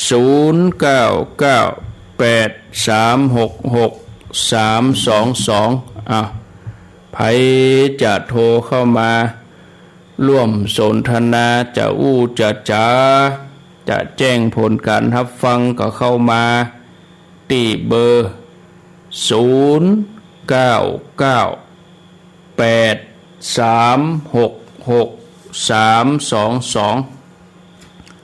0998366322เพิ่นมีกินฉลากนี่แถมวัดหนึ่งวัดน้ำเพื่อพระ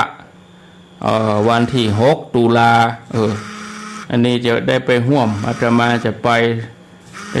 เสาะบูชาต้นเอามาตานเนาะแปลงต้นกันดีๆงามๆเอามาตานต่อที่ม่อนฤาษีนี่ต้นไปเสาะต้นเกี่ยมไว้นี่แล้วเหมือนกันเนาะแปลงเพิ่มแฮมเจริญพรเจ้าไหว้สาเจ้าท่านพระครูว่าจะได้แม่จันเรือนใสเปิ่นนักดาพระอินอยู่บนฟ้าล่ะจะพออิสาน่ะบุญเพิ่นมีเกือบดีแล้วเนาะเอามาเข้าฝันพญาเจ้าเมืองกันเก็บไปกะเอามียิงมาหลอกกันนี่ล่ะเก็บติดกับดักไปเลยอิสาแต่อิสาว่ามันมีให้กุฏิละมีกุฏิกูแห่งแต่ดั้งเดิมไปแล้วดั้งเดิมมาแล้วสเตนิเนพระเจ้านะสาธุเจริญปอน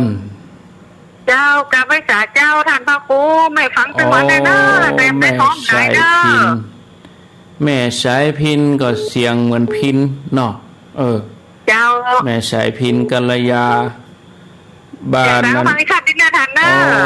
ตรงซ่านกะเจ้าตรงซ่านเจ้าตรงซ่านเอาเห็นหน่อยเมินไหนอันได้โทรมาเนาะเอาเพลงอันเนี้ยตรงซ่านแห่งนี้เนี่ยกะเอา1 2 3เป็นเดือนแล้วไม่ได้โทรนะเขาจะกินน้ำมาได้เอาว่าตอนใจดินแดนแห่งนี้ได้ฟังสถานีที่วัดดอยน้อยดอยหลอเป็นขึ้นสีขาวเพื่อชาวประชาแต่นอขอเชิญคุณแม่คุณพ่อฟังกันเถิดหนอม่วนอกม่วนใจวัดต่างเจริญเพลิดเพลินหัวใจบ่มีต่างใด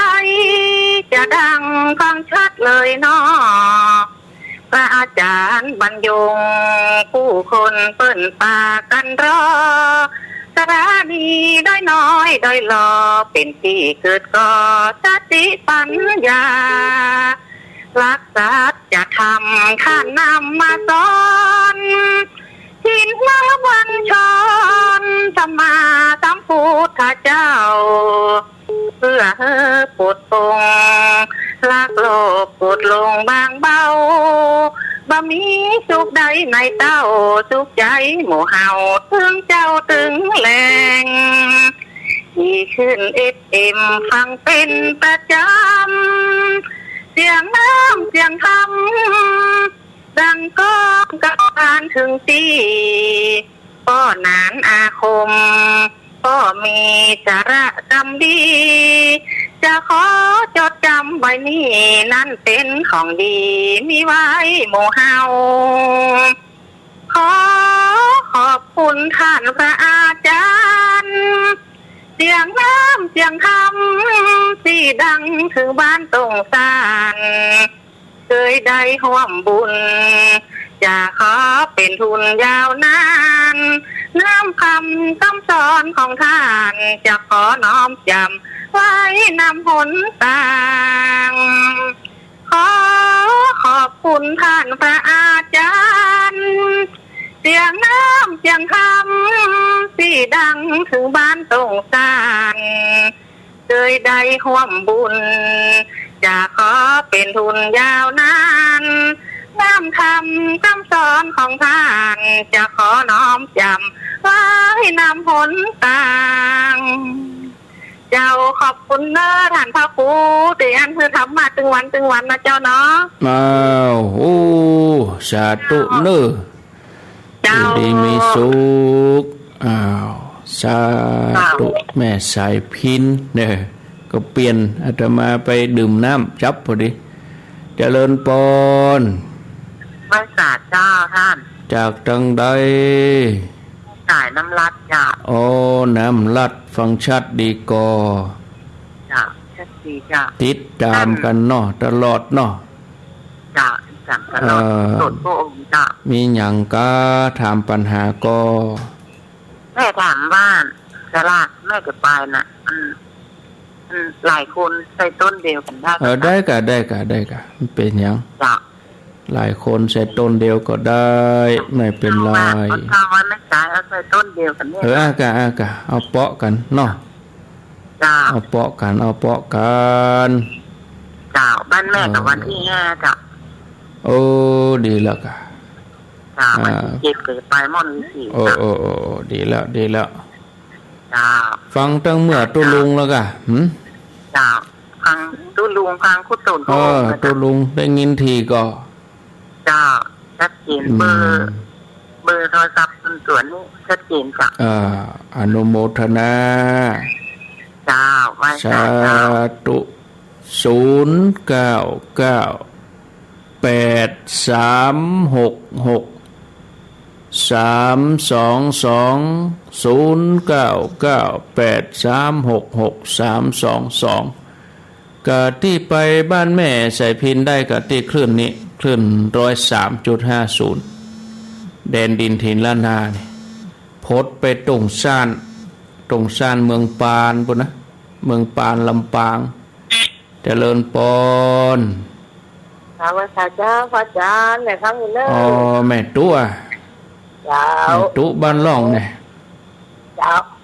เอาแม่ตุลุงตุลุงก็ได้ยินกะฮะได้ยินกะอันจัดเน็ตรู้ได้สดข้ามไปโดนนางแก้วตุลุงไปเอวไม่ขจานถึงวันได้โอ้ปฏิวันไม่เอวถึงวันรู้นี่ไปเอวแม่เจดีกูเจ้ารู้ตุลุงนี่เอายองไหนเอายองบนโต๊ะก็ว่าหัวเตียงก็ว่าตู้ก็เข้ายองบนหัวนี่กะบนหัวนี่กะยองหัวเตียงเนาะมันมี2อันโหลดทำอันก็กินอย่างก็อยู่หลุมบนอันอยู่บนอันอันก็ดีนะยินดีเนอเอาก็เดี๋ยวจะฟังเทศธรรมต่อกาศรัทธาโมทนาเนอโชคดีแม่ตุ๊ท่านพระครูเพิ่นเตรียมนี่ล่ะเจริญปอนพระอาจารย์เจ้าฟังอยู่เด้ออันนี้อยู่สันทรายเจ้าฟังอยู่เสียงสับเจดีแม่เจ้าแม่ไล่เจ้าแม่ไล่ภาพเตจะเนาะเจ้าเบิ่งเมื่อคืนนี่ก่อนธรรมสัญจรวัดห้างตำเด้อบึดนะเจ้าบึดเพิ่นจะถ่ายทอดนะธรรมสัญจรธรรมสัญจรถ่ายทอดแม่ก่อนฟังที่อยู่ในการแม่ไปบ่ได้เมื่อคืนเนี่ยธรรมสัญจรที่วัดห้างตำเจ้าโมทนานี่ก็มีเพิ่นจะถอนเนาะในงานตำบลเวียงกะหลงถ้ามีก็มีห้างตำที่เดียวมีห้างตำที่เดียว ทำตามที่เดียวเจ้าทางครูอันท่านพระอาจารย์มาก่อนนะโอ้ไปได้ไปอ่ะโคไม่ได้ไปอ่ะที่พระอาจารย์มาได้ไปเจ้าเป็นกำลังใจให้เจ้าสาธุเจริญพรวัฒการครับพระอาจารย์อันนี้ปงน้องกะครับผมปงน้องเพียงเป่าท่านพระมครูวัดไซมูลเดี๋ยวปิดเว็บเห็นเด้อเสียงมันสูญกันเด้อท่านพระครูเด้อ บอกพระครูเพิ่นด้วยเพิ่นเกียมจะเข้ารายการทั้งชัดดีเนาะครับสาธุเด้อไปสาธุนิมนต์ท่านพระครูไซมูลปิดเว็บเหียมันซ้อนเสียงมันซ้อนเด้อครับเด้อเสียงมันซ้อนมันฟังอันหยังเป็นอันหยังฮู้ว่าต้องเปิดเว็บของงานเคลื่อนสีขาวละปิดเว็บเคลื่อนสีขาวเหียถ้าเปิดแล้วเสียงมันศูนย์อันกันเนาะเสียงมันศูนย์กันมันฟังโมโหเรื่องมันอดอัดดกมันดังอดน่ะ เดี๋ยวเริ่มอันก็บ่ได้ครับลิงละเจริญพรพระศรีดาเจ้านมัสการเจ้าฟังอยู่เจ้าชัดเจนคมชัดเจ้าชัดเจนดีเนาะจะไปอยู่เจ้าวัดตามนัดกับลูกเนนไม่หมดแล้วหลายวันละเจ้าเจ้าสัญจรวัดห่างต่ำเจ้าข้างหำ2 วัดตั้งห่างต่ำนี่ข้างหำ2 วัดเจ้าข้างวัดห่างต่ำกับวัดอันของกูเจ้าดีละโมทนาเนอเจ้าสาธุเจ้าตั้งชันตรีอันหลายอยู่เจ้าสาธุเจ้าท่านพระครูเปิดปิดละเปิดก็เพลงกับปอละท่านพระครูครับมาละดีละเนาะหับสาย2 สายเปิดเถอะมะท่านพระครูเปิดเถอะมะปิดกะอย่าไปเปิดเพลงนะเสียงมาละหับสายเจริญพรเอามาทำไม0998366322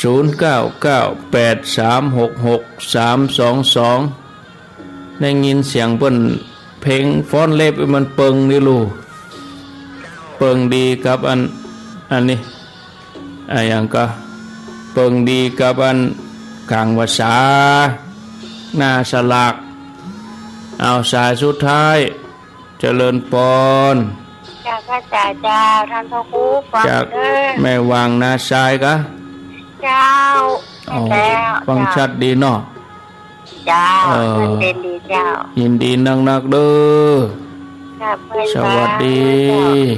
อินดูเพิ่นมาอินดูสุดท้ายแต่ละกันนี่เจริญพ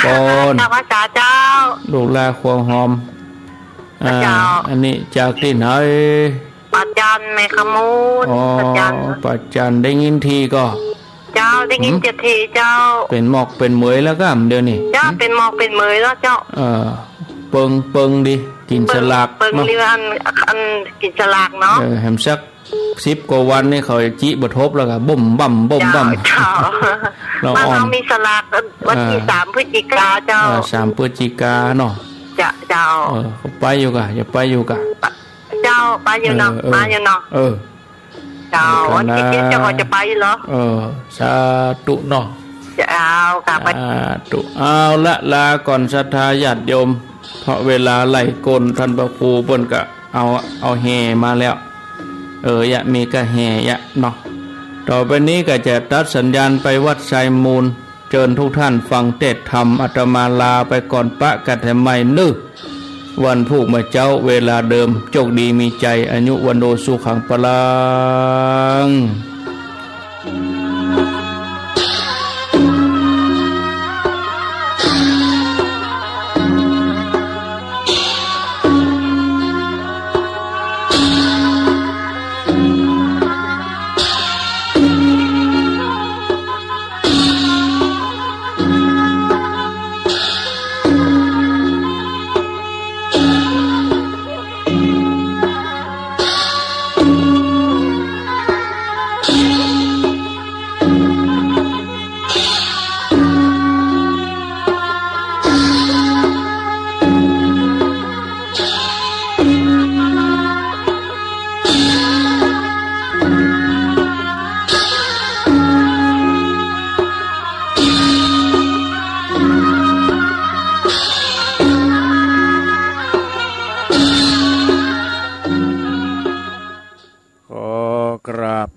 พระรัตนตรัย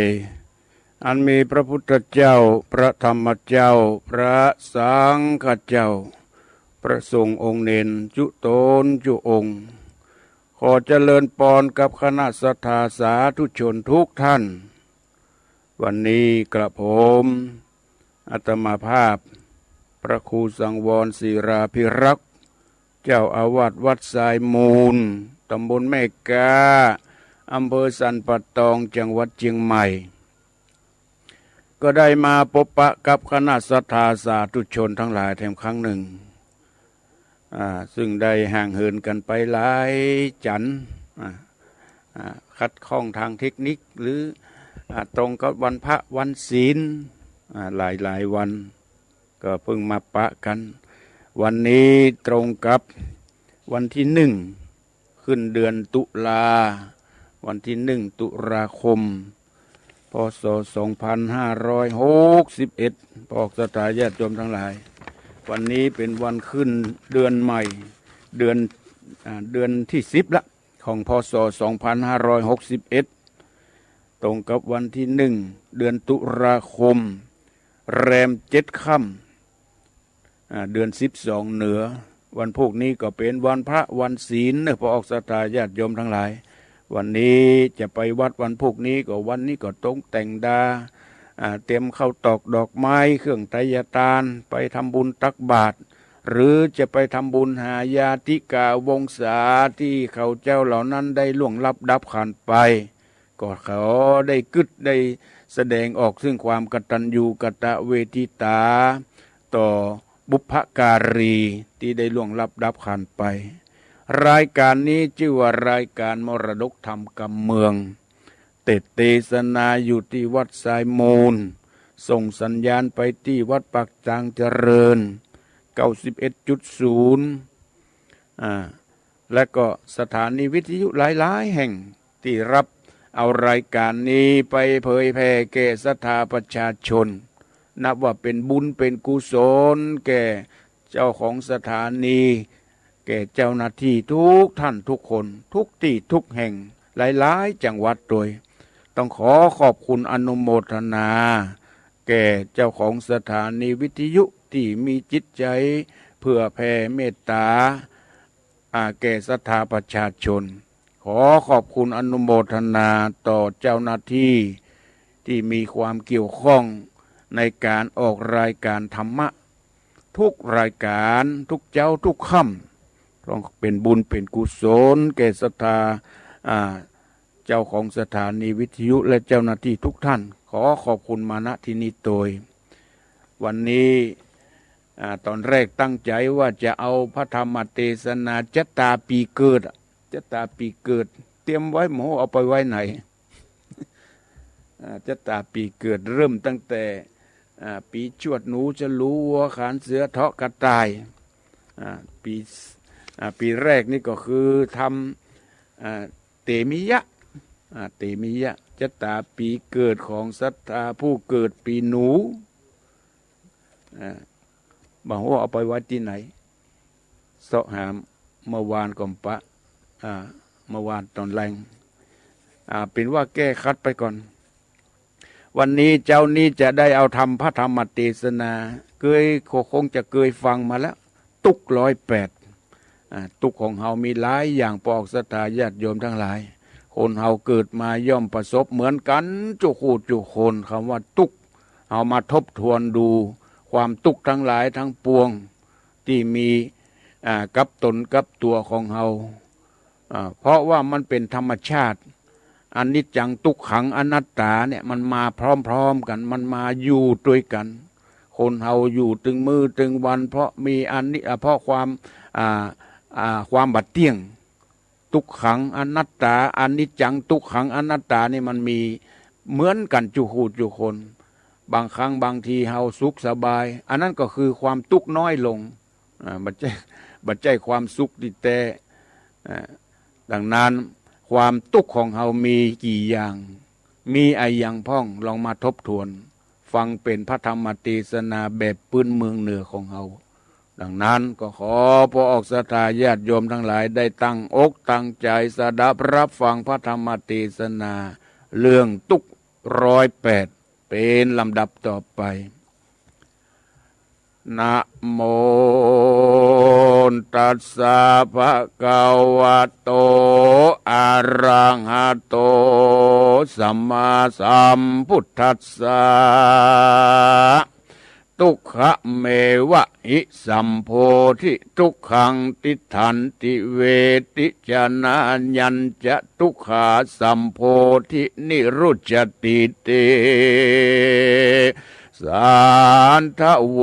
ดุราสาปุลิสะตั้งหลายตั้งยิ่งใจน้อยใหญ่ผู้มักใฝ่ผาธนาให้ไก่กาไปรอดเบียงแก้วยอดมหาเนรปานศีลเจียงคาน58ได้กดแขวดกับตัวกับตนบ่เมามัวประมาทจริงละขาการคารวาสนานาปากันมาตั้งแต่เจ้านั่งอยู่ฟังธรรมจงดาจำทวนที่จะกล่าวจี้จะไขลำดับไปหลายหลากถึงตุกยากเกืองกาอ่านมนุษย์สารลูกไตอ่านไผ่บ่เว้นได้ดีเลยคนบุญมีมากกวางตุกก็แห่งบางเบาคนมัวเมาพามาดใจห้าวหาดปลาตุกก็มาดหนาทางคอนบ่รู้ผ่อนสมหมายพระบุญภายที่ไว้ติดติสนาไว้เป็นธาราเกิดเป็นตุกขายามเกิดเอากำเนิดเป็นคนตุกทาลนหลายแหล่ยามเท่าเกศชลาตุกเวทนาหลายหลากยามชีวิตภาคเสียตนยามเกิดเป็นคนนั่นเล่าแม่เป็นเจ้าดาตายแม่จิบปวดหลายนักแก่ดิ้นผ่านแผ่ไปมาสะเวยตุกขเวทนาเป็นอันใหญ่เหือใครไหนตามตนใจแม่กังวลจ้องหอยยังลูกน้อยสายตาโกลูกที่เกิดมาก้อยกาดชีวิตขาดวำวายกลัวว่าสายใจลูกเต้าองค์กะบอกคบเล่า32อย่างกลัวตายปองขาดปีพยาธิตัวมาส่วนปุตตาลูกเต้าก็เจ็บปวดเล่าเลือนลายร้องวายวายจะควายบ่รู้ร้ายและดีมดแมงควีก็มาตอมมาไตก็บดยังไล่นิกายจีบตัดใดหนาวร้อนก็บดยังผ่อนพันภายบดสบายหลายอย่างก็บดย่างปากปันไผ่ดิกเยาว์ไว้อ่อนน้อย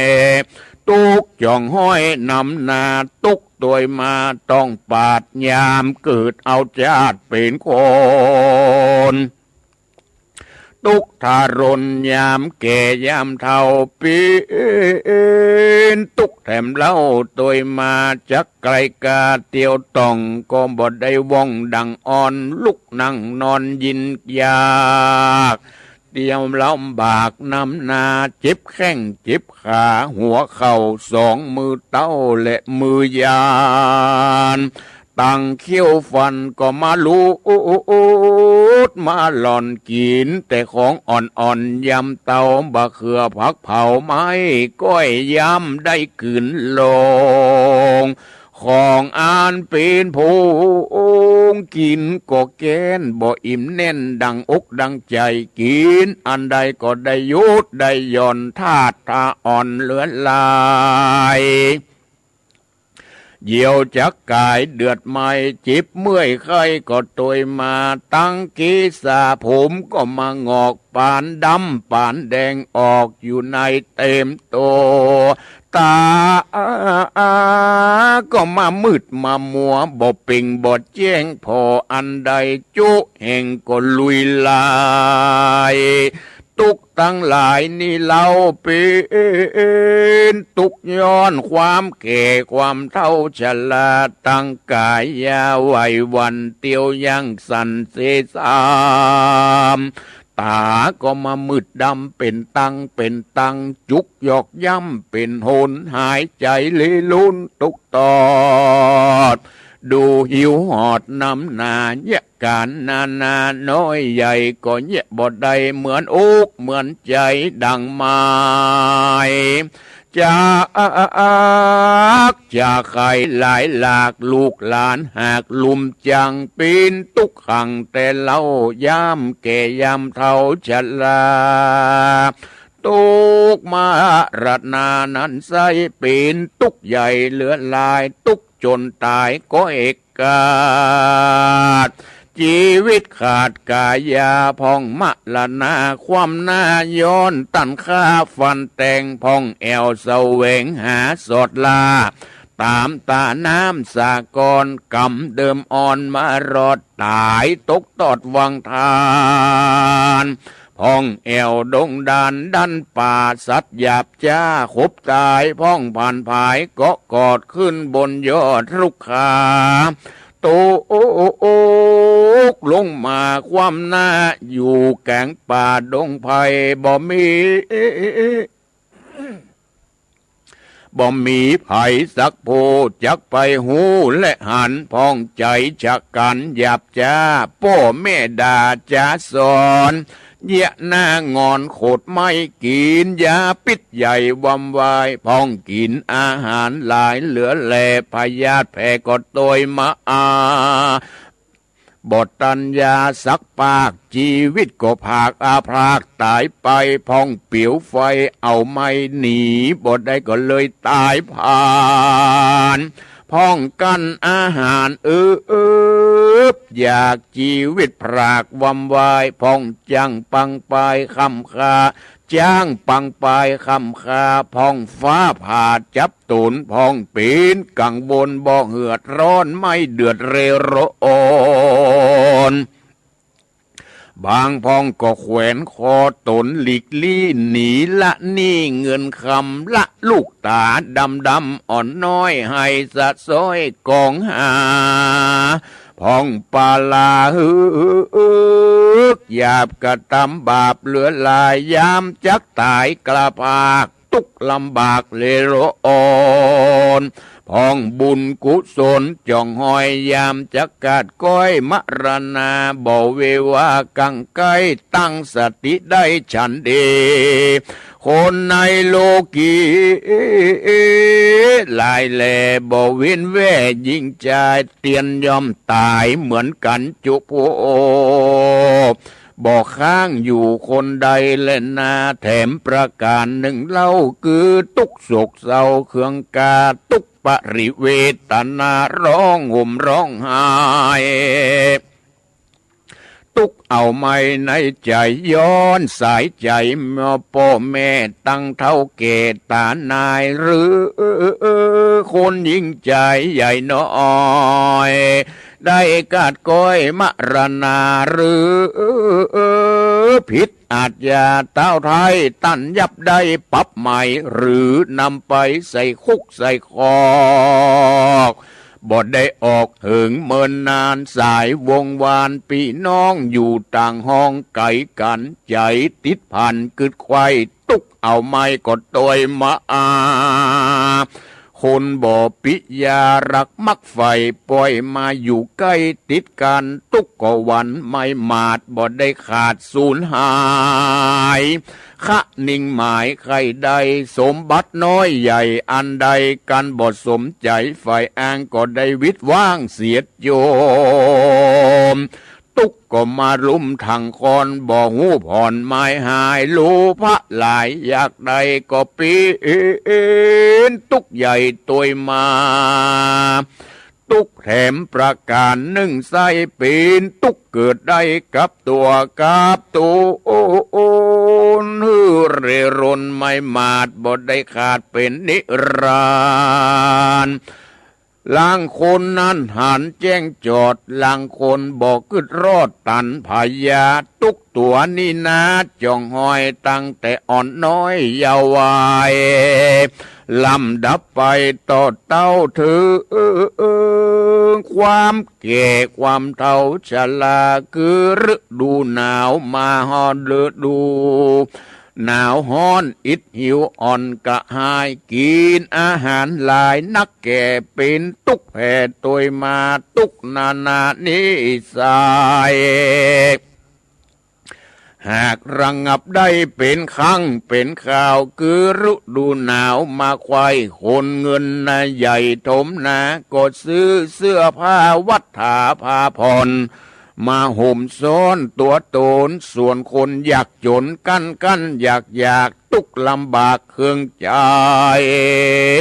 ก็ปากันสุมไฟที่ไกลหืออุ่นได้ตามมียามแดดดีแผดร้อนก็ยังหย่อนบังเงาบัง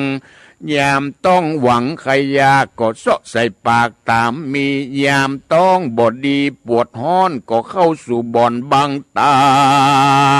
ตูก็โตยมานี่ใส่แก่ได้ไข่ยิงใจกันเกิดมีหลายนักแก่ก็ตุกหลายแหล่ถึงตนตุกนาหลายอย่างตุกถึงตายก็มีและนาแถมประการหนึ่งไส้คือเจ็บเมื่อยไข้กายามีโรคาพยาธิมาต้องผาดในตัวในตนจุมหมู่คนใหญ่น้อยมีโรคย่องห้อยหลายประการคือมองผ่านลำบาก90 ปากเป็นตาราจุมหมอยาจุนปอกการบอกว่าอยู่บ้านเมืองใดคือเป็นโรคไอหลักเลือดบ่หูเหือดไม้หายเป็นพยาธิตาลายใจสั่นเป็นลมปั่นเมาเฟือนเป็นลมพิษเดือนย้อนลูกเป็นโรคกระดูกมนยาอามโรคเกิดแต่กำปางก่อนเป็นตามหม่อนมัวฟังปิดจิบปนปวดฟันกลางจิบปากเป็นแข้งลากขาคอตีนมืองอเพกเบาย้อนวิบากเก่าจนจูเป็นบ้าหมูมองคอเป็นตาต้อเจ็บหัวคันตามตัวเป็นตุ่มตั้งแต่ลุ่มถึงบนพอตัวตนดูหลากเป็นเสี้ยนหมากหิดเอาสองมือเก่าบ่ขาดเป็นสันนิบาตนาเป็นนิชาตายผากลุกนั่งยากเกาะพันเป็นลมพันลมเกี่ยวปากบิดปากเบี้ยวผิดศีลผิดธรรมยามไข่กำกาวอูดังคนบ่หูภาษาพ้องกินยาหลายซ้ำเสียยาล้ำเลยก็ตายไปเปียที่หลายใหญ่น้อยเกิดจ่องห้อยตัวมามนุษย์สาลูกตายมันเวนบ่ได้ดีลีเปียที่พยาธิมีหลายหลากมีตุกมากตามรายเปียที่พยาธิบ่หลายนักนองตุกก็มาจ่องบังเบาจุมคนเฮาจุผู้จุงพำรู้ตามเมคนกะตำดีแต่ก่อนเปียที่ก็บ่หอนมีหลายคนบ่ละอายต่อบาปใจกายาปาลากะตำบาปหนาแต่ก่อนเปียที่ก็ค่อนในตัวในตูนและนาแถมประการหนึ่งเล่าเป็นตุกเอาหัวใจย้อนว่าไฟกิเลสเป็นเก้าเหตุปามีดังพระมุนีที่ไว้ติดติสนาไว้เป็นธาราว่าราคะตัณหาถอยไล่โตสะโขดไม่เครื่องขีโมหะกาลีลิงลูบอกวัดรู้หันใสหากเป็นไฟกองใหญ่ลามบุไม่ใจตน มันเผาลนบ่ขาดคือไม่มาดเววาไฟธรรมดานั้นใส่ลุกบุไม่เป็นข้างเป็นหอนเปี่ยวไฟลนเป็นข้างเป็นเตือบ่ร่างเรือนานไปส่วนว่าไฟกิเลสเผาจิตใจตนมันเผาลนจัดใจบ่เว้นไว้คืนวันตุกติดวันบ่พรากคือลำบากเครื่องเกย้อนกิเลสหนามวลมีมาสุมอยู่ในใจตุกจักไก่พรากขาย้อนกิเลสห่างบางเบาและนาแถมประการหนึ่งเล่าตุกย้อนวิบากเก่าปามาคุณสามานในโลกสุขทุกโศกสูญการตามกรรมไผ่กรรมมันที่สร้างก่อเป็นวิบากต่อตัวมาได้เครื่องกากันอยากตุกลำบากเหลือใจผืนขัวใบปูดขาดย้อนหอเรือนหยาดลุกปางเนี่ยการสั่งน้อยใหญ่บ่ปอเลี้ยงไส้ตัวตนเป็นกังวลบ่เหือดร้อนไม่เดือดเววาจุ่มคำขาเฟื่องบาทก็บ่หูขาดหายโหนเข้าของตนเมียดไว้โจรถอยไล่นำไปมีอันใดบ่อยู่มันหากหูหายมีเป็นตุกขี่คำเจ้าย้อนวิบากเก่าเดิมมาลางพองปาลากาหยาบกะตำบาปปัจจุบันบาปตัวตันต่อหน้าตั้นคำคาแต่งฟานก็กลุ่มผันใส่คอกตุกล่ำมอกถมนาตัดสมาเหตุนั้นคนน้อยใหญ่ยิ่งใจอย่ากึดหมายต่างร้ายบาปจักตอบไส้ไปลุนจุ่งกะทำบุญจะใจจริงจักได้อยู่สวดสดีและนาตุกแถมประการหนึ่งเล่าตุกย้อนมากเต้าถมทองมีเข้ามีของบ่ไรตั้งเงินบาทไตคำขาตั้งไรนาใหญ่กว้างตั้งมาจ้างงัวควายข้ายิงใจบ่ไรยศศักใหญ่นำนาคนลือจาเล่าเศร้าควายดันดาวดินดอนจักลับจักนอนก็ยินยากตัวตุกยากหากตัวมากัวโจรปาลาต่างห้องมาลักย่องปาไปกูแต่ไฟจักไม้โกน้ำใหญ่นองมากัวศึกปาลากาหยาบมาลบภาพเตจิงกัวใจยิงช่วยใจลักซ่อนไว้เอาไปจากไปไหนก็ยินยากบอกใครภาคเสียเหินใจเมาเฟือนหยับยุงสติฟุ้งเววามีเข้ามีของหนาล่ำล้นก็กูล้นสูญหายมียศมีศักดิ์หลายใหญ่ก็กลัวใดตกศูนย์มีลาบหนุนหลายหลากก็กลัวภาคบางตามีพระลิยาปากย่อยตุกกดจ่องหอยเหลือลายมีลูกยิงใจน้อยใหญ่บดตัวไต่ตามกามก็เป็นตุกนำหลายแหล่เก็บพ่อแม่สองขาเป็นกามะโพจักกาเก็บบานก็ตุกหลายท่านหลายประการการตัวยานละไว้ช่วยการไพ่ได้ยิ่งใจงัวควายหลายจากคอกก็มาบอกใครปานคนเดือดนันเมาเหล้าก็มาเล่าใครจะฮือกามะโกเก็บบานได้กล่าวตานตัดความเป็นเจ้าอารามวัดกว้างก็ตุกย้อนก่อสร้างหลายประการต่างวิหารพระธาตุศาลาบาทกุดีไขวาตีกล่าวถอยน้ำลายย้อยเป็นสายจะขอหลายมักเต้าเยี่ยวคนหนุ่มคนเท่าหายตา ก้อยอุตสาเก่าเขาหูตามกองตุกบ่มีเขาบ่มีของกันอยากก็เป็นตุกยากนานามคนมีเงินมีคำมากเต้าก็เป็นตุกไม่เอาเสมอการเป็นตุกวันจองกองบ่ฮือปูนจากห้องสงสารและนาตุกแถมประการหนึ่งใจคือตุกเสาะใสหาอาหารสัตว์สงสารมวลหมู่อันข้างอยู่ในโลกาบ่มีผู้จะน่าเลี้ยงใส่ย่อมตายเสียงไข่เด่นดินต่างก็เมาวินคืนล่องหาเลี้ยงต้องของไผ่ของมารเป็นนิรันดร์จะใจบ่ขาดได้วันใดพ่องแอวไปรับจ้างตามตั้นอ่างขายปาน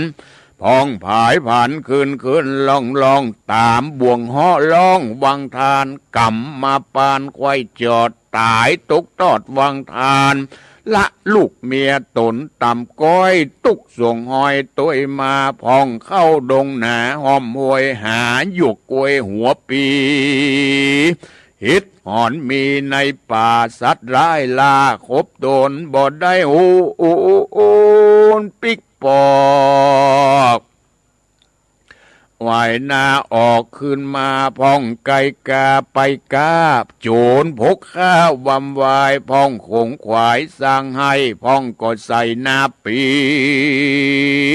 พ้องปลูกผักมีต่างตามไฟอ่างของไผ่ของมันคุณอนันต์จุบ่อนเป็นตุกย้อนต่างเกณฑ์ต่างก็เมาวินเลี้ยงต้องเลี้ยงไส้บ่หอนได้วางลาคนเงินหนามากเต้าคนมีเขามีของเหลือหลา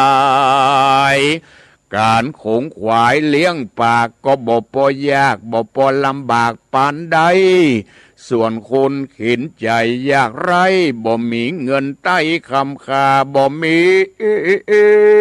ให้บ่มีนาใส่ข้าวสามีลูกเต้าหลายคนเป็นตุกตนกับพ่อกับแม่ตุกให้อะแอกกองของเกณฑ์พ่อแม่เมาวินเสาะไส้บ่อิ่มไส้เต็มตันจับรางวัลน้ำเข้าได้กินเข้าแต่เจ้ายามง่ายถึงยามควายบ่ายก่อนต้องก็ฮ้อนเลือการพออาหารเข้าน้ำหมดเสียงซ้ำในหอในเฮือนใจเมาเฟือนปั่นไม้ขัดนิ่งควายไปมาพิจารณาคืนล่องบ่หันจ้องตั้งใดยินตันใจหลายหลากย้อนความลำบากอนาถาคนเกิดมาบางคนมีมั่งเต้าได้เป็นเจ้าเศรษฐีเงินคำมีบ่ไหลดูตั้งใจเตตานย้อนสมปานแต่ไทยที่ได้สร้างไว้ตัวมาส่วนคนอนาถากันอยากตุกลำบากเครื่องเขย้อนกรรมบดีจาดก่อนมาไล่ต้อนตัวตันและนาแถมประการหนึ่งเล่าคนไม่เอาเป็นโหนคือตุกย้อนผจญต่อถอยด้วยเรื่องใหญ่น้อยนาจุมบงสาพี่น้องต่างเปื่อนป้องสหายจากำหลายถอยไรบอดตัวไตตามทำใจมัวดำถอยไรลูกเอาไล่ลูบเอาได้เด่นนาไข่กำจาจอบทองดังบอดใจปีน้องพงปานเป็นพี่เป็นน้องการผิดเถียงบอดน้อยเกิดเป็นถ้อยเป็นความตุกก่อลามเอาไม้ร้อนร้ายไข้ตั้งตนใจมาวนสตานกูได้การก่ายเสียกันและนาแถมประการหนึ่งคือตุกน้อยใหญ่รวมกันคือปัญจขันธ์ตั้งห้า แห่งคนลูกล่ายิงใจรูปะกายเป็นเก้าวิตนาเล่ากดตัวมาตั้งสัญญาจำแจงสังขารแห่งอารมณ์วิญญาณสมขวัดหูมีจุผู้ยิงใจพระบุญภายที่ไว้ติดติสนาไว้เป็นธาราว่าปัญจขันธ์หานี่เล่าหากเป็นเก้าเครื่องเข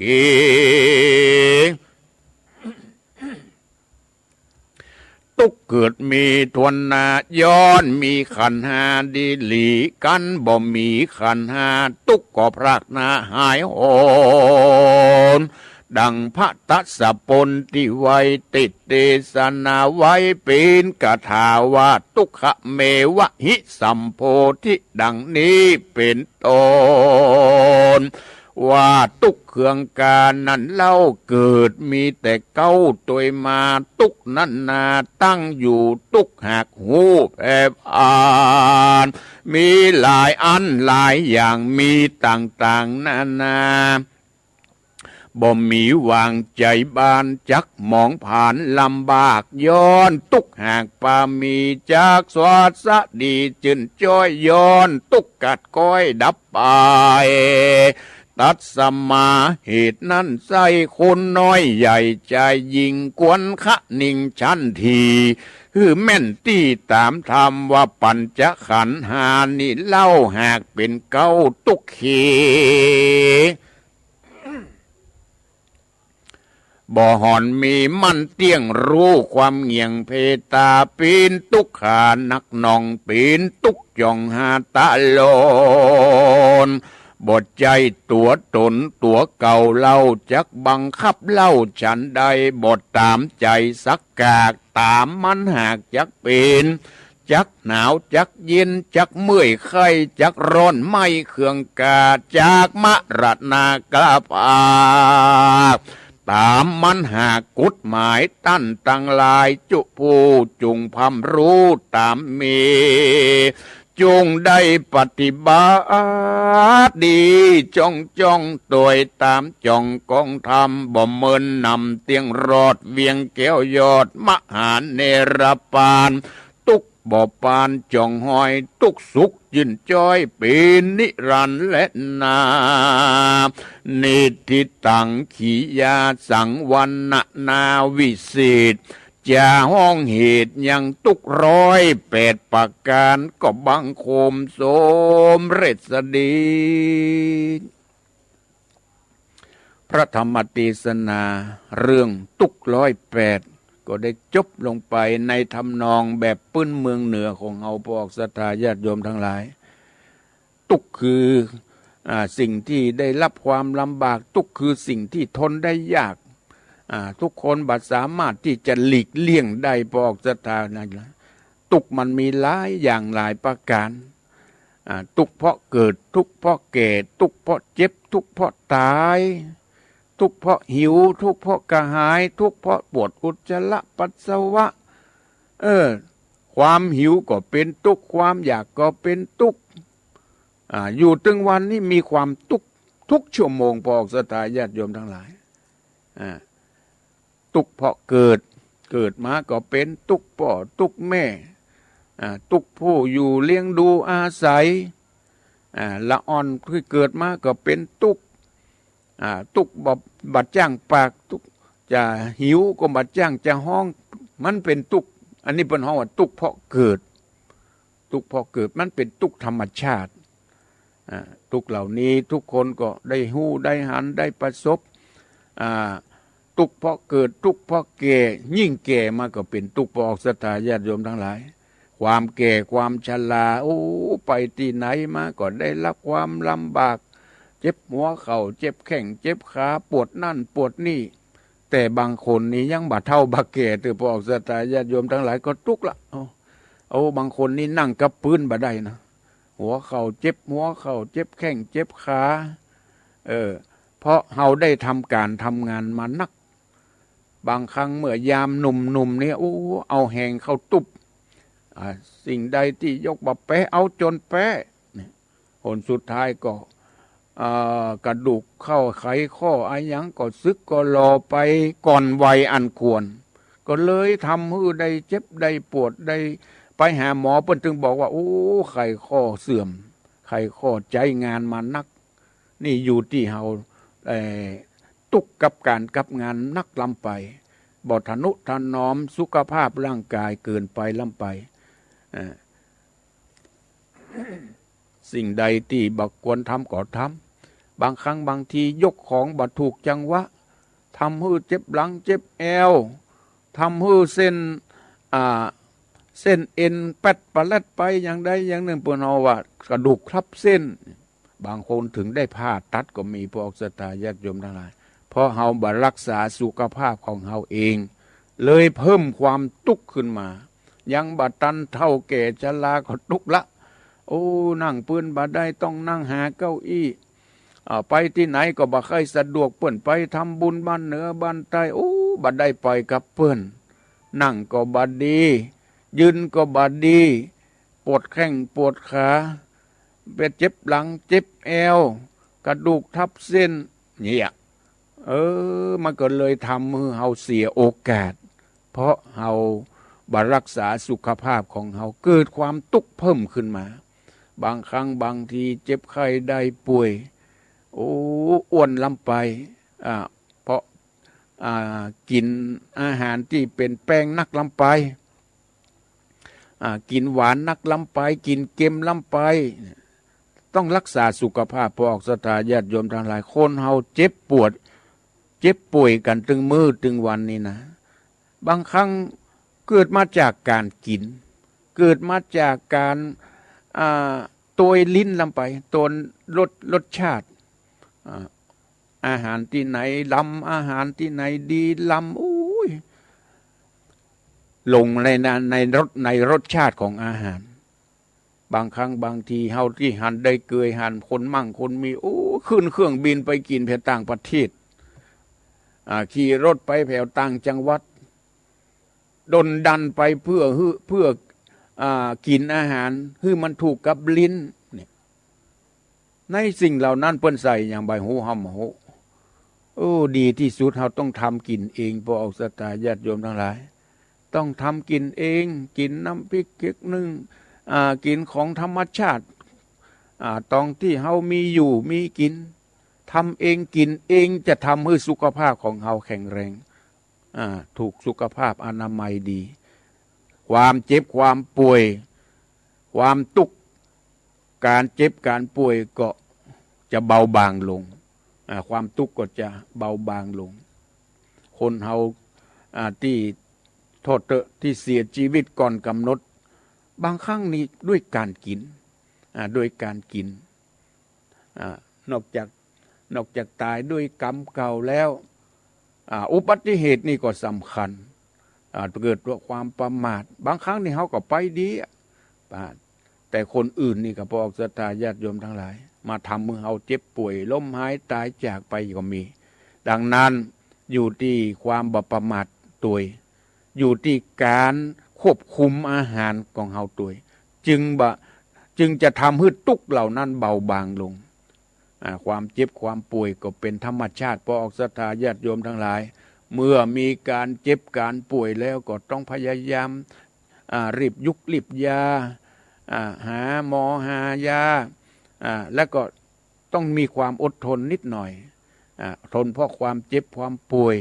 เพราะเป็นธรรมชาติทุกคนต้องเกิดมาต้องมีความทุกข์เพราะเกิดเพราะแก่เพราะเจ็บเพราะตายนี่พอออกศรัทธาญาติโยมทั้งหลายความทุกข์ทั้งหลายทั้งปวงจะเป็นทุกข์ธรรมชาติก็ตามจะเป็นทุกข์ที่เราสร้างขึ้นก็ตามต้องมีความอดทนต้องพยายามพิจารณาว่าทุกสิ่งทุกอย่างทุกตัวทุกตนบอกว่ามนุษย์และสัตว์เดรัจฉานแม้แต่สิ่งที่บ่มีวิญญาณก็มีทุกข์ต้นไม้ต้นตอกที่ถูกฟันถูกหยังมันเหี่ยวเฉาลงไปก็แสดงว่ามันทุกข์ละมันทุกข์เราจะพอคือมันหันง่ายๆบัดใจว่ามันบัดทุกข์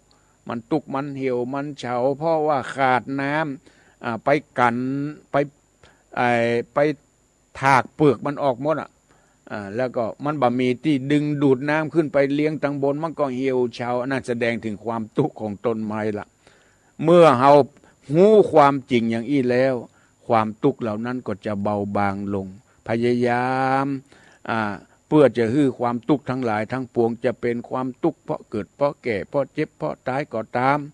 มันจะเมื่อเฮามีความหู้ความจริงแล้วจะทำเมื่อเฮาสบายอกสบายใจลงพ่องบัดได้ทุกข์บัดได้ร้อนมากเกินไปเพราะเฮาได้พิจารณาแล้วว่าทุกสิ่งทุกอย่างในโลกนี้ล้วนแล้วแต่เป็นความทุกข์ทั้งสิ้นเศรษฐีมหาเศรษฐีพระราชามหากษัตริย์ก็มีความทุกข์เหมือนกันแต่เปิ้นมีความทุกข์น้อยกว่าเฮาอีกเถอะดังนั้นขอพระออกศรัทธาญาติโยมทั้งหลายได้พิจารณาได้ทบทวนดูก็จะทำให้เฮาได้รับความสบายอกสบายใจขึ้นมาพ่องนี่เป็นการสรุปเนื้อหาสาระของพระธรรมเทศนาเรื่องทุกข์108มันมีเหมือนกันพระออกศรัทธาญาติโยมทั้งหลายเจ้านี้เวลาที่เหลือใครที่จะโทรมามาจาโทรมาที่053-106-788นะพระออกศรัทธาญาติโยมทั้งหลายสิ่งที่ลืมบ่ได้วันที่7นะวันที่7ที่วัดม่อนฤาษีตกแต่งดาสลากกระพัดไปมีสลากจุกก็ดีมีสลากน้อยก็ตามไปร่วมกินไปร่วมทานบางครั้งบางทีวัดเฮาบางนี้ก็ไปร่วมกันนะไปร่วมแสดงออกถึงความสมัครสมานสามัคคีที่วัดสายมูลนี้ก็จะมีคณะศรัทธานำสลากจุกไป1 ต้นพร้อมกับโรงทานตัวจะนำโรงทานไปเลี้ยงแก่ศรัทธาประชาชนและสลากจุกไปด้วยเจริญพรจ้ามานสถานเจ้าสมณครูโทรมาจากไหนเมียโทรมาจากอำเภอวังปานเจ้าวังปานฟังชัดเจนดีเนาะวังปานชัดเจนดีเจ้าแม่ยังก็แม่คำนวณเจ้าแม่คำนวณแล้วโทรมาตึ้งเนาะเขาต้นมันแต่เจ้าเมืองปานวังปาน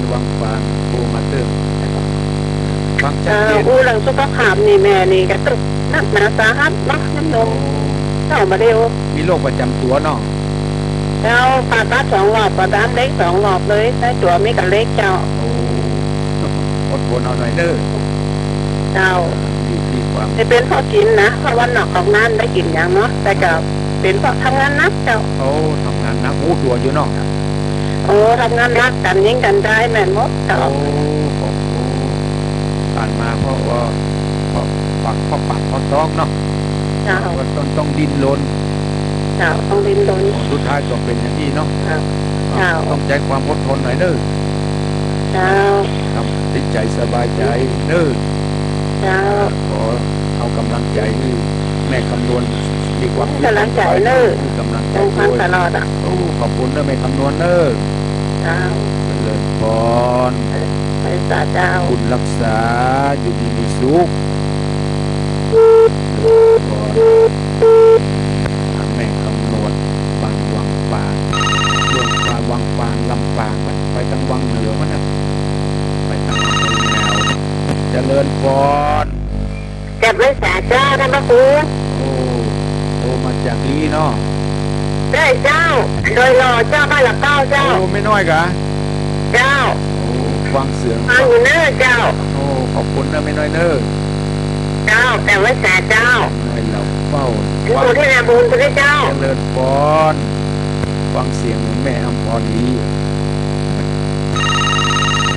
แม่อำพรอยู่วังดินเจริญพรแต่ไว้สาเจ้าท่านครูเจ้ามาจากไหนงานที่น้องวิจารเจ้าไม่ใส่ทองตัดกินอย่างแม่บ้านนั่นน่ะมันทุกตลอดจะมันได้แข็งแรงเย็นได้อยู่แต่เปิดต้องเต๊ะเนาะเจ้ากินโดนเด็กกับเยอะกันแม่นละกินเด็กทุกหลานก็เยอะได้อยู่เนาะเข้ามาหัวลังพอจ้ะดูตลอดแต่นะยังไม่ใส่ทองนะบนโต๊ะก็ไม่ใส่ทองห้อยการอ่ะ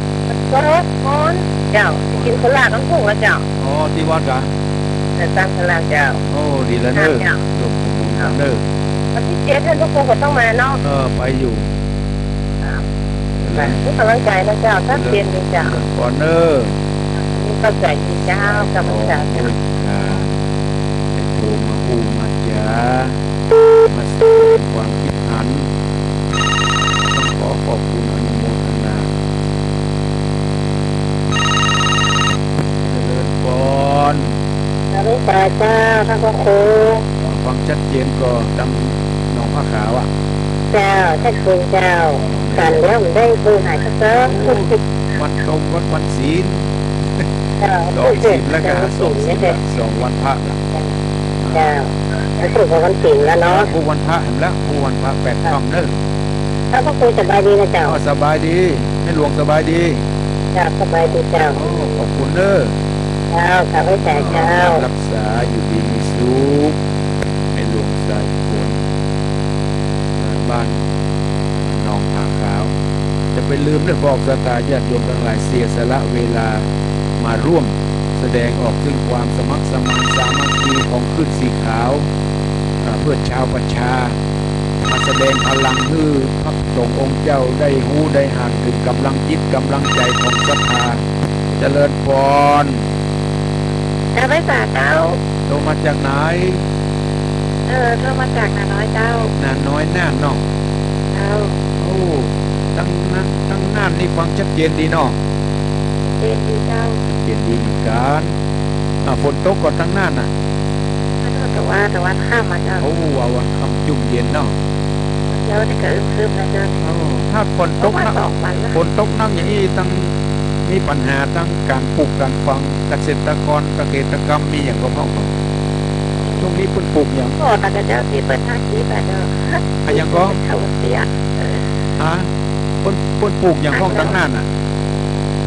ช่วงนี้เพิ่นปลูกอย่างนะ เขาปวดที่หัดรับสองปีน้ำเพื่อจะปลูกแข่งแล้วนะ อ๋อเขาปวดเป็นยัง เข้ากำลังออกนะ โอ้ดีฝนยิ่งทำให้จุ่มเย็นที่เพิ่นกำลังจะเกี่ยวข้าวนี่ก็ลำบากหน่อยเนาะ เวลาเจ้าเรียนอย่างนั้น ก็ยังมาเกี่ยวเตื้อแต่บางที่หันตั้งนี้ก็หันเกี่ยวแล้วหันเริ่มเกี่ยวก็มีมูเข้ามีหลายระยะ เข้ายงแม่กำลังหาออกนะเจ้าเราค่ะ แม่ยังก็เดี๋ยวนี้ ก็เดี๋ยวได้ไหมอย่างนะเจ้า ย่านางแม่ชื่ออย่างก็อยู่นาน้อยเนาะ เจ้าขอบคุณเด้อเจริญพรนาน้อยน่านก็ฟังกันจังหวัดน่านก็ฟังกันเด้อออกสตาญาติโยมสายต่อไปเจริญพรเจริญพรเจริญพรตับ เรา ได้ ได้ถามเจ้าค่ะจารย์ โทรมาจากไหน โอ้มาดูบ้านล่อง โอ้แม่ตูแม่ตูบ้านรองฟังชัดเจนดีเนาะ เช้าตัดสินแต่เดียวัน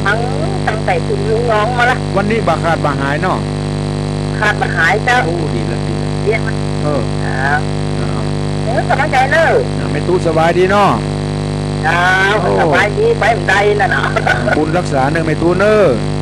ว่าแต่กระตุก108ได้ตุกอันหนึ่งกระตุกอันหนึ่งแต่กะ มันธรรมดาแน่นอนอยู่แล้วพวกนี้ แข่งจะขานี่กันนี่เจ้า รักษาสุขภาพเนื้อแม่ตูเนอะ เจ้าขอบพระเจ้า รักษาอายุมันยืนยาวเจริญพรแม่ตูบ้านรองเพียงปากเป้ากันสายต่อไปเจริญพร เอาไว้แต่เจ้ามังลีเจ้า ดีมาแล้วไอ้ที่ตักพิษแม่พรสบายดีเนาะ เจ้าสบายดีเจ้า วันที่7ก็จะไปอยู่นะเจ้า มาเนอะแม่พรดีวันที่7ชวนกันมาหลายก็ไปรับรถน้ำเจ้าเอาสลากมาด้วยเนอะ เจ้าที่เจนดีนะเจ้า ขอบคุณเนอะแม่พรเนอะ เจ้าแต่ไว้แต่เจ้า คุณรักษาอยู่ดีมีสุขแม่พร ดินหลังอำเภอลีก็ได้โทรมามาจาจะเป็นลืมและบอกศรัทธาญาติโยมทั้งหลายเสียสละเวลามาร่วมทำบุญมาร่วมทำบุญสลักกับพักเจริญพรเจ้านมัสการเจ้าฟังอยู่นะเจ้าคุณแม่สีดาฟังชัดเจนดีเนาะเจ้าชัดเจนเจ้าฝนตกก่อนต้องแล้วเจ้าฝนกำลังขึ้นเจ้าอันนี้ก็ขึ้นหมดต้องตกอันนี้ก็เอาขึ้นมืออยู่เจ้าท่านสบายดีเนาะแม่เดินแม่สีดาเจ้าไอ้ก็เจ้าสบายดีเนาะเจ้าสบายดีเจ้าเสียงอะไรเสียงรถก็อย่างใดเจริญพรแม่สีดาเมียงปักเป้าจังหวัดเชียงรายวันที่7 ตุลาคมไปว่างๆก็ตั้งแต่กินข้าวงายแล้วไปเลยไปกินข้าวงายแล้วไปไปจ่าไปศึกภูราชไปศึกภูราชกาไปฟังไปเข้าพิธีเจริญพุทธมนต์พระสงฆ์องค์เจ้าทั้งหลายจะได้ได้จ่าได้แสดงความคิดหันบางห้องบางคนก็ตุเจ้าตนนี้ได้ยินกับเสียงเป็นตนเป็นตัวยังได้เท่าแก่ยังได้บางครั้งบางทีก็มาค่อยหันมาได้หูจักลองไปถามไปหูจักกันเด้อเพื่อจะได้เป็นญาติธรรมเป็นพี่เป็นน้องเป็นเพื่อนเป็นฝูงเป็นญาติธรรมซึ่งกันและกันเจริญพรนมัสการครับท่านพระครูพ่ออย่างก็น่ะจำเสียงมาได้เลยพ่อบุญธรรมบ้านถูกหลอกเลี้ยงปลาเป้าครับพ่อบุญธรรมครับบนปงน้องเนาะครับปงน้องนี่อยู่เวียงปลาเป้ากันเนาะครับเวียงปลาเป้าครับฟังชัดเจนดีก็พ่อชัดเจนดีครับอายุเท่าใดล่ะพ่อบุญธรรมอายุอายุพ่อบุญธรรมนี่เท่าใดฮะ68ครับ68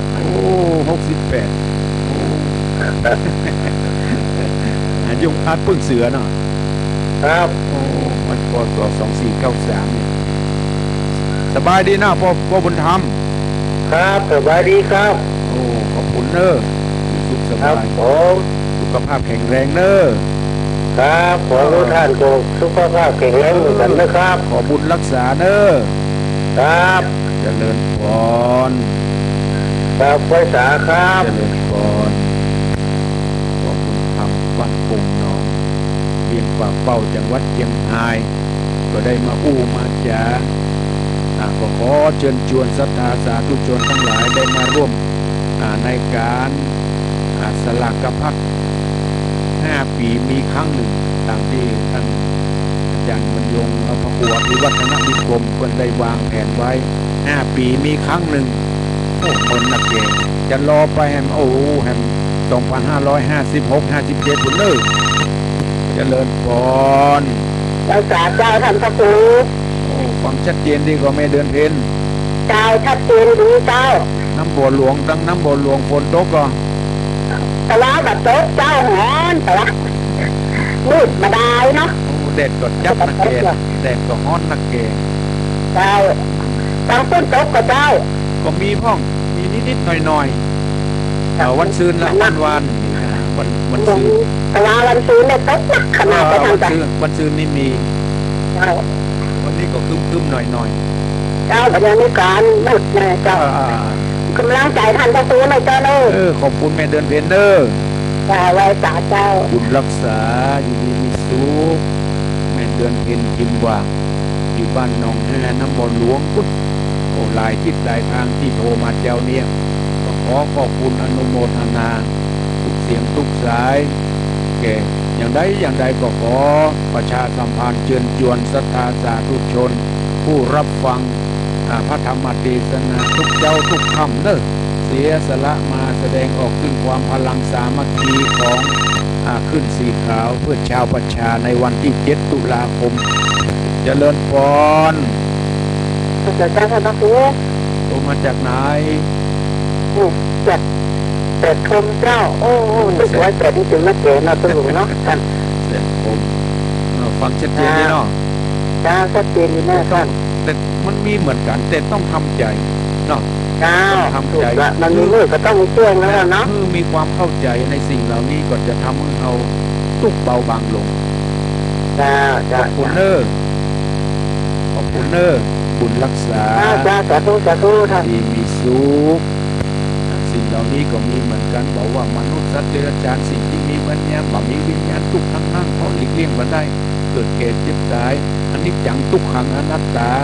ทุกคนเป็นลักษณะอย่างที่ดังนั้นเมื่อเอาเข้าใจแล้วจะทำให้ความทุกข์เหล่านั้นเบาบางลงความสบายอกสบายใจที่ห้องว่าความสุขก็จะติดตามโดยมาวันนี้อาตมาได้ใจเวลามาพอสมควรจะขอนำรายการนี้จากไปก่อนจะจากไปก็ขอเชิญชวนศรัทธาสาธุชนทุกท่านได้นำเอาสลากพัดมาร่วมกันใครมีเจตนาจะร่วมสร้างมาตั้งโรงทานเลี้ยงน้ำเลี้ยงข้าวปลาอาหารแก่ศรัทธาประชาชนก็ขอเชิญเนอะในวันที่ในวันที่7ที่วัดม่อนฤาษีอำเภอดอยหล่อรู้จักกันเนอะเอาไปกันหลายครั้งหลายคราวทางวัดสายมูลก็จะนำเอาต้นสลากจกไปพร้อมกับโรงทานไปตัวยเพื่อเลี้ยงแก่ศรัทธาประชาชน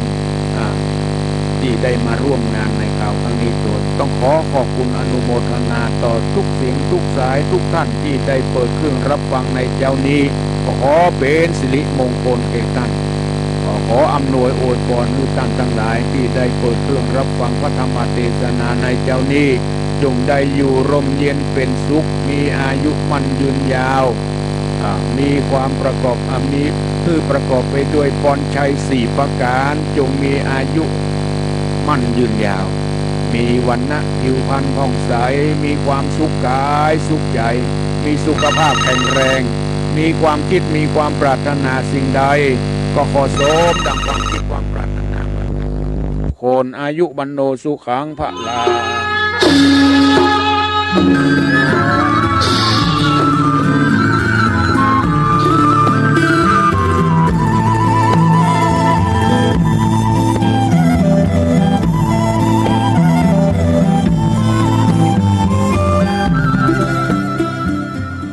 อนอบน้อมเอากุณพระ